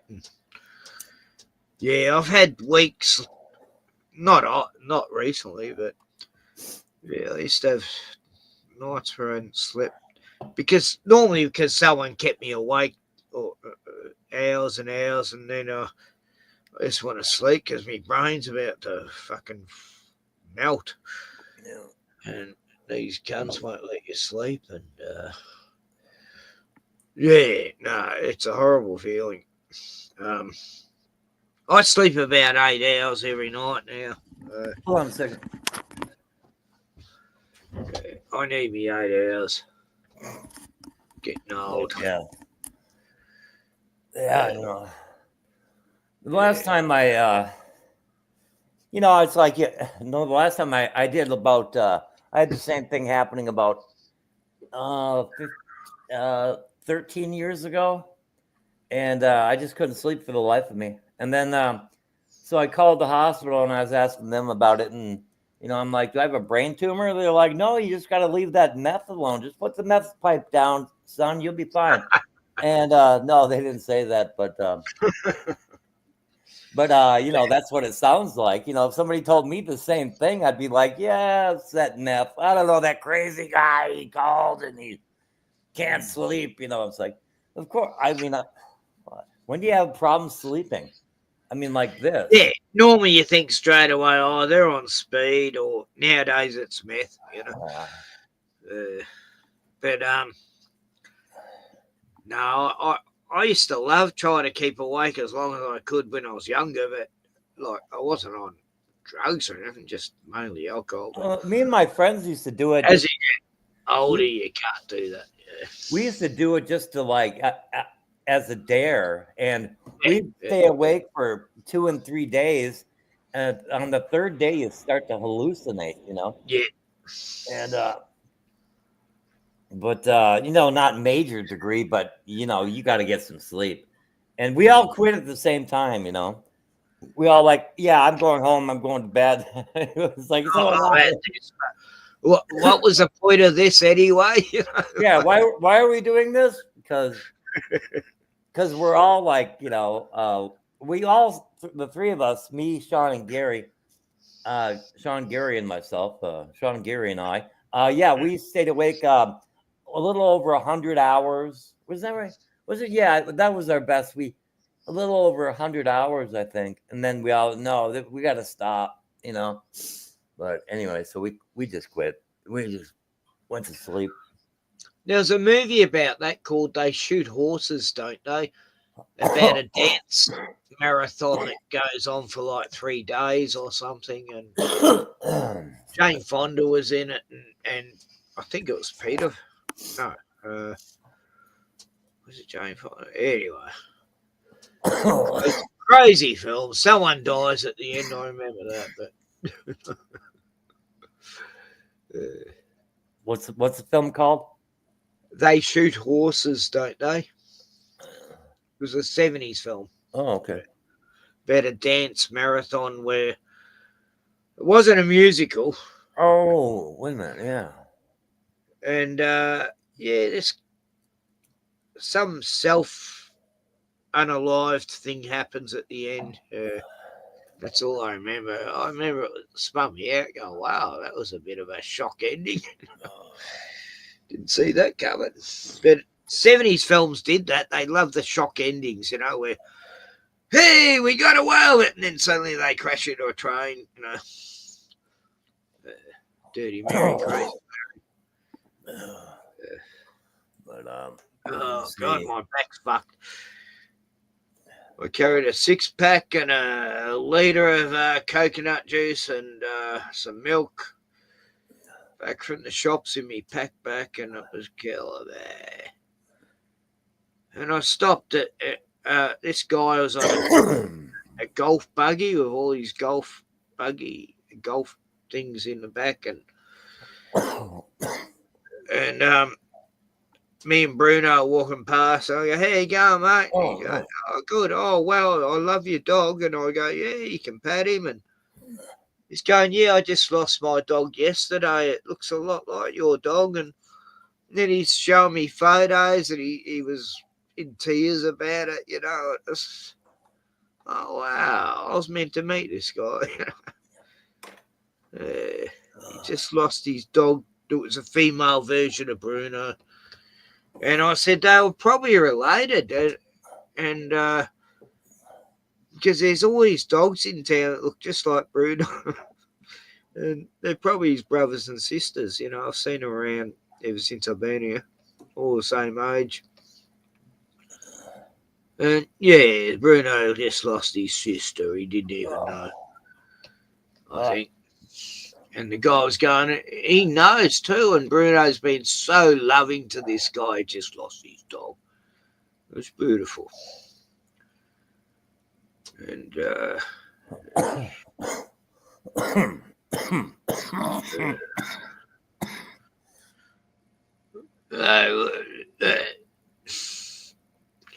yeah, Glenn's got a bad cough. Wow. It's very loud. But he's very excited about his getting his property. He's going to need a lawnmower. He's going to have to hire someone to clear it in a way. And bulldoze a driveway in there. And he's not allowed to build on the property, though. So what the fuck? Yeah. He's only allowed to have something like a caravan or a shipping container. Well, that's better than nothing. Yeah. So you can still have living things there, but it's mainly for people who just going to go down and fish, you know. It's a fishing area. But he can just jump in a boat on a tinny and 15 minutes he's at my joint. I don't know where he'd put his boat, but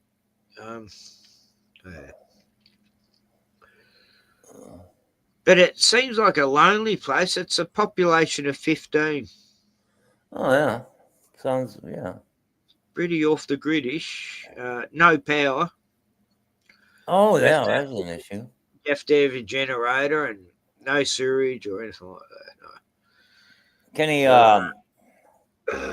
Can he hook up to a neighbor, at least have one outlet, or?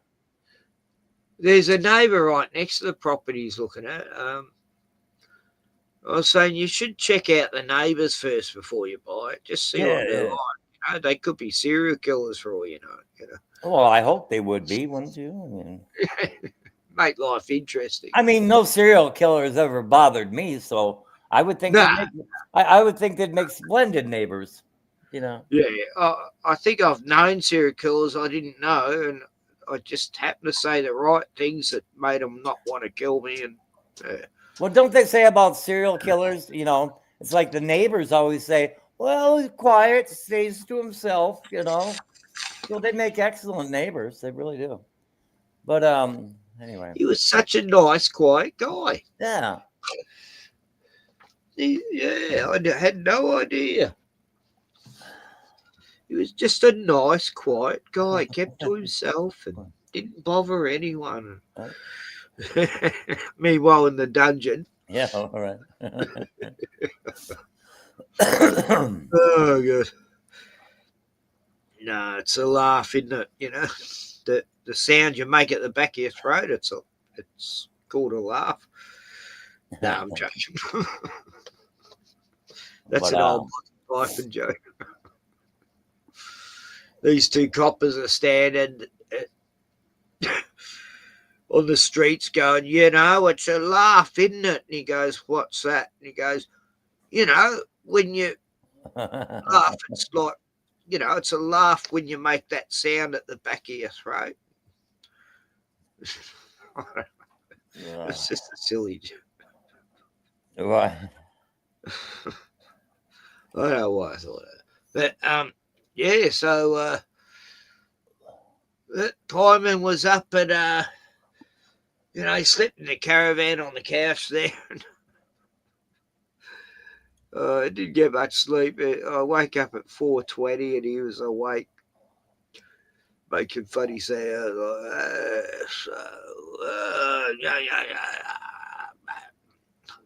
Going, oh, you awake, boy? Yeah, I can't sleep. Well, you fuck off outside then.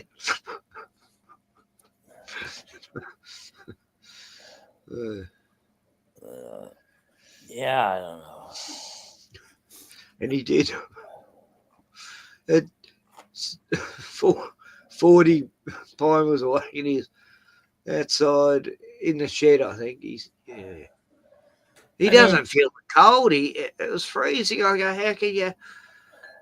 Anyway, I went back to sleep for a while and told him to come in. It's too fucking cold to be outside. I felt bad kicking him out.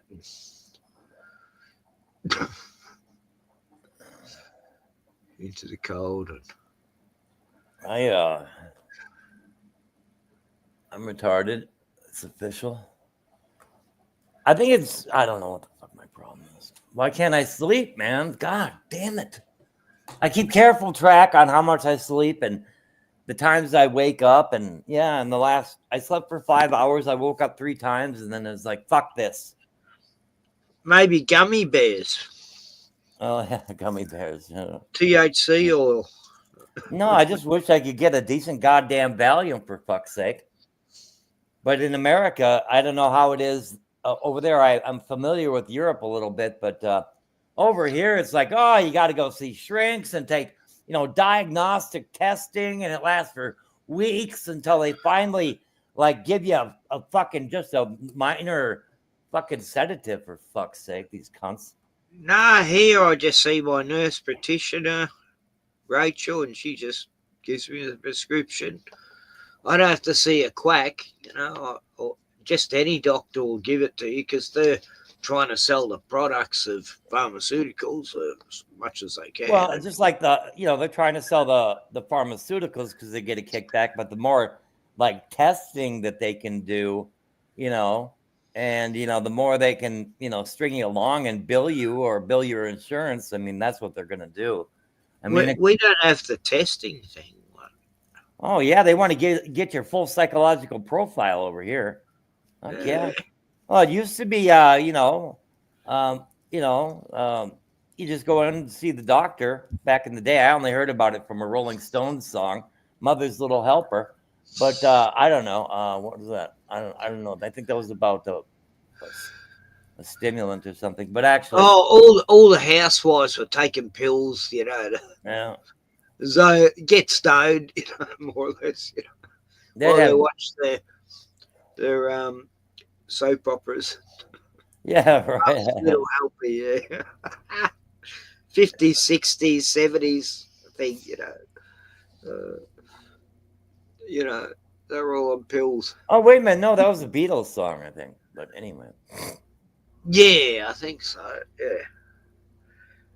God, that plane's still buzzing. It's been buzzing since 3 o'clock. It was buzzing around. As soon as I hear it buzzing, and I say this woman who's lived in the town for years, so she picks me up to go shopping, and we get back, and the plane's buzzing, right over our heads, and I'm going, do you know this plane? It's always over the town. Nah, that's just a plane going over. And I go, no, it's not. It's buzzing the town for ever since I've been here. And she's going, oh, I don't know what you mean. And go listen to it. It was like she couldn't see what I was talking about. It's like, yeah, anyway. I'll get me shopping into the shed and what do I know? I'm just talking about. She can't even hear the plane buzzing above her head, or I give up. Well, I have this lifetime normie. I mean, he's an elder at the church, and he's believing all kinds of conspiracies I throw at him. He just sits there. He just sits there and listens to me, right? And I know. Oh wow! Yeah, really. Oh yeah, but no, he's like that. But he's totally on board with there's no political parties. It's a uniparty. He's just totally on board with almost everything I say. And I know he doesn't agree with all of it. Nobody is going to just agree with everything I say. But I can tell, because when I feel like I've been talking too long, it's like, yeah, I don't know. I'm sorry. It's like, no, it's fine. No, he's fascinated because no one's telling him the info you are. Yeah, right. Oh, this is. But he's such a normie his entire life that someone throwing a little bit of truth at him, he's completely, just enraptured by this. Flabbergasted. Yeah. That's good. Little truth never hurt anyone. Truth hurts, but you know, most people can't handle that. And But yeah. Well, oh yeah. But last time we went down that road of Lavana Fair, King David Hotel, Pan Am 103, and all kinds of different stuff. That was great. And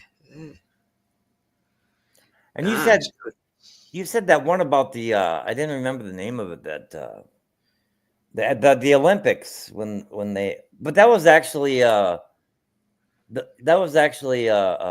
Palestinians that did that, or somebody, or Muslims, or back Arabs. in the 70s, yeah.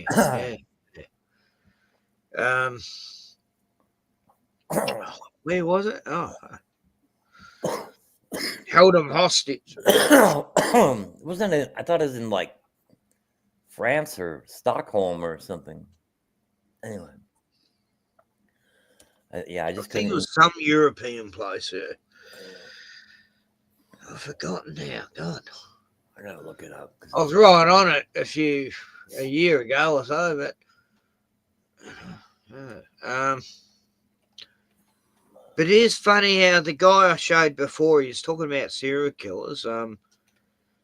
He's a Melbourne guy, and he goes around the streets talking to people in the streets, and he's asking about missing people all of a sudden on Facebook, and which I've been seeing everywhere, all these missing kids, you know, they're teenagers, mostly girls. And it's been like the last few months, it's just everywhere. It's like, what? How many kids are missing? This is insane. And he was bringing it up today and asking people what they thought about the dark web. And he always tells them Jesus loves them, and he's a funny guy. But yeah, I'm glad someone else has noticed it. It's like, wow, I thought I was the only one who noticed that. Noticed what?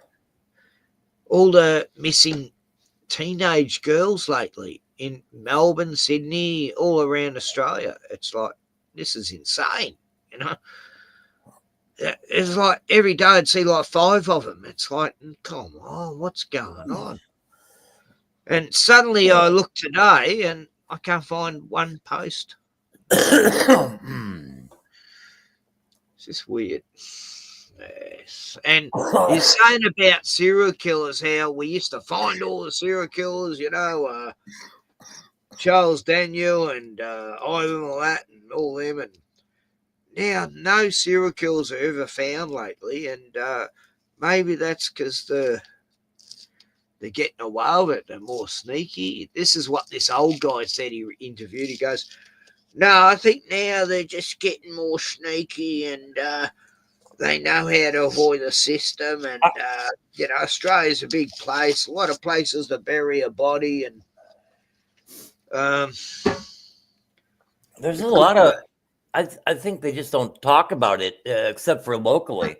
You know, you got a disappearance. It might be kind of making the circuit for a little while, but it's just, then it goes, you know, stays local, and and then you just, after a while, you just don't hear about it. But anyway.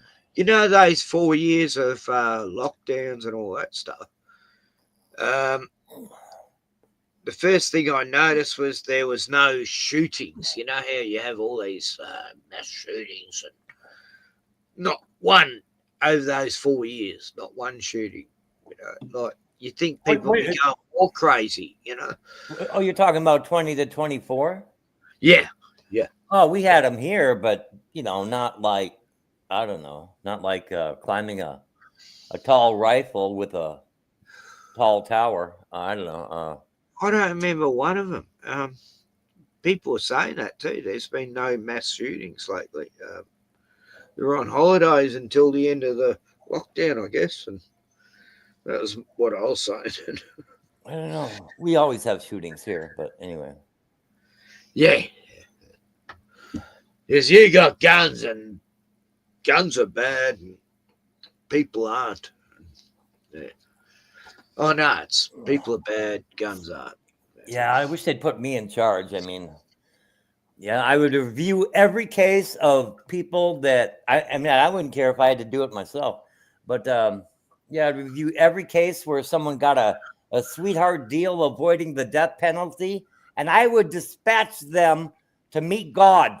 You know, I'd say Jubilee is over.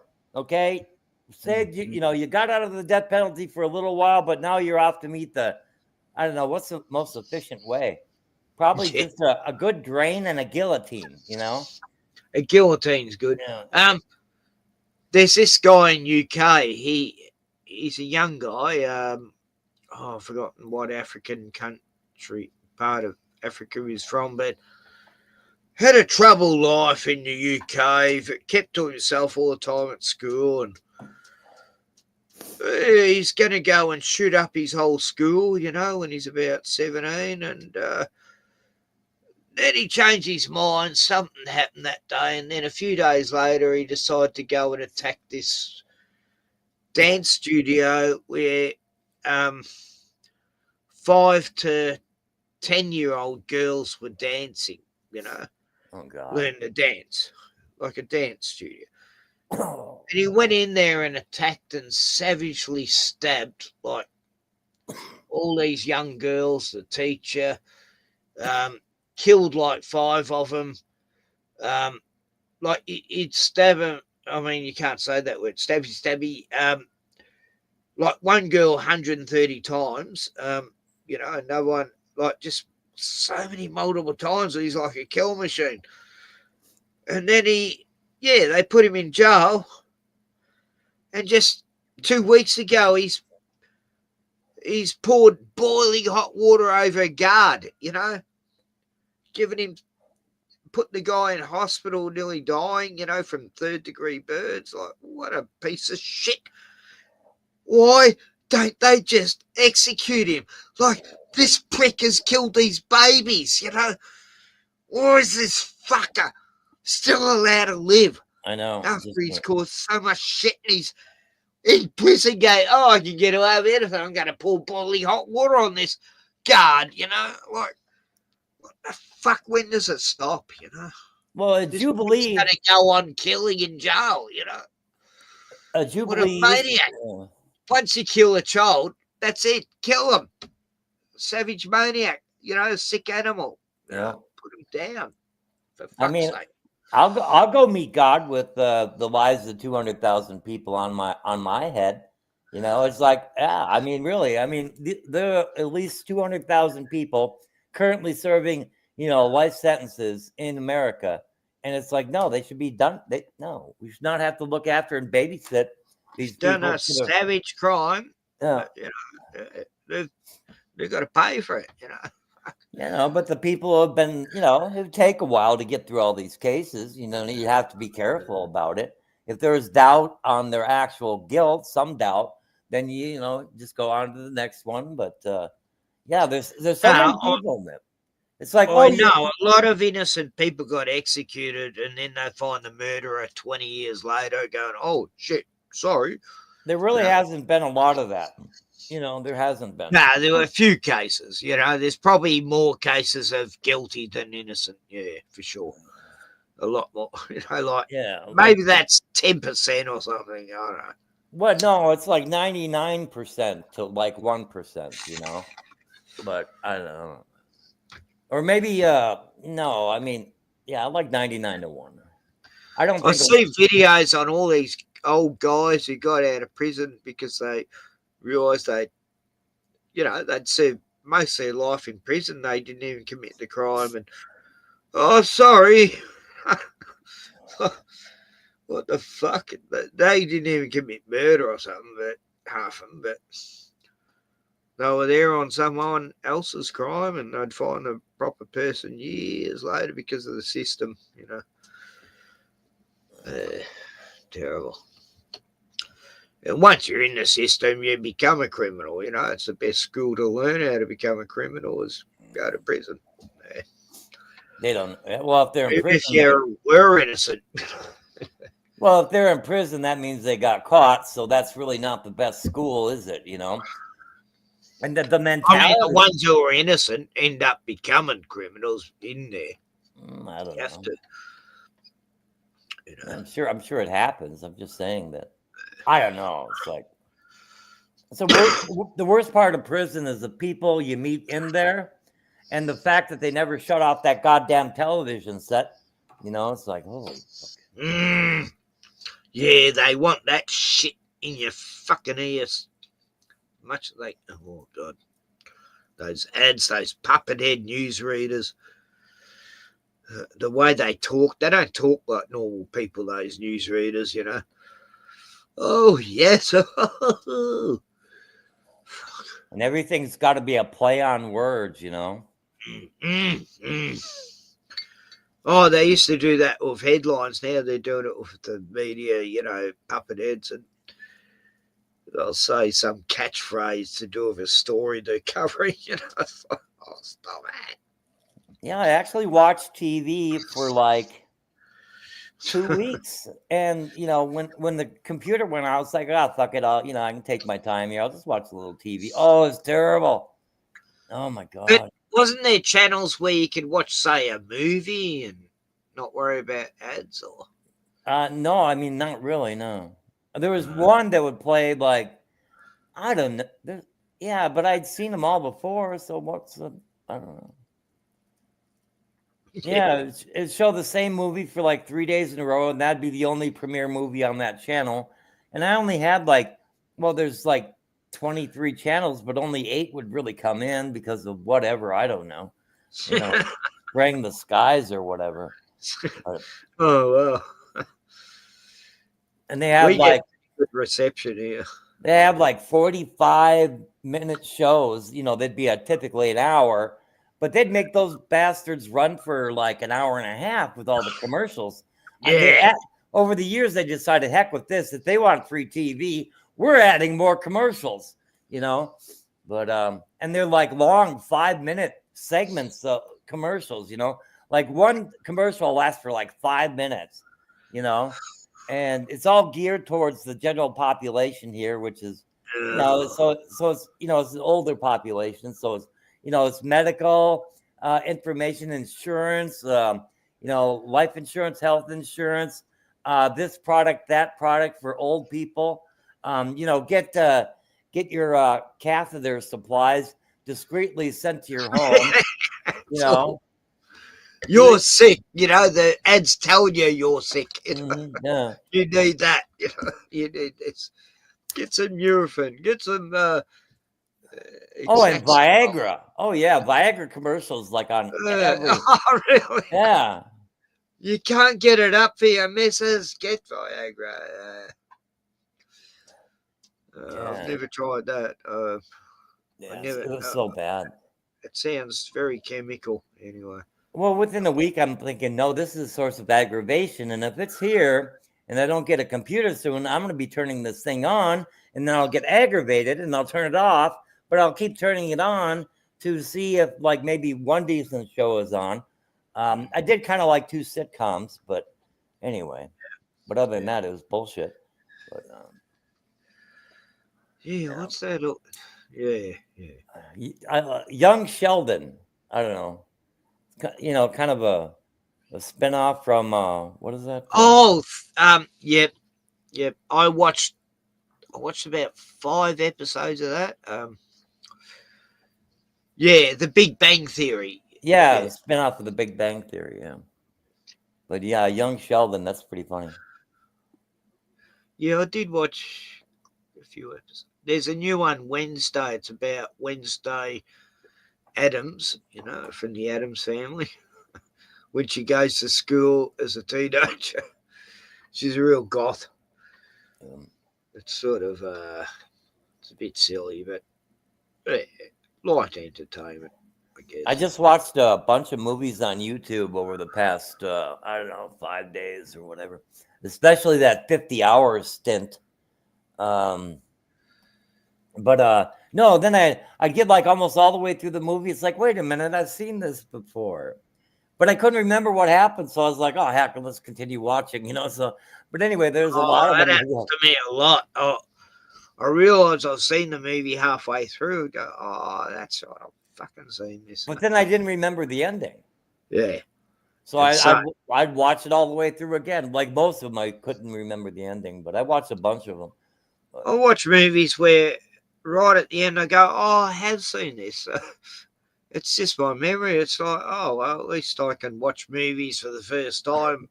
Yeah, yeah, all over again. Yeah. Soon I'll be able to watch Star Wars for the first time in my brain. You know. Right. Well, I've done that. I like a couple years back. I watched Star Wars, and it was like, I don't remember this part. Is this like remastered? Was this in the theater? And people be like, no. If you're part of Sandy's community, you'd think it was a Mandela effect. Going, hang on, I don't remember this. Yeah, it must be Mandela effect. Because I don't remember. No, you just don't remember the film. You know, I don't remember every part of a film either. You know, do you remember this part of the film where this person was wearing a red jacket or had a yellow sock or? Oh, stop it! We don't remember every fraction of a fucking film with every film we've ever seen. What? Sorry, Sandy, I'm not putting shit on you, but it gets a little bit much sometimes. Stretching. Yeah, I'm trying to think. I watched a few good movies, but as usual, I didn't pay attention to the titles. But now I'm looking for it. Like Sex and the City. Yeah, I do remember Sex in the City. It doesn't matter because I never watched the show. You know? I don't care. I don't care that it's changed. It doesn't affect my life. Sex in the City, I never want to watch it. You know. That man doesn't have any effect on my life. Yeah, I watched Bad Seed, and that was kind of okay. But Bad Seed Returns 2022 is garbage. This is from Good Seed. This is from Tasmania this week. Oh, good for you. I get it for half price than I used to get it on the street. So now I'm prescription. I can now have bongs on stream because I'm legally allowed to smoke. And shit. Have you seen Rorschach? Kind of like the Rorschach test. The movie is called Rorschach. What, from the Watchmen comic? No, it's that's Rorschach. It's a real low budget movie, but it's really very well written. But it's got 2.8 million views and people like it. But I recommend it. It's like the two skeptical researchers investigate an unknown presence that may be trying to communicate with their daughter. But anyway, so it's really well done. Low budget. Yeah, very. Oh no, like a lot of low budget films, especially if they're a love project where they're really just putting all their effort into telling the story. Whoever wrote it is like awesome. I mean, RORSCHACH.